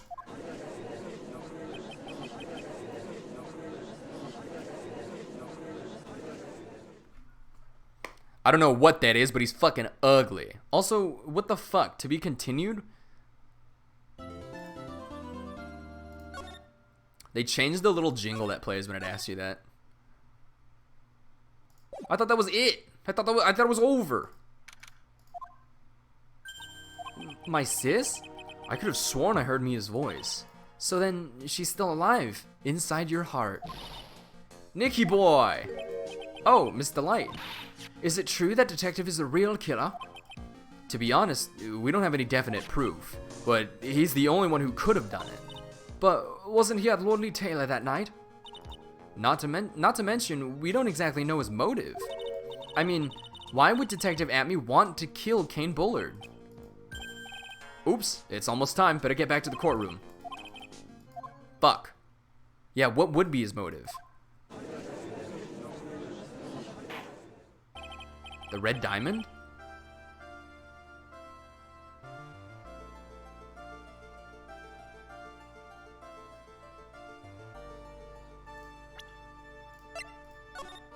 If you don't want your true identity revealed to the world, come to KV Security and bring $50,000. If you don't, I'll take that red diamond you received the other day instead.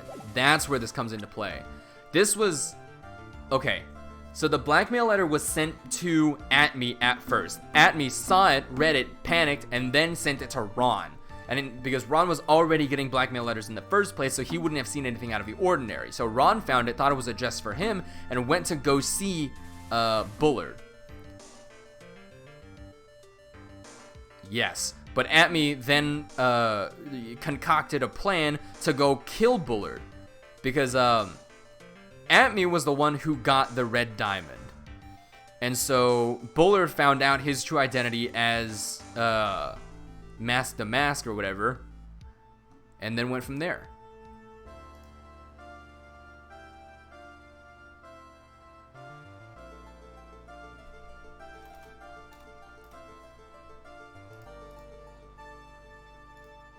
Got another ping on Discord. Now then, this court is back in session. Mr. Luke Atme, please take the stand. Fuck, I'm hungry. What should I eat? Well, how do you do, Sir Lawyer? I never would have thought to see you acting so recklessly. I couldn't let them hand down your verdict just yet. Not when it would have given you your perfect alibi. Yes, I would like a cookie, please. An alibi by the name of Mask to Mask.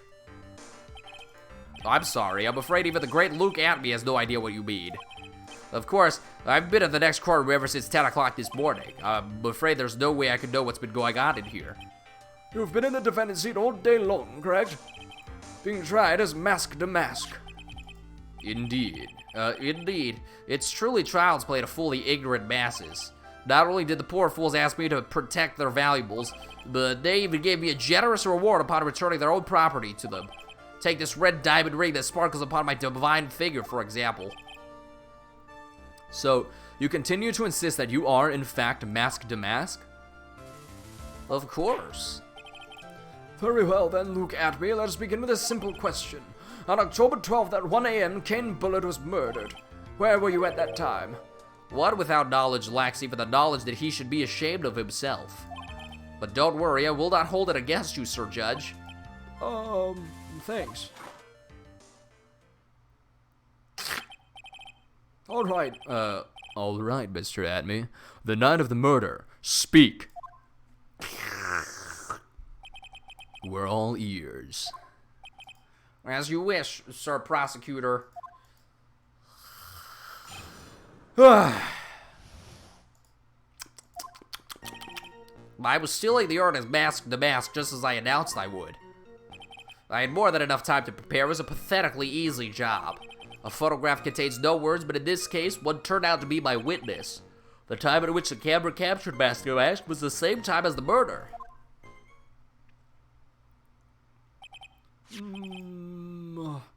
It seems the main point of discussion will be this photo of the crime scene. Everything else up until now was all part of his plan. There has to be a secret to this picture as well. Even the great Mask to Mask cannot be in two places at once. Now then, if you'll excuse me, I have a verdict to receive. Unfortunately, Mr. Atme, we still have to do your cross-examination. A fool is too foolish to know that he is a fool. I think he's trying to say that you're full of it, Nick. The only thing that's full of it is his alibi.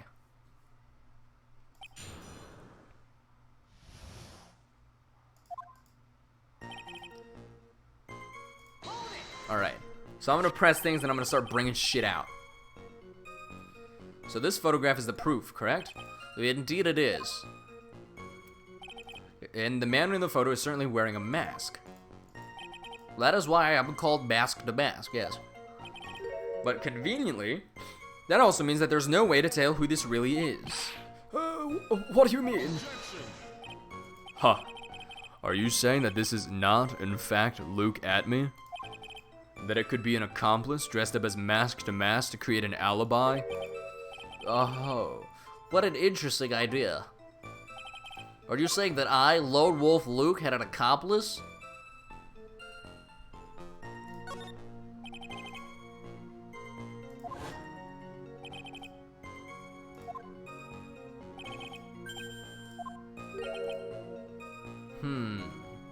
Now, remember you've said that, Mr. Trine, because there's no going back. If you're making baseless claims, I'll treat you to a penalty myself. So who is it, Mr. Trine? Who was the accomplice?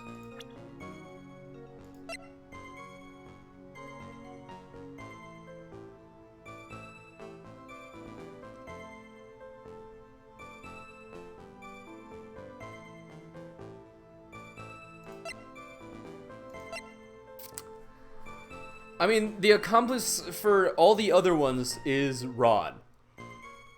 However, Ron also pulls up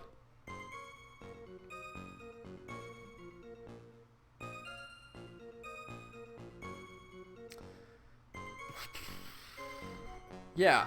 So Ron pulls up to KB security at like what?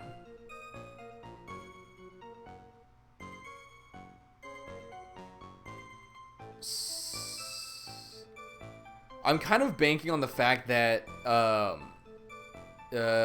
Atme like fucked with the data in the computer. So I don't know if that's gonna be strong enough evidence because it's conditional.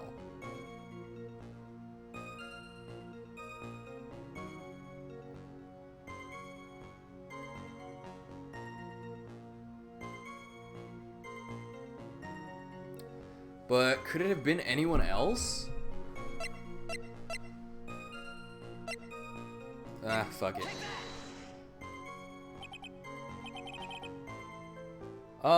It was this person. He sounds unconfident.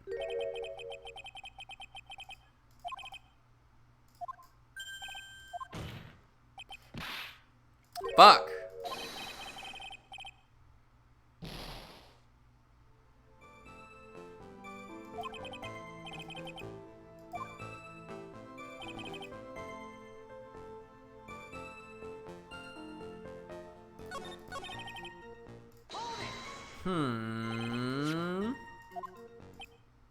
That's right. It was over 20 days ago, if I'm not mistaken. You sent the calling card to Lordly Taylor 10 days before the heist. That would mean you sent out the card after you began your security watch, right? Indeed. There was no reason why I couldn't do both jobs at once. It was the perfect opportunity to steal my latest target.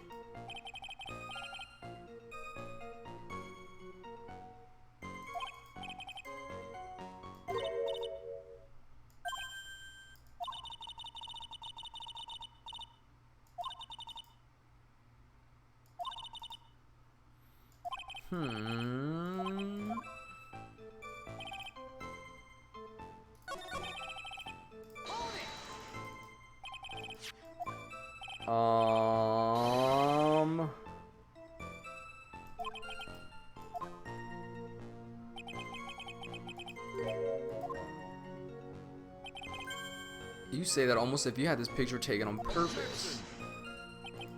It was simply caught by the very camera that he had set up. We all have days like that. Indeed. It turned out that there was no such thing as the perfect crime after all. Life is truly an ironic thing, a sad, blue melody.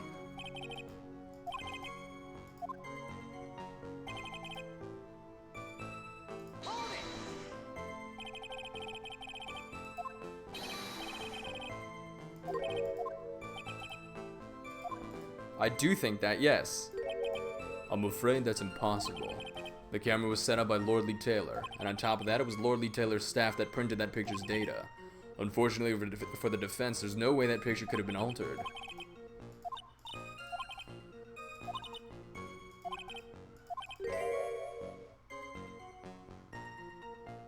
Or the photo itself is.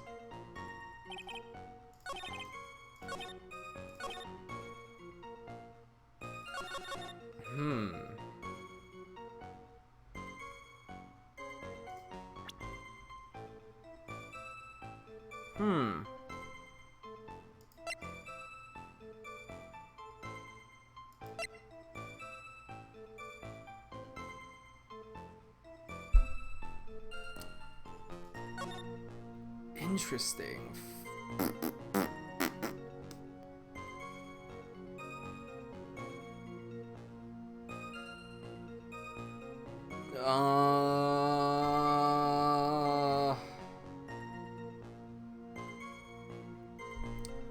Well, the question being, why was the statue moved? Carried into the basement warehouse the day of the crime, moved again that night.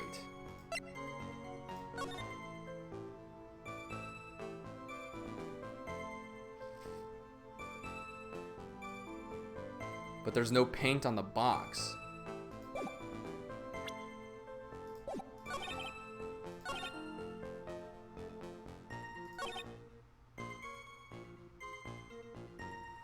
So if there's no...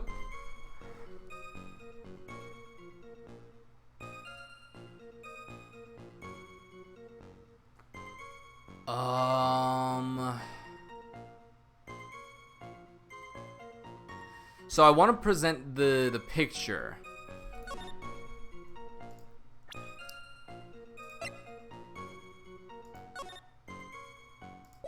I'm gonna present it.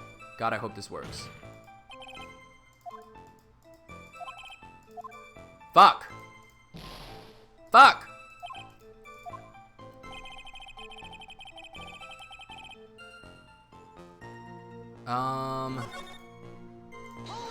Let me just press everything again. This photograph is the proof. Indeed it is. The man in the photo is certainly wearing a mask. So there's no way that we can prove that an accomplice. Let me figure this one out. And by figure this one out, I mean, look at the fucking walkthrough.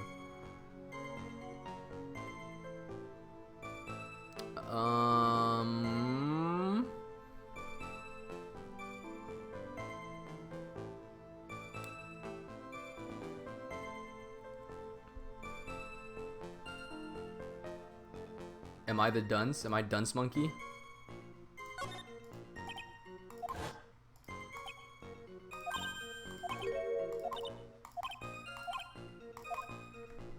Alright.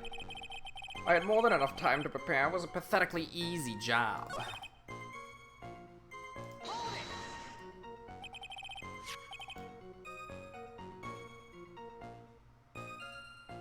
Is that correct? Indeed it is. That is it. The very thing that proves I committed the crime. The very thing that proves you committed the crime. Surely, even you understand by now. Lordly Taylor provided that camera. There's no way I could have tampered with it. Except you literally told me that you could, fuck around with the data.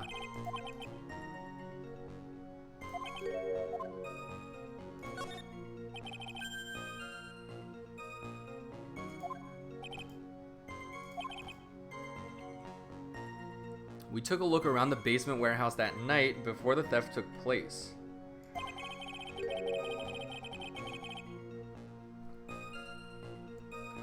And there's something in the photo that doesn't match my memory of that night. So, yeah, it'd be this.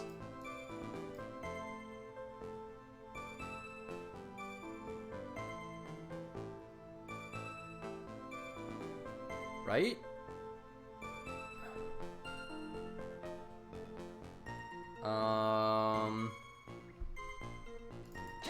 Bro, I've got this, like, this fucking nose hair. I can feel it in my fucking nose. It's tickling the shit out of me. I'm gonna yoink this bitch with some tweezers. And peach colored at that.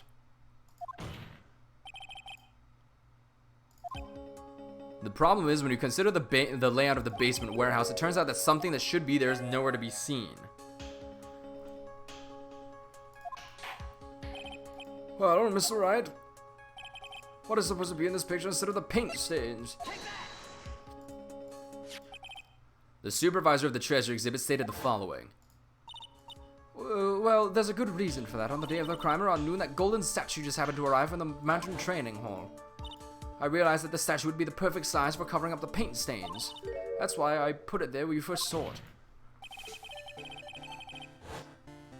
I myself was there the night the theft took place and saw the statue in that spot. If this picture was truly taken on that night, then that statue shouldn't have been there, or should have been there. But when I went there the day after the theft, that statue of the old bag was sitting in the corner. Perhaps it was somehow pushed there accidentally. Your Honor, this statue is slightly larger than yourself and quite heavy. It would take more than an accidental push to move it at that distance.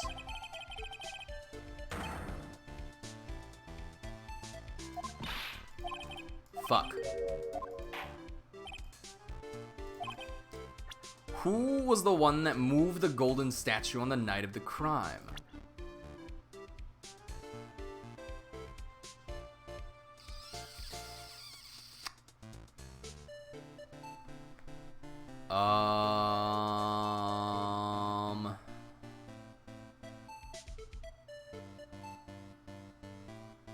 But why would they move it is the thing.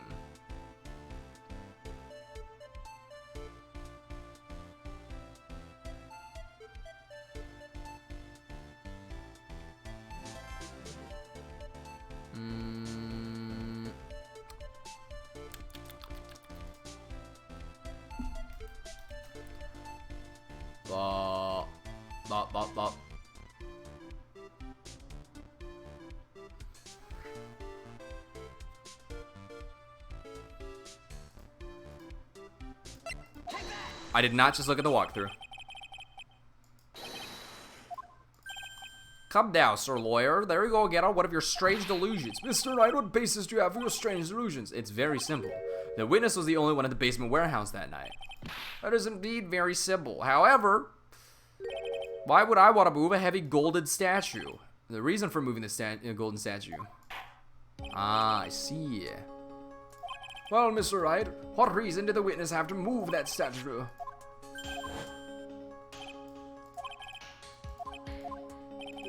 But this photograph contains a single fatal flaw. If the statue had been there, your line would be exposed like cheap film at a drugstore.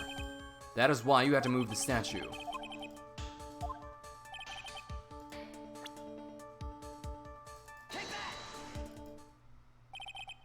Naturally, the line in this photo is the timestamp. What do you mean? I'll tell you exactly what I mean. On the night in question, Luke Atme went to KB Security and murdered Kane Bullard. Therefore, it's obvious. It would have been impossible for him to have been at Lord Lee Taylor at this time.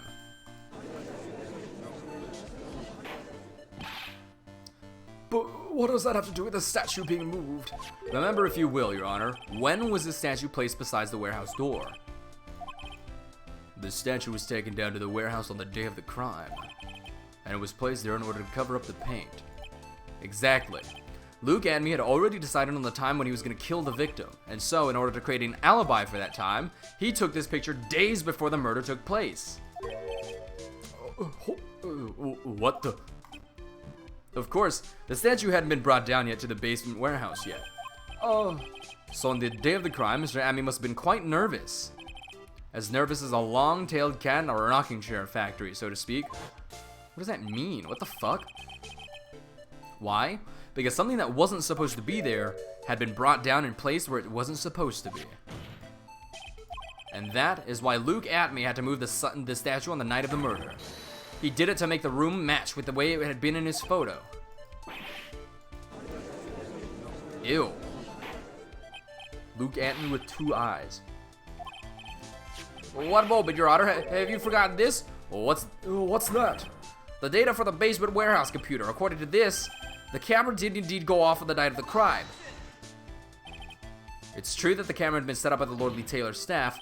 However, the program used to manage that data was yours. That alone would have allowed you to tamper with the data.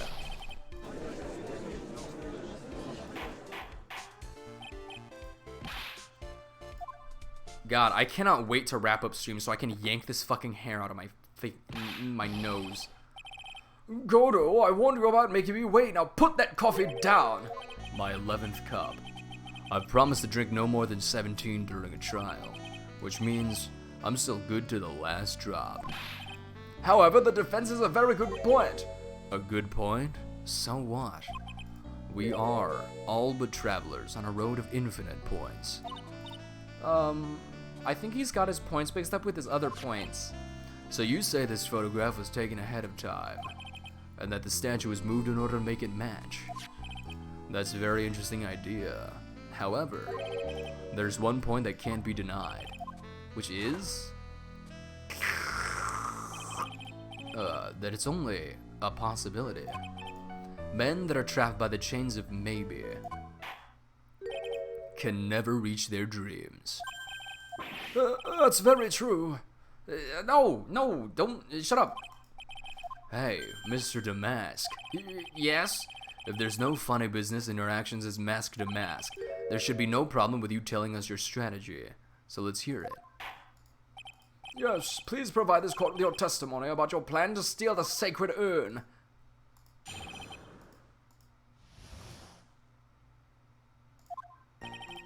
I first received the request from Lord Lee Taylor about 20 days ago. The urn was placed in a box at Savari. It was then sent to the warehouse. Hence, I was actually unable to see the urn for myself until the day of the crime. I knew it was an extremely valuable treasure, so I had sent my card 10 days beforehand. I then handled security by myself to ensure that my crime would go smoothly. At last, I held the urn in my hands for the first time at 1 a.m. on October 12th.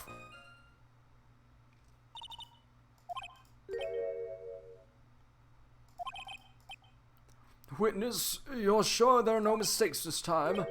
Zavari. Very well then, Mr. Wright, you may begin your cross-examination.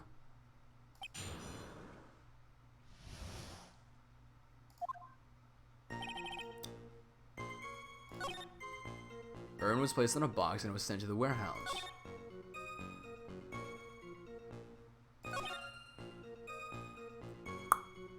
I knew it was an extremely valuable treasure.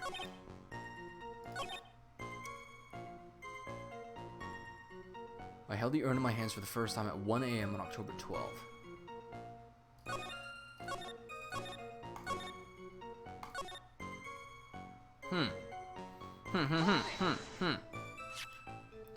You were asked to guard the urn by Miss Adrian Andrews, is that right? Indeed. It seemed that they had heard of my Zvarkly reputation. I see Miss Andrews is still attracting the weirdos.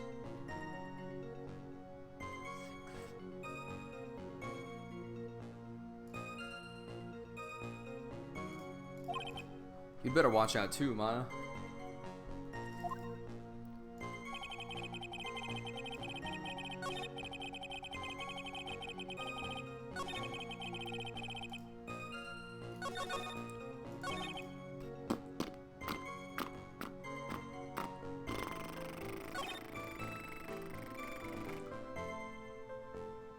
Something's weird here.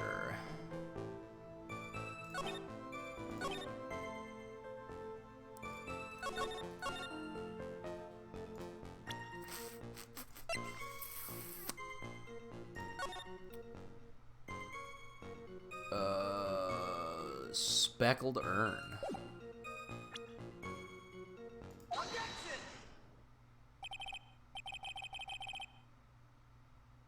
Mr. Adme, if you really are Mask de Mask, then you also wrote this calling card, correct? But of course. Is there a problem with that calling card? Allow me to read a passage from the calling card that Mask de Mask had written. Take good care of the speckled urn. Now, the speckled here surely refers to this pink pattern on the sacred urn. Yes, that is true, but so what? Truth be told, there's no way that Mask to Mask could have known about this pattern. What do you mean? This pink spotted pattern on the urn is actually nothing more than paint stains. Paint stains? And these stains did not appear until after the urn had been taken to Lordly Taylor. I'm not finding this joke to be very funny, Mr. Trite. The day that the sacred urn was taken to the warehouse, the urn was broken due to human error, or should I say an error-prone human. And that's when the pink paint got on the urn. You can't be serious. And yet this calling card clearly mentions that paint pattern. Detective Atme had seen this urn long before the crime ever took place. In fact, he saw it when this fake photo was taken. And because this photo is a fake, your alibi for the night of the murder no longer holds water.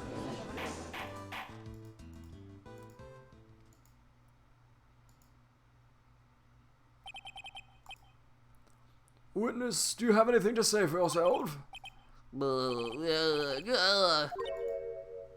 Nick, I think it's still a little early for a victory pose.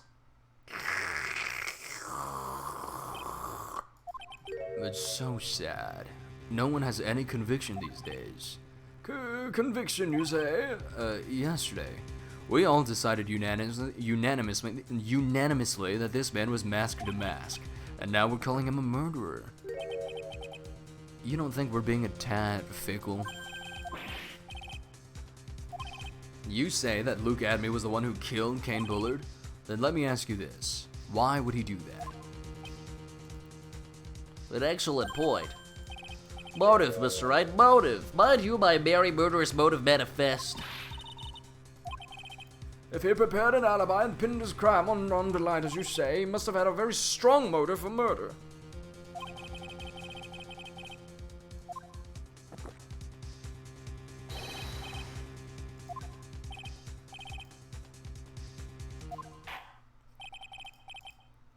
Without a motive, it's nearly impossible to prove guilt in a murder case.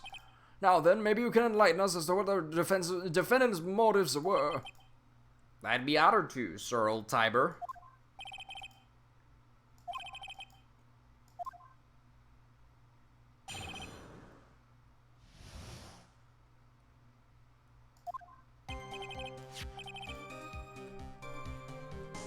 Luke Atme had no points of contact with the victim whatsoever. Kane Bullard decided to investigate Mask to Mask and simply mistook who he was. It was Mr. Bullard who wrote the blackmail letter and sent it to Ron Delight. And it was then, again, Mr. Bullard who harbored a grudge against Mr. Delight for his betrayal. Mr. Bullard's mistake is quite excusable. The defendant truly believes he is Mask to Mask. That is why Mr. Delight thought fit to kill Kane Bullard. Truly, truly a tragedy. So the victim, Kane Bullard, blackmailed the defendant. This is the This is the blackmail letter found in the defendant's apartment. A handwriting test confirms that Mr. Bullard was indeed the one who wrote the letter.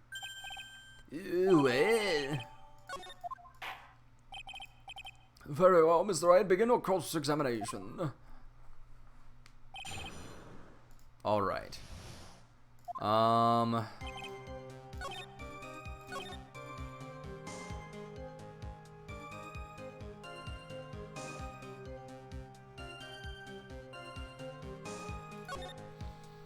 Simply mistook who he was. Now that we're on the blackmail letter... No.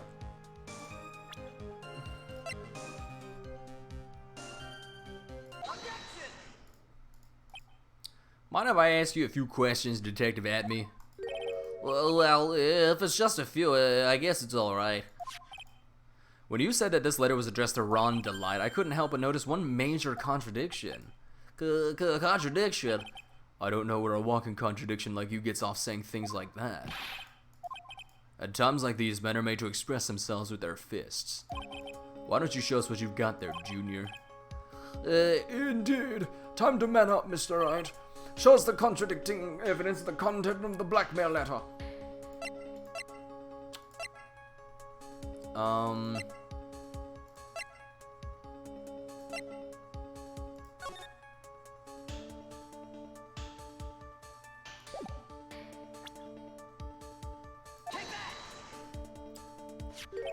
Take a good look at this newspaper clipping. I'm speedrunning the rest of this. My nose itches like hell, and I want to yank it. I'm not much for discussing color myself. According to the clipping, the color of the stolen jewel is blue. However, in the blackmail letter, a totally different jewel is mentioned. Red? Which means the red diamond described in the blackmail letter is the one that Mr. Atme so kindly showed us. And your point is, Mr. Trite? So you're trying to say that this blackmail letter was intended for someone else? That's what you're trying to say, right, Trite? That is what you're trying to say. Right, Mr. Wright? Well, that's what you're trying to say, right, Nick? Yes. This is who Kane Bullard was actually blackmailing. This bitch. Naturally, it was you, Detective Atme. Do you have some sort of basis for that claim? You have been personally involved in every single mask-to-mask case. And in the last case, you recovered what was stolen and received a jewel as your reward. A jewel? Probably the one wrapped conspicuously around your finger. That red diamond ring. That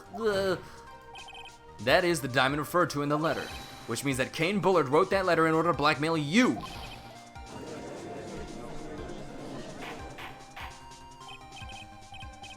Order in the court. Order, I say. It seems you've gone too far with your childish pranks, Mr. Trite. Kane Bullard blackmailing Luke Atme. Are you for real? Yeah, I am. Then answer me this. The blackmail letter contains the following passage. If you don't want your identity revealed to the world. Yes, it certainly does. Kane Bullard threatened to make Luke Atme's identity public knowledge. An identity he wanted to keep secret. So just what was that identity?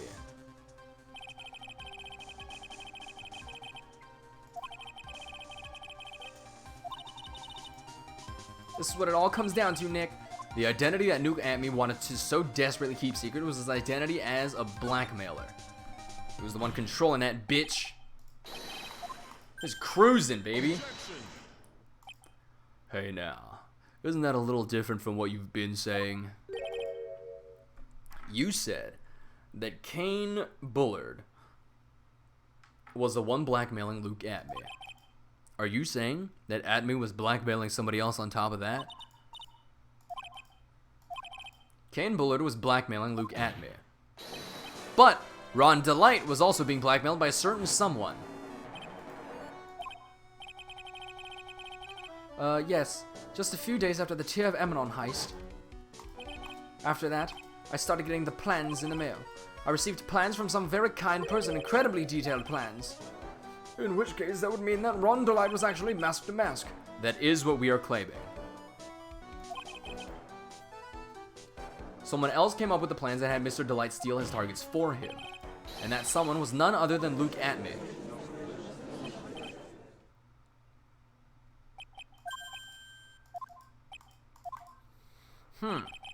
When you were in grade school, you received the same report card every year. Careless, with a tendency to jump to conclusions, am I right? You say that I, Luke Atme, was blackmailing Ron Delight? In which case, I would naturally know all about his relation to Mask to Mask. Well, yes. Ron Delight started receiving plans from his second crime onward, correct? Which means I learned of his identity when he committed that first crime. Good point. You certainly couldn't have blackmailed him otherwise. In that case, let's see some hot, bitter evidence. During the first crime, how did Luke Atme know that Ron Delight was mask to mask? The newspaper clipping?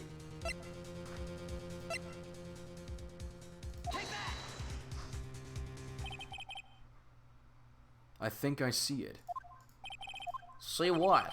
When you were in grade school, you received the same report card every year. Gets into lots of mischief trying to be the center of attention.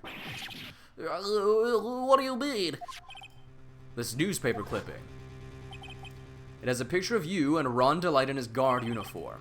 It seems that Mask to Mask didn't just disappear into thin air. He just took off his outfit and hid it in a bucket. That sounds far too stupid to be true. Correct. With tricks like that, he couldn't fool a baby, let alone an ace detective. And that's when you figured it out, Mr. Atme.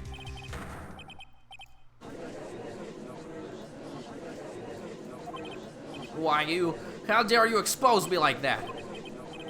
Why, I mean, I've never blackmailed anyone in my life.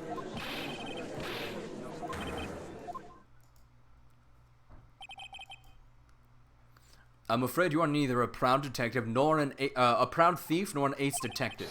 You're a blackmailer and a murderer. That is your true identity. Why, how dare you even imply that one so smart and capable as I could ever fall to such lowly depths? Oh my god, he's just going off. Alright.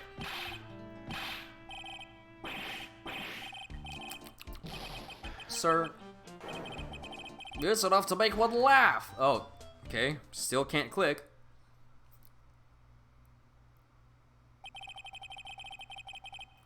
It would seem we finally arrived at the real answer.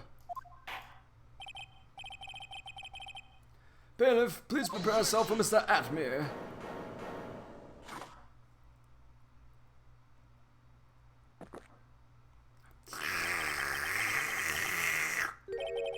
The hammer that strikes too fast has no time to aim. What do you mean? Allow me to say one thing. I will be the one to judge. You don't get much more in your face than that. It appears that your claws weren't quite sharp enough, Mr. Trite. What? What do you... It's true that you've proven a lot of things. Things like Luke Atme was a filthy blackmailer, and that he wasn't at Lordly Taylor the night of the murder. That's right, that's why he's the one who killed Mr. But there's still one thing you have yet to prove. What's that? Just because he wasn't at the warehouse doesn't mean he was at the murder scene. Therefore, if you can't prove that this pitiful excuse for a man was at KB Security, then I don't see how a verdict can be delivered. Can't we just check the cameras, dude?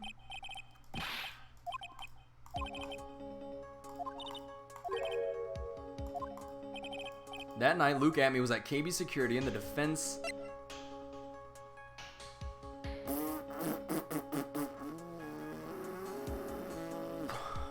What? Bring in Larry, I guess? Just as I thought. But if we hear more of Detective Atme's testimony... Unfortunately, that's as far as you go, Mr. Trite. What do you mean? I won't allow for any more testimony. That's what I mean. What? Have you forgotten?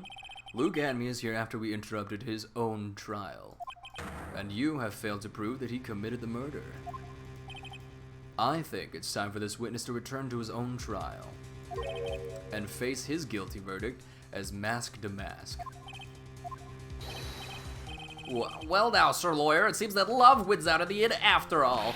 I am the ace detective as well as Mask the Mask. My verdict will verify that. Justice Rondelite will verify that he is the true murderer. I declare that with the full force of my ace detectiveness.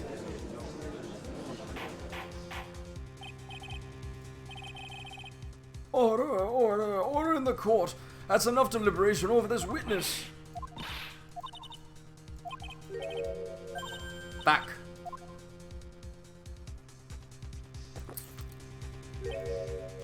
Double jeopardy. One of the basic rules of any court of law. Double jeopardy? Should a defendant be tried and found innocent in court, that defendant cannot be tried again for the same crime. This is a fundamental rule of all courts, and it applies to this witness as much as it applies to anyone else. Mr. Atme will be found guilty in a matter of minutes. Guilty as mask to mask, which means he will be innocent as far as the murder of Kane Bullitt is concerned. no way. The fact that you are unable to prove Mr. Atme's guilt of that crime here means that he will never again be tried as Kane Bullitt's murderer.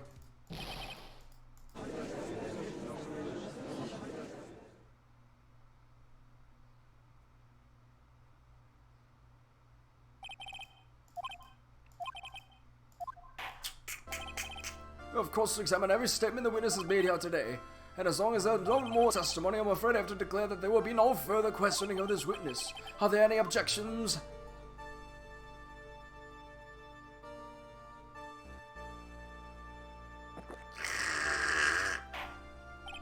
Then I hereby end the cross-examination of Luke Atme.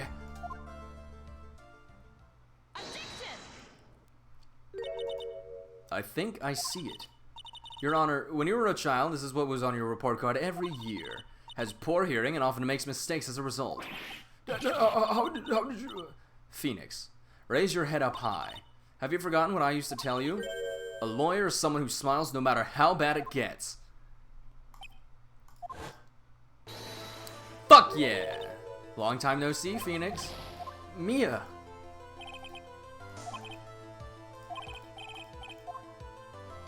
Does it really have to tell me this every single fucking time? Without any more testimony, I can't cross-examine. Not yet. The testimony's not over yet. What do you mean? Your Honor, just now you said something very interesting. You have cross-examined every statement the witness has made here today. Yes, that's true, but... Unfortunately, Your Honor, you're forgetting something. Earlier, after the last cross-examination, this witness made a number of remarks.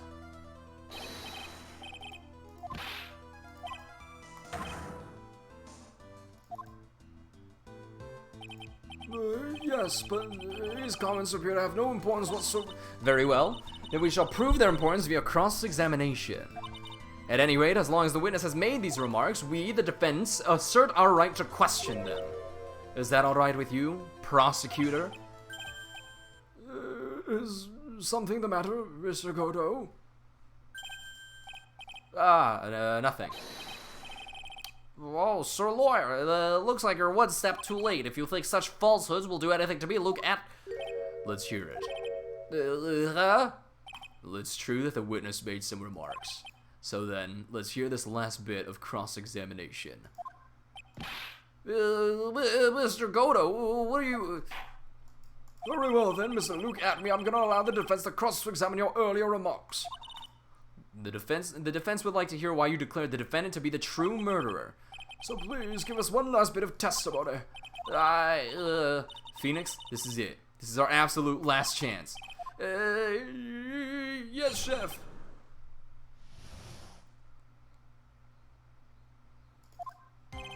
Indeed, it is true that I was not at Lordly Taylor. I had to leave to see about another vitally important job request.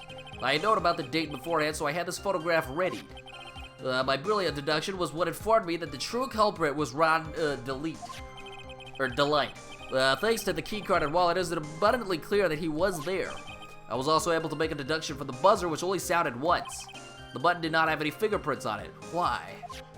The victim would have left prints if he sounded it, which means the killer sounded it. Mr. Delight was wearing his mask-to-mask outfit, which is why he left no prints. And in the blackmail letter, the victim likely just mistook the color of the jewel. Zavari! Therefore, all the evidence points to that poor boy.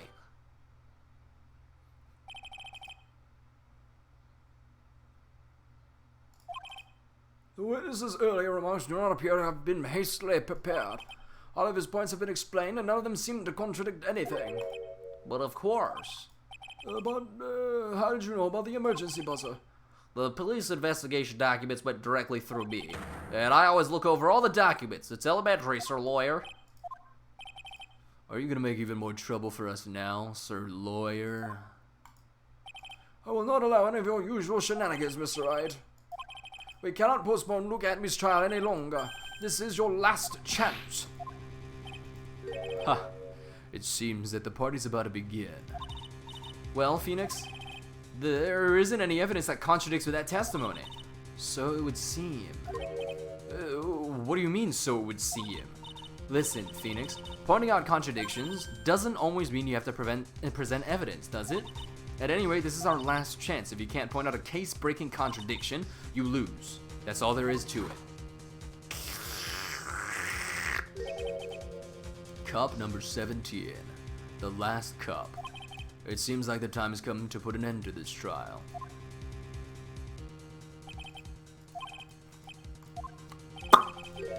Means all I can do is find the contradictory remark and press it. Very well, then, Mr. Wright. Please begin your final cross-examination. Am I really gonna take damage if I fucking press the wrong one?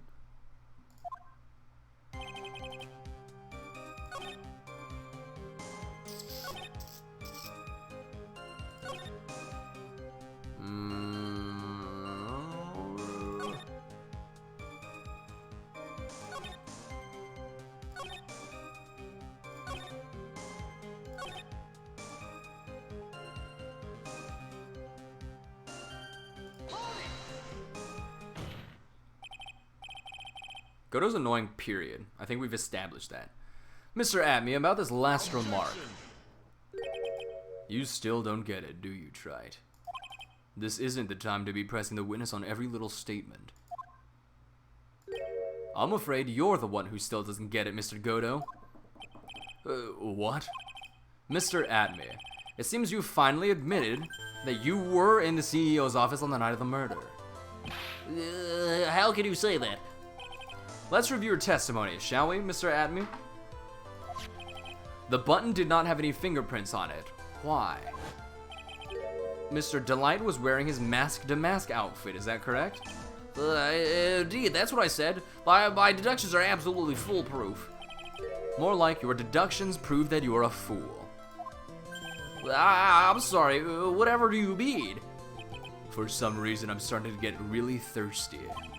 When exactly did we learn the fact that Ron Delight was dressed as mask to mask when he went to the scene of the crime? That was, It was just a few hours ago. Back when my 6th cup was looking at me with a cold stare. Huh? Oh, did I forget to mention it before? I'm sorry. I just never had a chance to mention it up until now. That's right. The defendant had yet to tell anyone else this fact before this morning. Therefore, the only people who should have known this are those who have... The only people who should know this are those who have been watching this trial. Do you understand now, Detective Atmy? There's no way that you should have known about that.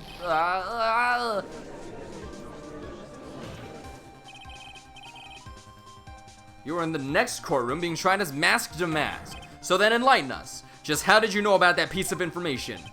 Well, Come on. This detective must have known about it. He probably had plenty of chances to find out beforehand. And it's those chances that I want to discuss next. That night, Mr. Delight was wearing his Mask to Mask outfit. There's one and only one way for Detective Atme to have found that out. Only one. One way, you say? Please recall, if you will, Mr. Delight's testimony.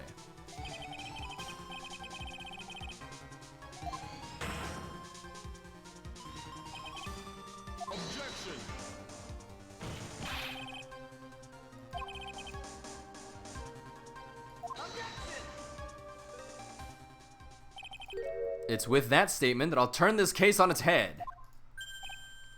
Just what are you implying? Mr. Delight saw the real killer, correct? Now, if you turn that statement around, it stands to reason that the real killer had also seen Ron Delight. Impossible.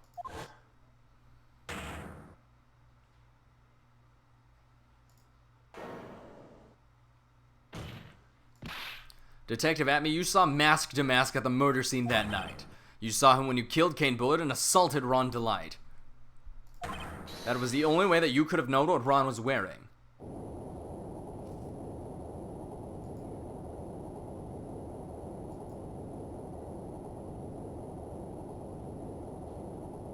Excuse me?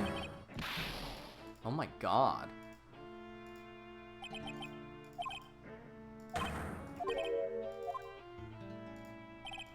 But I think there's a little more meaning behind it this time. He's lost it. He snapped.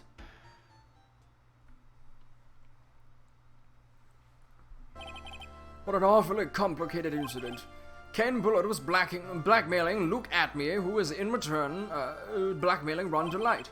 And upon killing his blackmailer, Luke Atme tried to frame Ron Delight.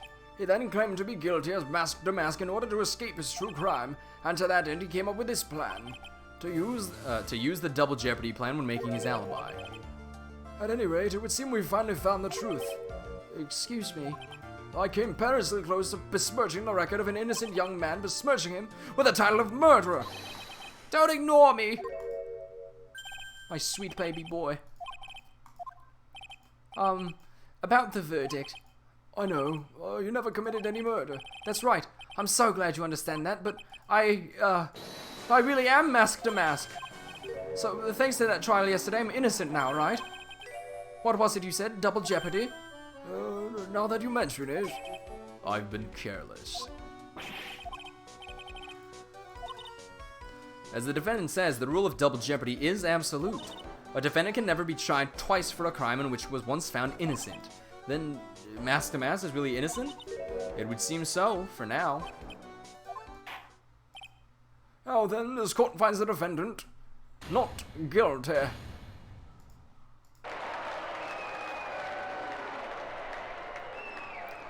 Godot's always annoying. Godot's not just annoying for this, he's just annoying. Boy, this is really lucky. Wait, this isn't so good after all. Thank God. Now I can wrap this shit up and fucking pull my fucking nose out. I'm just joking, Phoenix. Don't take everything so seriously. But on the other hand, she seems kind of torn these days. You mean about becoming the master of the Korean channeling school? Becoming the master means saying goodbye to our mother. Bro, I can literally feel this like extra long nose hair in there, and it's driving me fucking insane.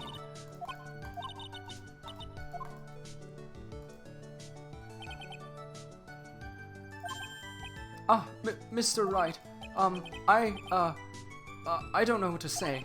Congratulations, Mr. Delight. Thank you so much. No, wait, nothing. Oh wow, she changed back fast.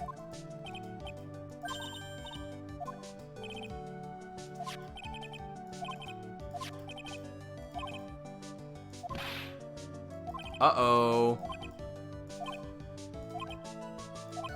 So that's why you became Mask to Mask? Yes, but it's all over now. A broken bowl can never be put back together. That's not true, right, Nick? Right. Really? Can we go back to the way things were? You'll be fine, and Nick can prove it.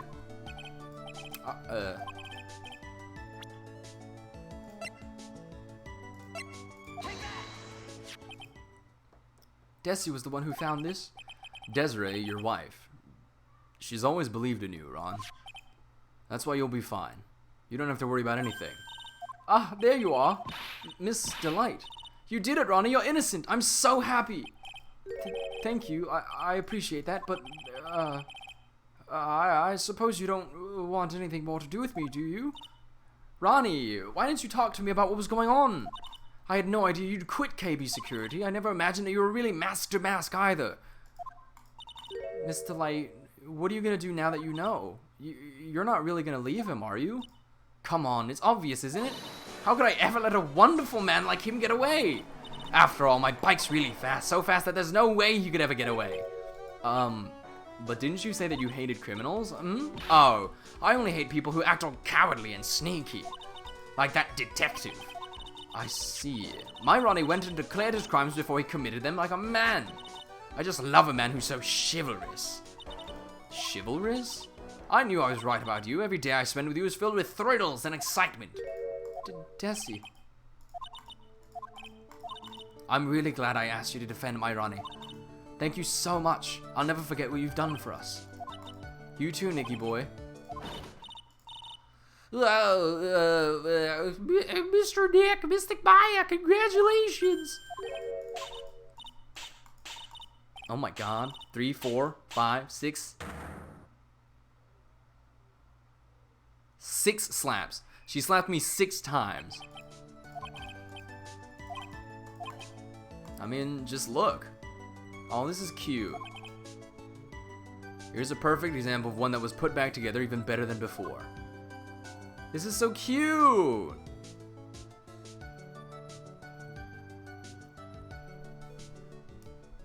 Wow, 5 hours for the second half.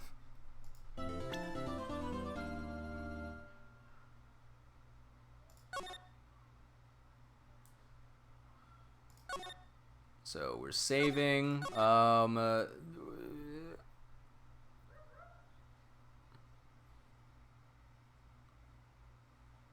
The vase originally said, Ami, because it was supposed to contain the soul of, Ami Faye, the founder of, like, the Korean channeling technique.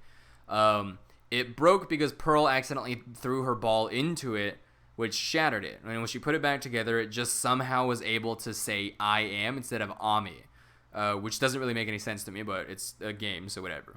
And then it broke again because somebody dropped it, and then when they put it back together, they put it back properly this time, and it said Ami instead of I am. So it just kind of was a roundabout way of, shit. Save that again. Close this. Anyway, thank you all for tuning in today. So it was originally Ami, and then was fixed wrong, and then broken again, then fixed right. Yes, exactly. Yeah, the chances already of it breaking and then still being able to be put back together in a way that says I am is very low. And the chances of it breaking again and then still being reparable to the point where it could say Ami is thereby even lower. So it's just been a weird little thing, like, in general. But it is what it is. It's a video game. You know, we figured it out, and we're there.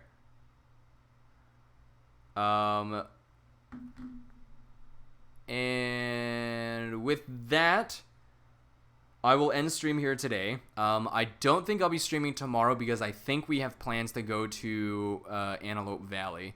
So we'll see how that works out. Even if we end up not going, I think I'll just take it as like a day off and just kind of like chill. Thank you all for tuning in as always. Thank you to Jerry if she's still here, or if they're still here, for the subscription. And thank you all per usual for your support. I will see you all next time, and we'll see when that is. I'll have to figure that out at some point. But thank you all again, and I will see you all next time. Stay tuned on Discord and stay tuned on Twitter to see when I go live next. Bye.